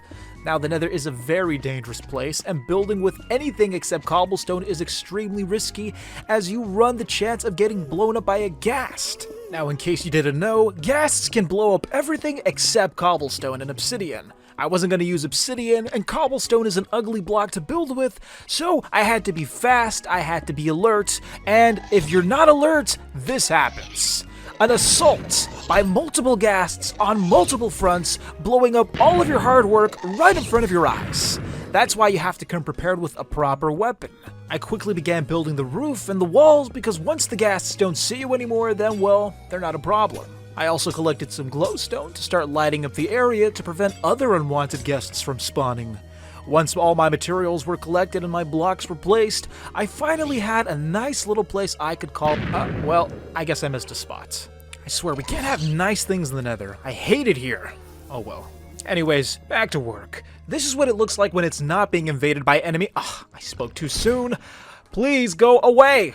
When the dust had settled, I went back to work adding the finishing touches to this Nether hub, and then after that, I began working on the next important feature, an elevator.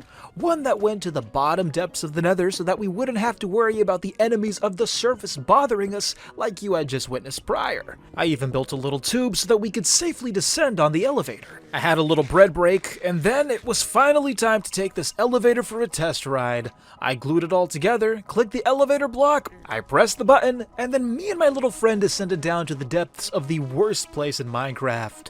But you gotta admit, when you're looking through the glass, it is very pretty. At least when you're not getting killed by everything that lives here. That's why we have safety precautions like this tube. Anyways, once we got to the bottom, it was time to keep working on the subway.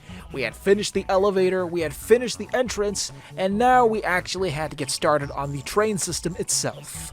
So, to get started on that, I went back to the surface to go grab a very important tool, but not before I planted some lava as well as some soul soil to grow something essential. I planted some soul sprouts which I put in my soul lamp which kept me from overheating. I then made a detour to the overworld where all of a sudden I saw that my power plant was being assaulted by these dragons. They were included in an update for the mod pack and they gave me a great idea, one that I would act on later. But in the meantime, it was my job to destroy them before they destroyed me. And once that was taken care of, it was time to go back to the Nether to act on the next big step. We needed to drill a hole. Not just any hole, a very long tunnel that would allow our train to sweep safely through the terrain of the Nether. Although you do have to watch out for those underground lava pockets. Yes, the tunnel continued to grow longer and longer, and eventually we reached the end of the line, so that was the point where I decided to start laying down the tracks. I even decided to use a brand new block, brand new to me at least, and it stopped the train immediately before it went into that lava. Thanks to the tunnel, I was now closer to the Nether fortress. I laid down the rest of the tracks, and then the next step was to start building the train. And as always, I had to start by building a little test platform just to make sure that I remembered how to build one of these properly. I glued the test platform together, and then it was simply a matter of testing its speed in this long tunnel. I just wanted to get a feel for how long it would take to make one trip from point A to point B, and I gotta admit, it was a lot faster than I thought it'd be. I had to make sure I didn't fall off or this train was gonna leave me behind. It just steamrolled through those poor zombie pigmen. It didn't take long before I reached the end of the tunnel, as well as the stop for the Nether fortress. I already carved the platform in the inside of the wall, and then on my way back, the train slipped right under my feet and left me behind. Eventually, I was able to catch up, and once I did that, I added a second cart, a crucial add-on to our Nether train. I even cleaned up the platform for the starting point of our Nether subway. Now back to the second cart. This was gonna hold the vault. Now, the vault is a very important block in the Create mod. Basically, it acts as a storage block, kind of like a chest, except you can't access it unless you're using Create mod blocks, like funnels. So that was exactly what we needed because unlike a chest, the vault had so much more storage space, it could be moved, which was perfect for trains, and we could load and unload it at each stop. I went back to the hub to harvest some soul sprouts because my lamp was getting low and I was gonna start burning up. And the way you can tell if they actually have sprouts, well, you see that one only had stems.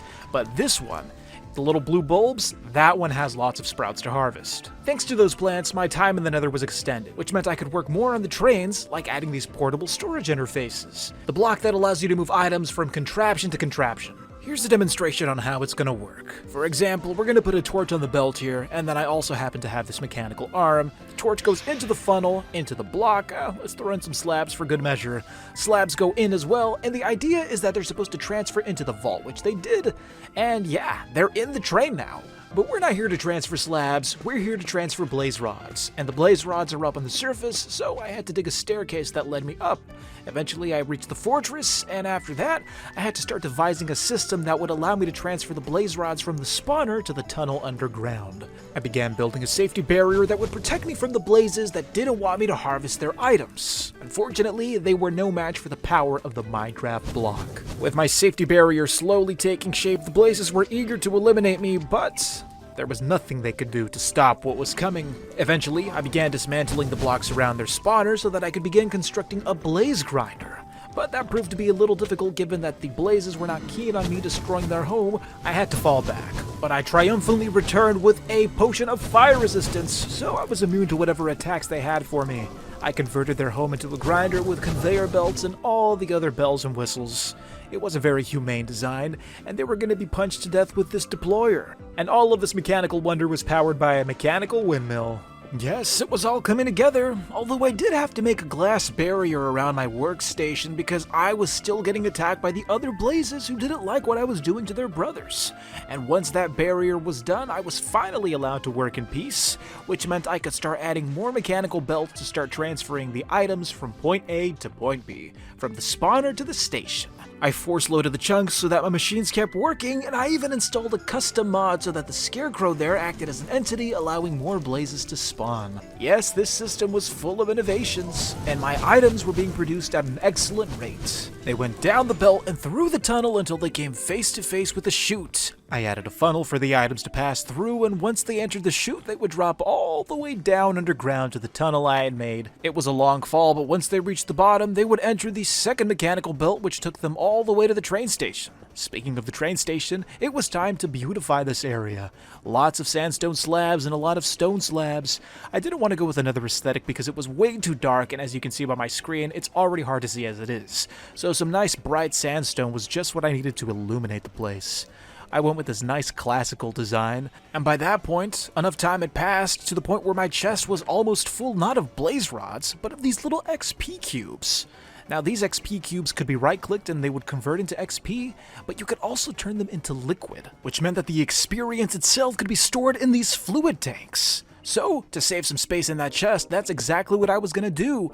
I was going to convert the XP cubes into this fluid that I would store in the tank and extract whenever I needed some extra XP, which is kind of rare, but it's still nice to have.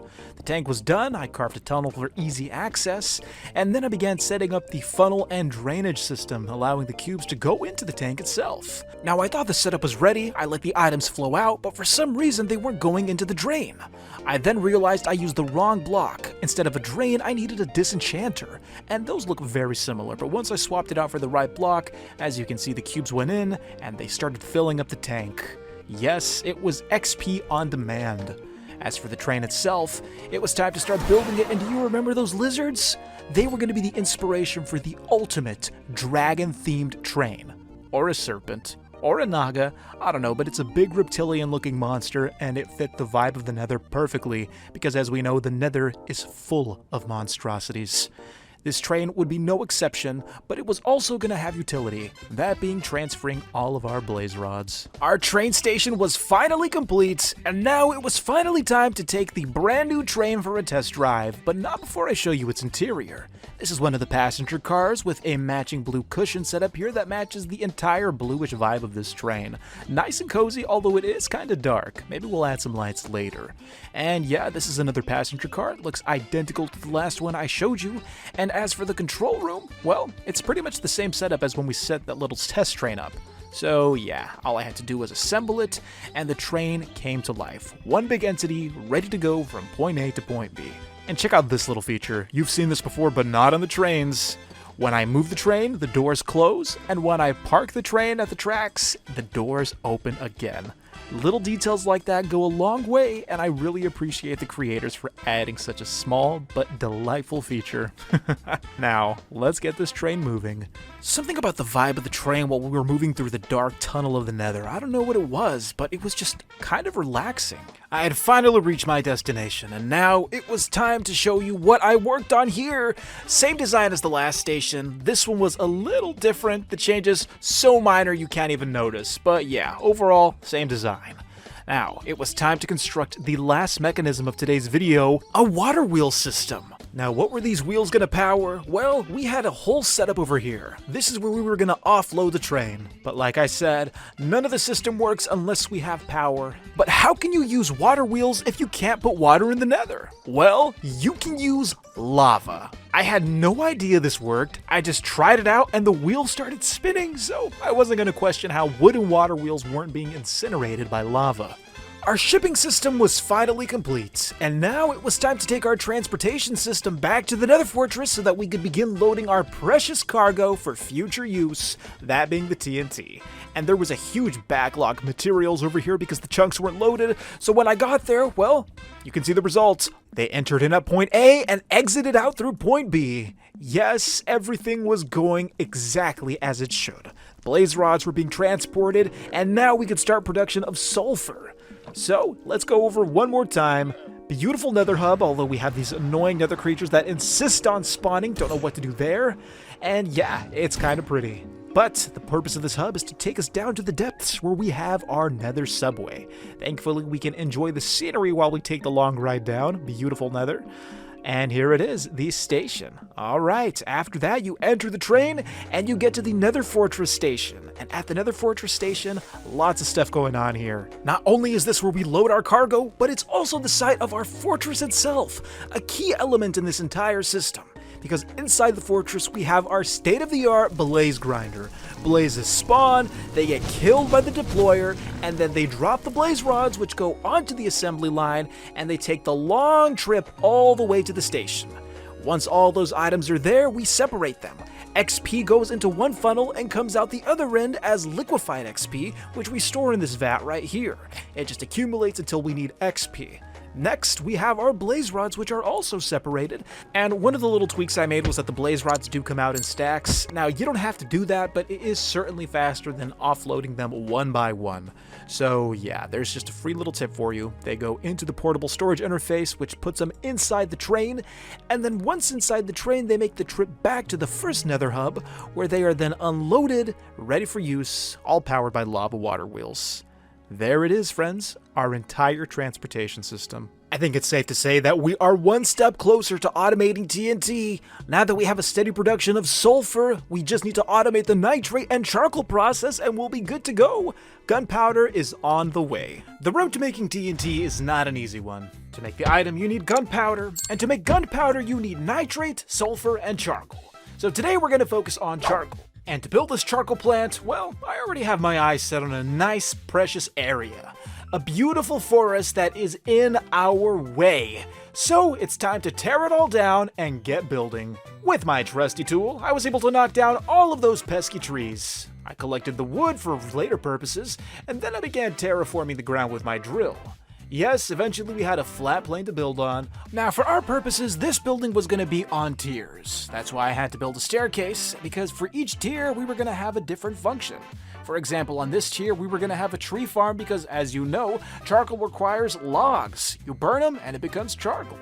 So I began making this little setup here. This contraption was going to rotate, and attached to the contraption were going to be saws. Saws that would circle around and chop down the trees once they grew. Check this out. I think I've built this a couple times before in a previous video. There's the chassis, here I am gluing it all together, and here I am sticking the saws on.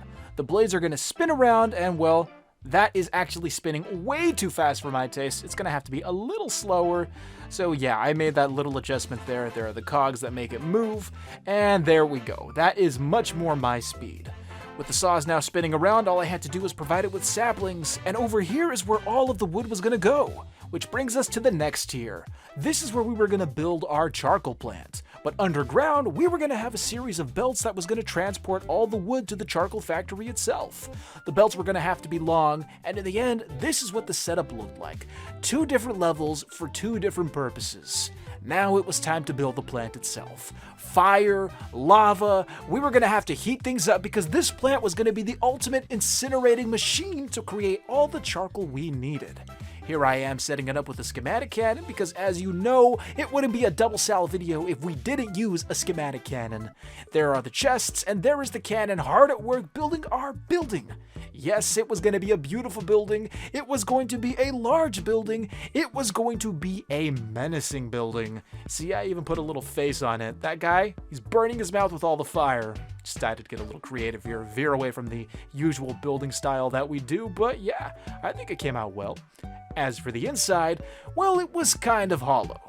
Yeah, it's round because the building is shaped like a big boiler, you know, a big furnace, and the face behind doesn't look that nice either, but we're gonna make some adjustments. Now, it was time to set up the machine that actually made the charcoal itself, and this device was gonna be pretty simple. All we had to do was use lava underneath the mechanical belt, that way when the wood passed over, there would be a fan that blew the lava upward to cook it. And here I am designing the other little details, you know, just little walkways, that way we wouldn't have to worry about walking where we shouldn't. I added some fire to add to that fire aesthetic of this furnace that we were living in, and of course, another walkway, because in these types of plants, you can never have too many walkways to observe your machines. And you can't forget the safety railings because every building has to be up to code. Ours is a reputable operation, and we can't get shut down. And this is what it looked like once it was done. I'd say we were about halfway there, but we still had to add more. This was going to be a proper plant, and for it to be a proper plant, then we had to process more items like cobblestone.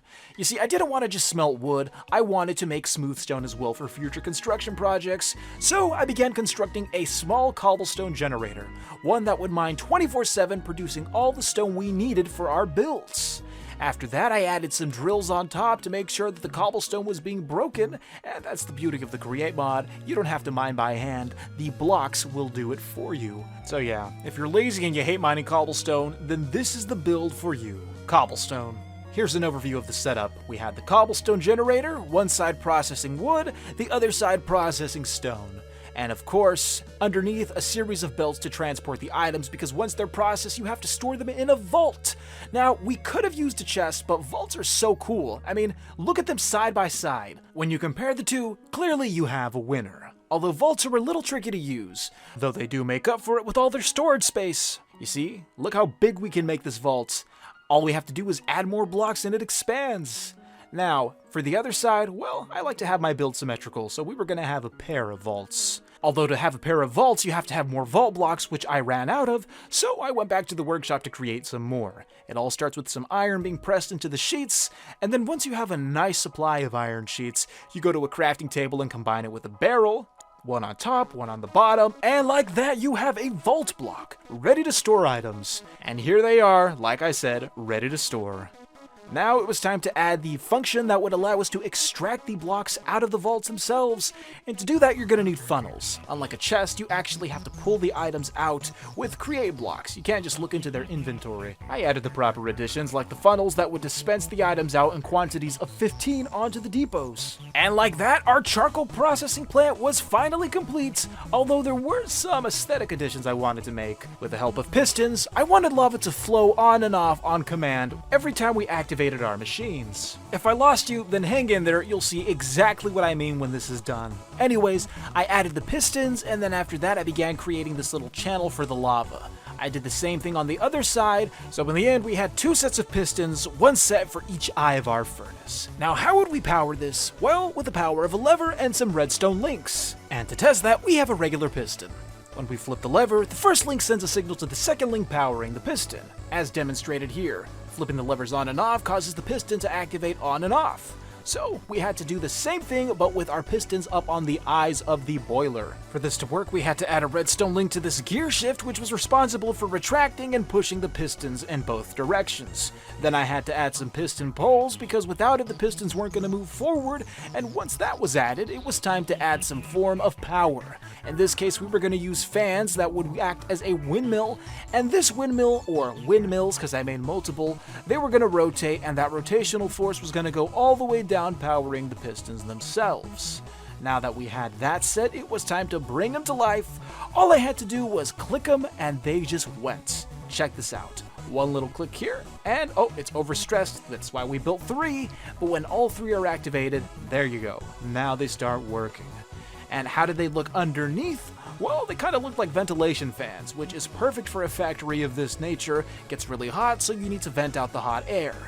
Now we had the lava here. The lava was going to act as the life that would bring our eyes, well, to life.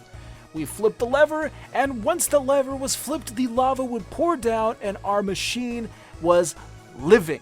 Though the face could use some work, so I added some cosmetic upgrades. Now he's ready to get working. Once that was done, it was finally time to add the finishing touches, most of which were cosmetic. I decided to add some reinforcement structures on the inside, that way we didn't look like we were just in a giant cylinder. I even decided to add one more large fan, another ventilation fan, at the end of the boiler in the back. Just to add some more texture, this place was kind of empty, but now it was full and it was almost functional. To make the fan work, I was going to use another windmill bearing, and once I right-clicked it, it came to life and the propellers began rotating. Now it's time to observe everything we put together. There is the grand fan right there. The last thing we had to do was link this lever to one of the storage vaults where all of our wood was being stored. Yes, we wanted this machine to be completely synced 100%, every component running together. Here we have a vault, and right next to the vault is a redstone link. Now this redstone link has to be on the same frequency as the lever back in the factory, and yes, the items will pass through. But to do that, the belt has to be moving in a different direction. So here's how it works. Iron goes in, but it doesn't come out. That's because we have a gear shift that's turning the belt in a different direction. But once we send a redstone signal to it via the redstone link underneath the block, then the gear shift should change the direction of the belt, allowing the iron to escape. All we have to do is flip this lever, and the signal is sent to the gear shift. Watch this. A signal is sent to the redstone link, which causes the gear shift to activate, allowing the iron to come out of the vault. Now we have the iron moving on to the belt, and everything is going correctly. All we have to do now is add some saplings to these deployers, that way we can start our tree farm. Trees are going to start growing, the saws are going to cut them down. It's a simple contraption, but it should get the job done. I put the acorns in the chest and activated the block, and the saplings were automatically planted. Now it was time for the next exciting event, watching the trees get chopped down. Well, it's not that exciting, but we did have to create a sorting system because the trees drop more than wood. They drop apples, they drop saplings, they drop sticks. All of that has to be sorted out because we don't want it clogging our belt in the furnace. So I added some funnels, and once those funnels were added, the items were sorted, and I guess you could say that our entire factory was now complete. Wood enters the factory via the mechanical belt, it goes into the chutes, and once it goes into the chutes, it comes out the other end where it's cooked with the lava. The lava converts it into charcoal, and then the charcoal goes down the chests via a sorting system onto the assembly belts where it goes into the vaults until we finally extract it with a funnel. Well, there you have it, folks, the super smelter. Now that we have an unlimited source of charcoal, we are one more step closer to achieving our ultimate goal. The creation of gunpowder, and then the creation of TNT, and after that, the destruction of everything. Actually, strike that part. It's been a long road, but I think we're finally ready to start building our TNT factory right here. It's been quite a journey making gunpowder, but now that we have every ingredient, it's finally time to build the factory itself. I used my buzzsaw to chop down trees to prepare the build site, and then I went back to my workstation to go collect some materials, like this sandstone. I got some clay blocks, which I was going to turn into bricks, and to do this, I was going to use a lava fan, but not before breaking up the blocks into clay balls. Not by hand, but with the help of my crusher. The only problem is that the crusher uses a ton of power, so I had to activate the generator, and once that was up and running, clay balls just popped out. With all the materials gathered, all I had to do now was go to the furnace and cook them up into bricks. And once I had my bricks, it was time to craft them into brick blocks. Now, I've been working on this project for a really long time, so I've had plenty of moments to meditate on what I wanted this build to look like, so it was time to tap into the inner crevices of my brain to build something that was explosively creative. Every good build has a great foundation, and with plenty of stone in my inventory, I was able to lay out a shape that would define the footprint of the entire build. And once you have the footprint, everything else falls into place. Now, at this point, I was a little iffy about the design, and to make things worse, a creeper decided to blow up the foundation. That's when I was struck with a wave of inspiration, so I took my new idea and began building at the end of the path. And this was going to be a far grander design than that which I had originally intended. Not only that, but this new design would better embody the concept of TNT than the old one. So I began building it with all the sandstone I had collected. The idea was to build this massive platform that would be carried by 4 massive creeper statues. The perfect mob that would go with our explosive theming, as creepers are known for only one thing: blowing stuff up. I began building the first creeper statue out of the sandstone that I had, and well, I was trying to go for this ruined monolithic look, something you'd find in ancient Egypt. So, once I finished the first creeper, all I had to do was copy the design and duplicate it on the right side for the second creeper. It was going to be a lot of work, but I had faith in the process. And once my 4 creeper statues were complete, well, the sooner I could start working on the actual TNT factory. Now, once the first statue was done, I had to design an elevator system so that I could actually get up there. So I used my trusty elevator block from a few episodes prior, and well, setting it up was pretty simple. If you want one, all you need is some gears as well as a water wheel to give it power. All you have to do is control the flow of the water, that way you don't have the mess that I just made, and after that you have to click it and it connects to the platform down below. You also have to add connectors to define each floor. For example, we have one at the bottom and one at the top for floor 1 and floor 2. Then you add a control panel and well, you're all set from there once you glue it together.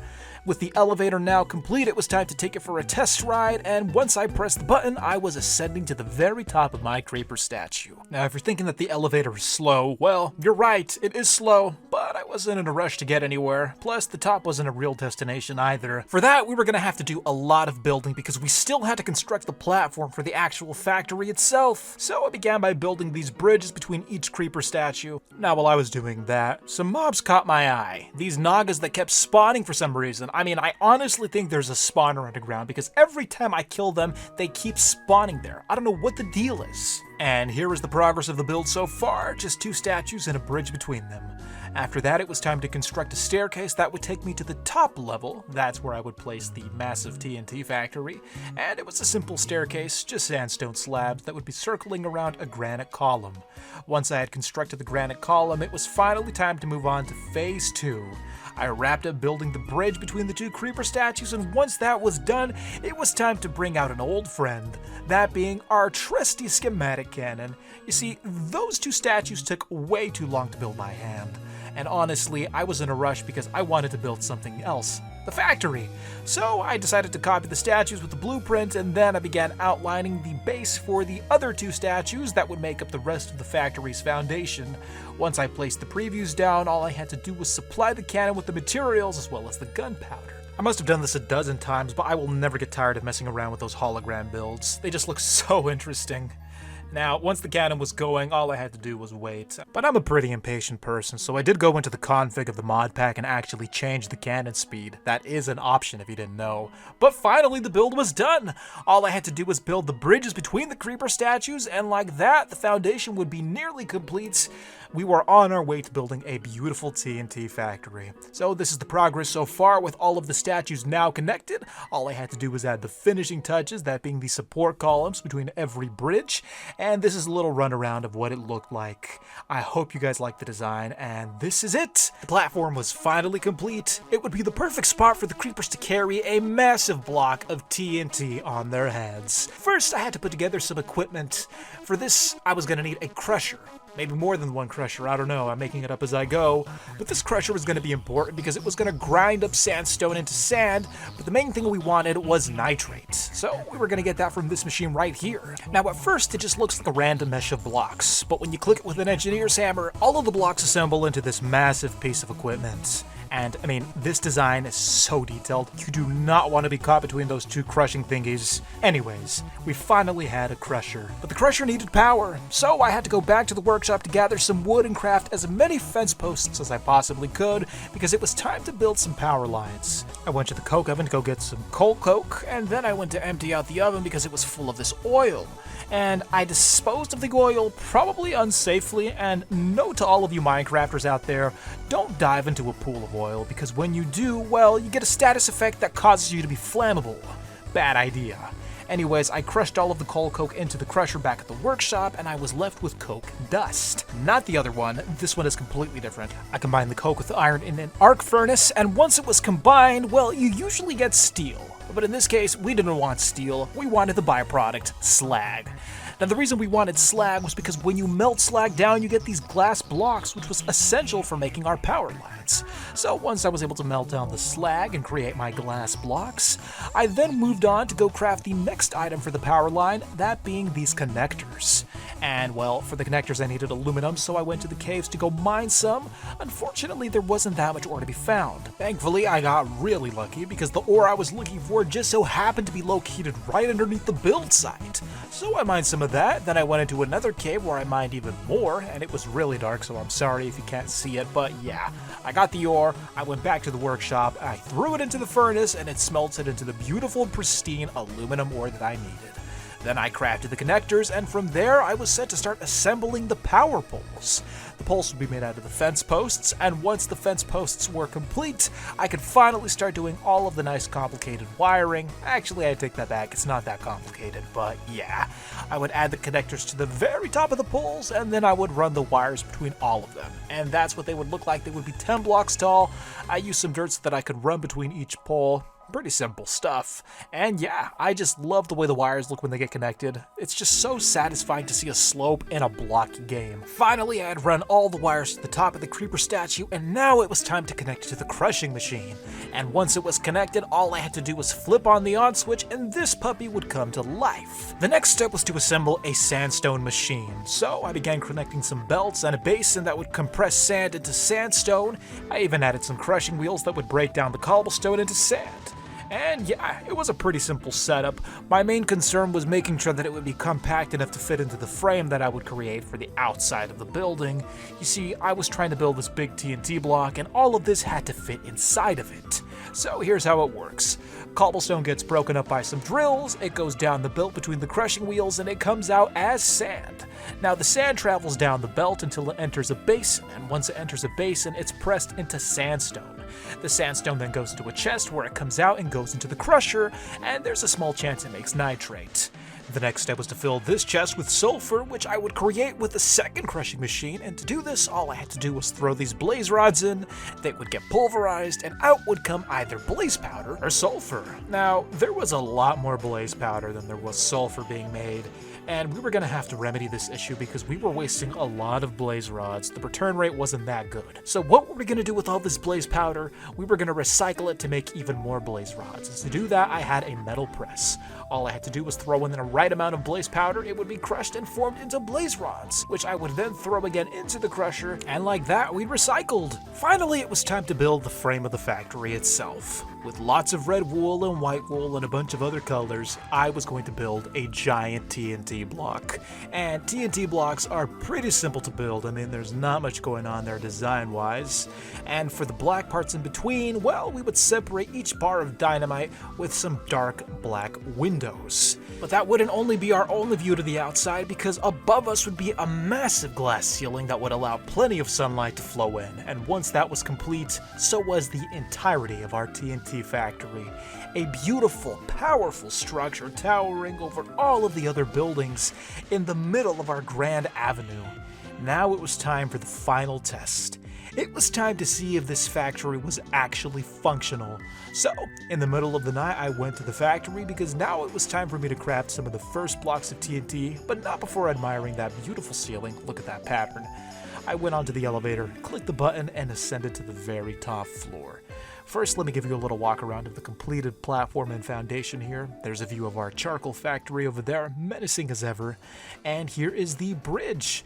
And this is stuff you've already seen, but you know what? It just looks so nice once it's all tied together, even with this massive block of TNT that we constructed. And this is the interior, nice and complete here. And as for the outside, well, if you walk around, there's this nice little walking area, complete with glass ceilings where you can look down below onto the foundation portion. And yeah, it's just a nice, lovely area to take a stroll, even though this is a place that will give birth to destructive weaponry. So now it was finally time to move on to the moment you've all been waiting for. It was time to make some gunpowder. The first step was to go to each factory and collect all the necessary materials, starting with the charcoal factory because, well, it's the closest. I went to the charcoal factory and circled around until I entered the side entrance, and there, awaiting in the inside of this complex building, building was a lot of charcoal to be harvested. I collected a lot of charcoal, probably more than I needed, but you know what? Better safe than sorry. Next, it was time to enter the Nether, because waiting for me there was a large shipment of blaze rods that I would manufacture into sulfur. This was going to have to be a very quick trip, because I didn't have any of the cooling items I needed that would prevent me from overheating in this dimension. So once I got off the elevator, I sprinted to the chest where all of the items were being offloaded from the train. I collected my blaze rods, and from there my vision was getting hazy because I was about to have a heat stroke. My body temperature was rising, so I rushed. Unfortunately, the elevator was so slow. Probably gonna have to speed that up later, but yeah, I nearly passed out. Finally, the elevator got to the top. I ran to the portal, and once I was on the other side, my temperature began to lower again. Thank God I survived. Anyways, I now had all of the ingredients I needed. I went to the elevator with a blaze rod and charcoal in my hands, and now it was finally time to process these items. Blaze rods went in, sulfur came out. Once that was done, it was time to make some sand for the gunpowder itself, as well as producing some nitrate, which we had a nice stockpile of by this point. I collected some sulfur, and now it was finally time to combine all the items. Charcoal, nitrate, sulfur into gunpowder. We had stacks of it, and now it was finally time to craft the legendary block, which I failed the first try, but the second try I got it right. A little confusing, but there it is. TNT! Finally, it's been multiple episodes, but we have the legendary Minecraft block.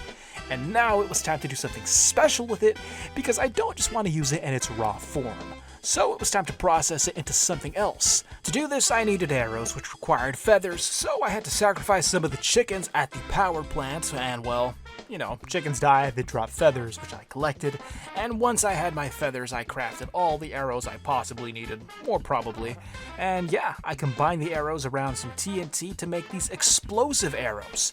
I made a bow, that way I could launch them, and honestly, I had no idea how this was gonna work. Would they just explode as soon as I fired them? Well, it was time to find out.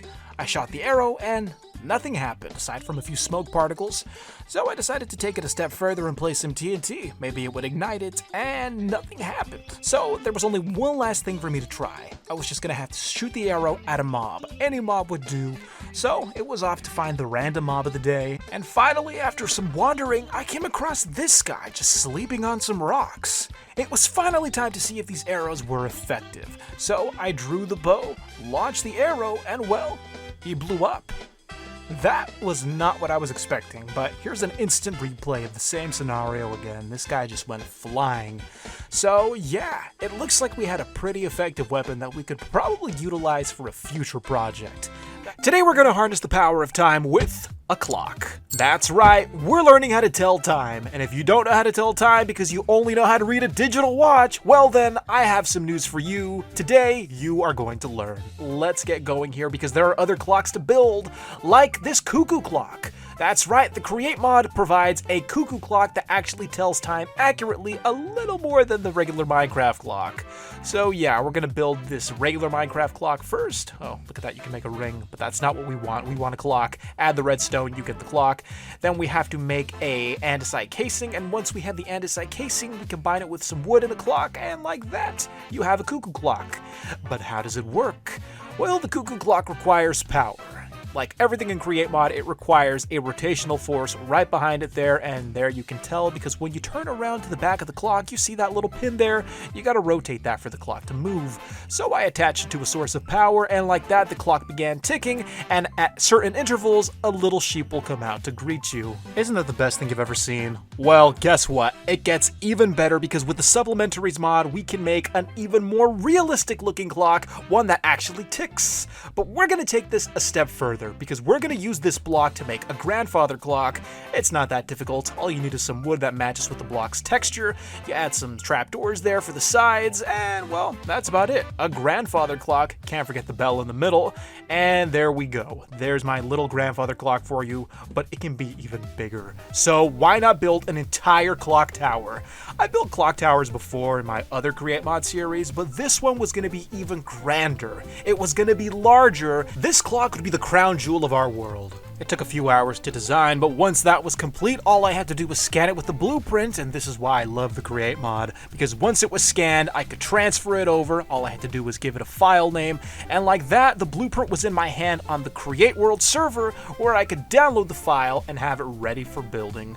Now, I had to figure out where I was going to place this thing because honestly, this was the largest build in the entire world yet, so finding a spot for it was going to be a little tricky. Thankfully, my problems could have gotten a lot worse, like a shortage of items, but there was no shortage of items because I had all the sandstone I needed to get this thing built. A beautiful, perfect building block for the perfect clock tower. I got some toolboxes where I would store all of my sandstone, and the beauty of this machine is that it kept producing sandstone, so once I ran out, I could go back and there'd be even more.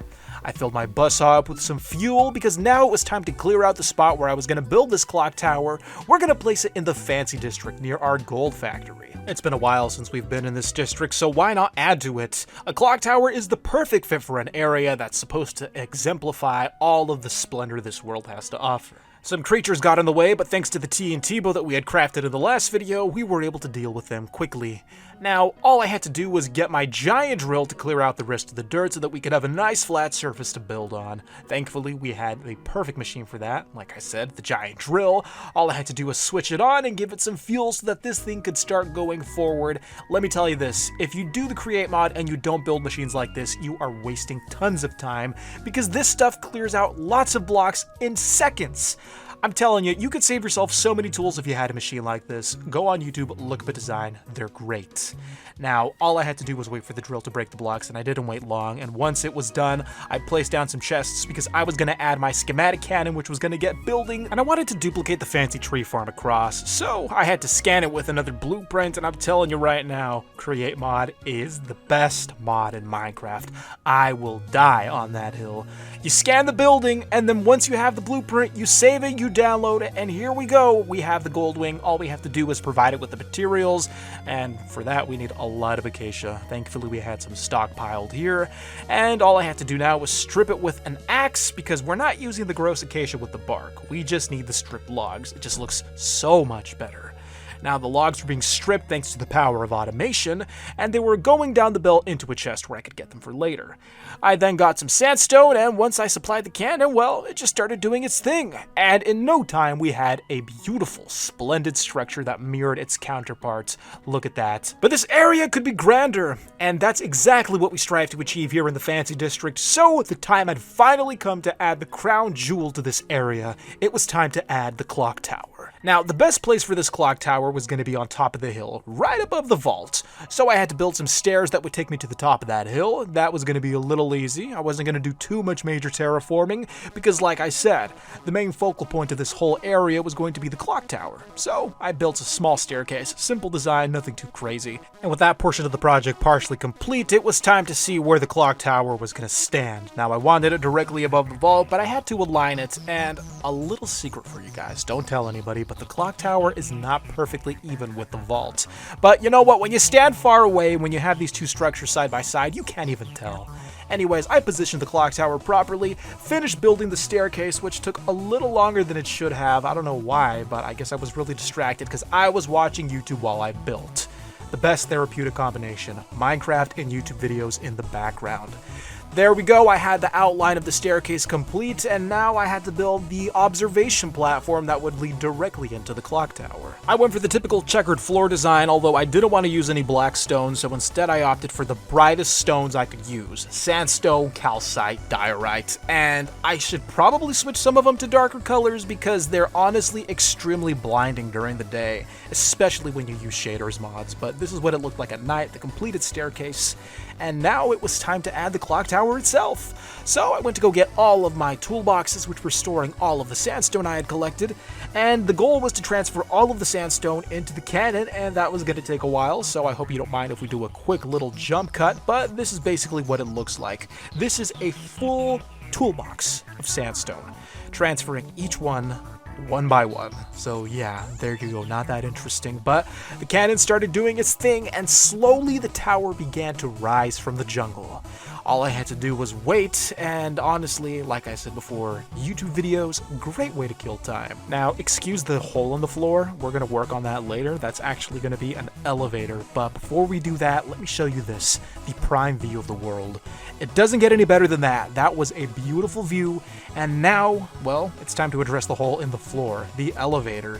So here's how this is going to work. This clock tower, I designed it to have only one floor, and that floor would lead to the back of the clock face. So to get up there, we're going to have an elevator, and you've seen me build elevators before. You know, you need a connector to identify each floor, you need a platform that's glued together that will rise and descend through your building.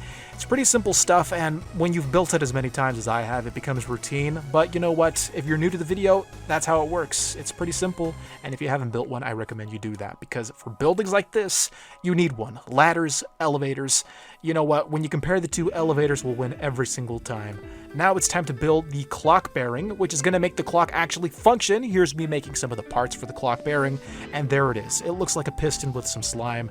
And here's how it works. You attach the clock bearing to a source of rotational power, and unless you right-click it, it won't move. So yeah, and well, you can't really tell, but it's pointing to the right hour of the day. You'll see what I mean once we actually build the clock face.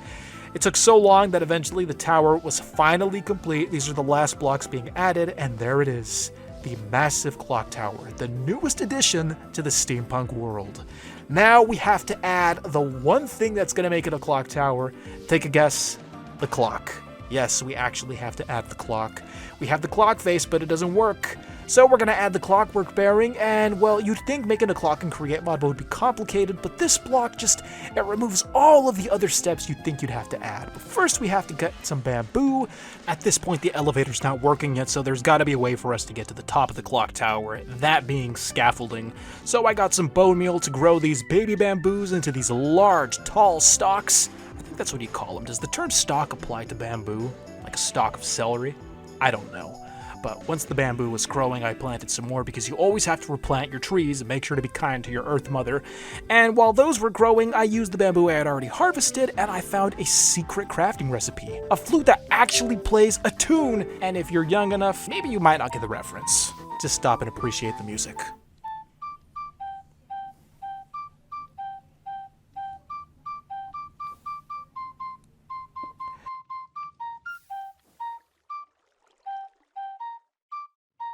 Even though I can't hear you, I know you're applauding behind your computer screen, so thank you. I gotta love when mod makers do a little nod to the past like that. Anyways, with that out of the way, it's time to get back to the clock tower. We have our scaffolding, and now it's time to make this clock actually function. So it was time to climb our beautiful stairs and enter the clock tower. Let's give it some life here. With the scaffolding, well, scaffolding is a little tricky because sometimes you reach scaffolding limits, and you'll see what I mean if you don't know what I'm talking about. I carefully climbed to the top of the clock tower, hoping that a lag spike wouldn't be the death of me. Anyways, once I got to the top without any accidents, I noticed that my oxygen was so low. That's right, the tower was so tall that I couldn't take in any more oxygen. The elevation was too high, so I had to go get a respirator, and I was going to connect the respirator to an oxygen tank. It's almost like I was 1,000 feet in the air. I mean, the clock tower was tall, but it couldn't possibly be that tall. Anyways, now that I had a respirator, I could actually get back to working on the clock tower. I climbed to the very top of the scaffolding, and now it was time to give it a source of power. The clockwork bearing's not going to work unless there's rotational force. So I focused to the center. I was thinking about putting a giant gold bell there, but that was going to cost a lot of resources. So instead, I was going to keep it simple. Let's just make a source of power right there. I already had the elevator block placed in. I added some more protection so that I wouldn't fall to the bottom, and once I broke the block, it was time to design a means of making some power in this clock tower.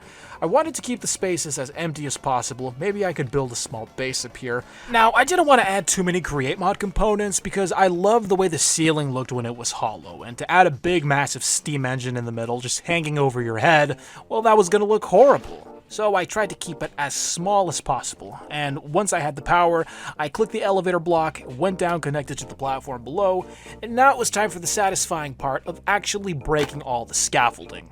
So I added an elevator control panel right there, and once I climbed all the way down after connecting the elevator, the scaffolding just fell like rain. It's the most satisfying thing to see a massive structure of scaffolding fall. I don't know, maybe it's just me, but it's pretty satisfying. So it was time to test the elevator, and slowly I began to rise. And the elevator was kinda slow. That's usually a flaw with all of my elevator designs. I don't know why. And for something of this size, you want a ride that's a little faster, but you know what? I'll take it. I'm probably never gonna climb back up here again. This is just so we can design the clock. So we finally reached the top, and now it was time to bring the clock to life. I broke through some blocks to look at the clock face from the outside, and it was a lot bigger than it looked in creative mode, probably because I was up close. I used some of the scaffolding to get to the very center of the clock face so that I could add the hour and minute hand, and this is where you're going to learn how to tell time, because reading a clock is not that difficult. Now, it's a joke, by the way. I'm sure you're very competent and you know how to read a clock. You know, the long minute hand is for counting the minutes, and then the short hand is counting the hours. If you didn't know that, don't say a Doublesal video never taught you anything. So let's bring it to life. I connected it with the shaft, and once the shaft began rotating, so would the arms of the clock. All I had to do was climb up with some scaffolding, right-click the clock bearing block, and then the arms would start rotating. Though I should mention that you should probably glue them first, or they're not going to connect together and rotate in sync. So once you glue all the blocks together, and then you click the clock bearing, then your Minecraft clock will come to life. It's pretty simple. All you have to do is add a second arm to count hours, and it'll automatically sync for you. It syncs with the daylight cycle, so you don't have to worry about setting the time. It's the best thing in the Create mod, at least aesthetically. So now we had a working clock tower, although the arms would disappear if you walked a certain distance away from it, and when you get up to them, well, they reappear again. That is the clock tower. Today we mastered the power of time by building different types of clocks, from simple cuckoo clocks to more elaborate grandfather clocks to even grander, more powerful, more eternal clock towers. I mean, come on, who doesn't love a good clock tower? You gotta get an elevator to get to the very top. I mean, that's how big this thing is.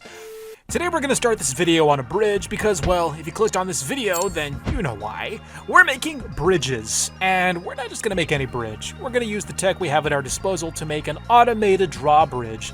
So let's get started by gathering some oak logs, and like all great things, you have to start with oak logs. I mean, come on. They're an essential building block. You add some brass to make some brass casings, and then you break them with your wrench, and like that, we have brass casings. We gotta make some cogs as well, and then we're gonna make what's called a sequenced gear shift. Fancy looking block.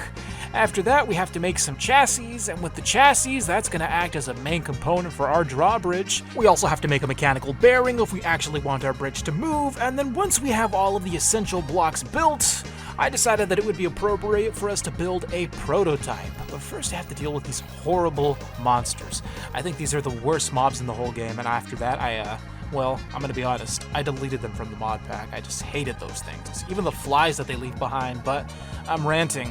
Here I am building the platform where we're gonna build our new bridge, and there's the fly again. Anyways, let's build a prototype. I terraformed some of the land with my shovel, and once we had a nice flat surface, I built what looked like a little boardwalk or a pier or just a platform. I added some stairs that would act as the base of this bridge along with some support columns. And now we're going to build two separate parts of the bridge, because this isn't going to be like your stereotypical castle drawbridge. This is going to be a dual drawbridge, like one you'd see in a river.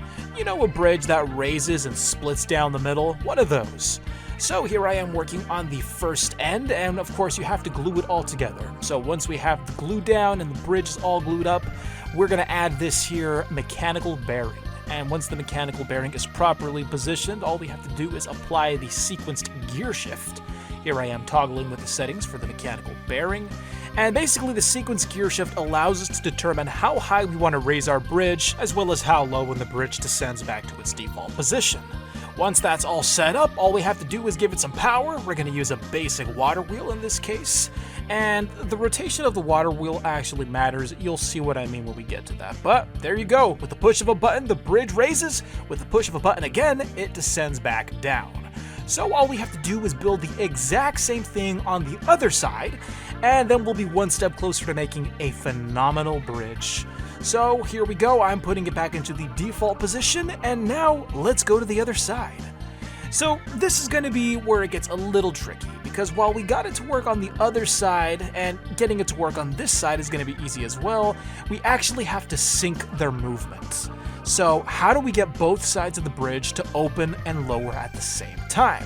And look, that's why I talked about the position of a water wheel. If the water wheel is flowing the wrong way, the bridge is going to go down. So yeah, you want to make sure that the water wheel is flowing in the proper direction, and you just adjust it accordingly. Eyeball it, basically.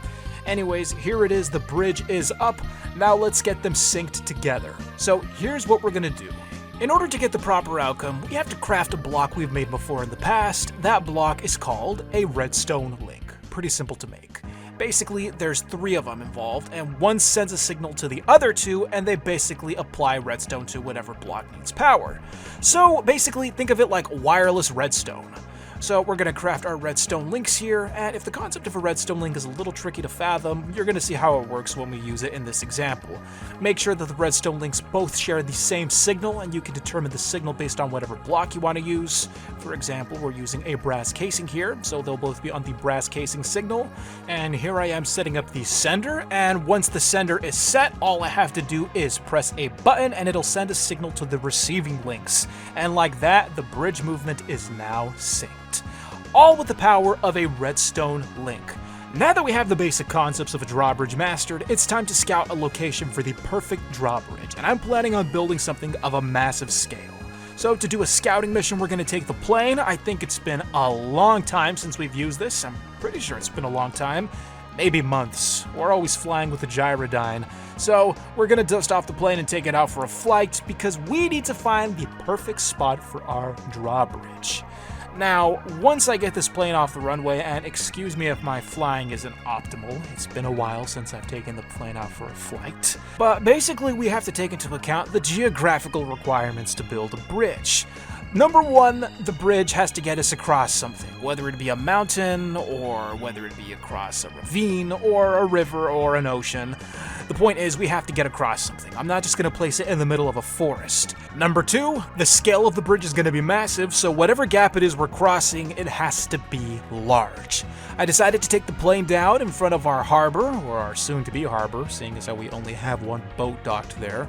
And the reason I decided to land the plane here was because if we're going to cross a massive body of whatever it be, water or a canyon or something, well, what better body to start with than an ocean? So we're gonna have to get over this little chunk area. That was kind of weird. There is our beautiful Titanic. Check out the video if you haven't watched it already. But the goal is to find a big enough gap, but not too big. I'm not trying to build this massive suspension bridge. I got back into the boat and rowed further into the water, hoping to find another landmass that I could connect to from my starting point, and thankfully there was. And this was going to be the perfect distance between the starting point. You can see it over there, just rendered far ahead. It wasn't too far, but you know what? It was a decent distance for the type of bridge I wanted to make. And this was going to be a grand bridge, hence the reason I needed quite a big distance. So I started putting this whole thing together in my separate creative world. I went for a gothic design, building with sandstone, but you know what? I wanted it to look a little, what's the word? Imposing? Yeah, that's it. I wanted the bridge to look imposing. This was going to be the tallest structure in that entire area, and you know what? You can just tell by the way I'm scanning this bridge. I mean, come on, I had to fly multiple chunks just to scan the whole thing. This bridge was going to be massive. I think it's probably the biggest structure on the world yet.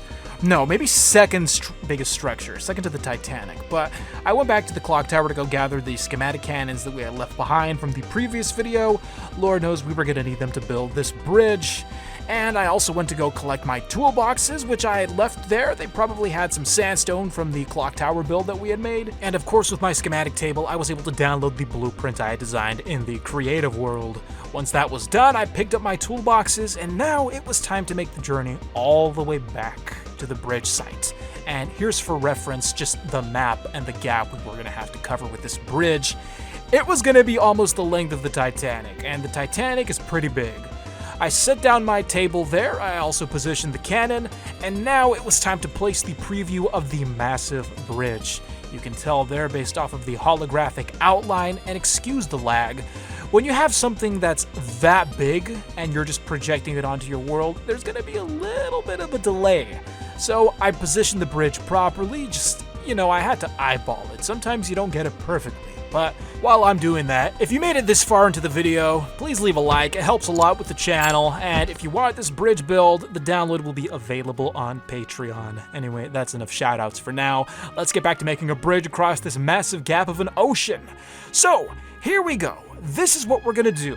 With the bridge now properly positioned, it was time to fuel the cannon with gunpowder. It started building, and a long time later, we were left with this massive, elegant, imposing structure towering over the bay. Finally, we had made ourselves a beautiful, grand bridge.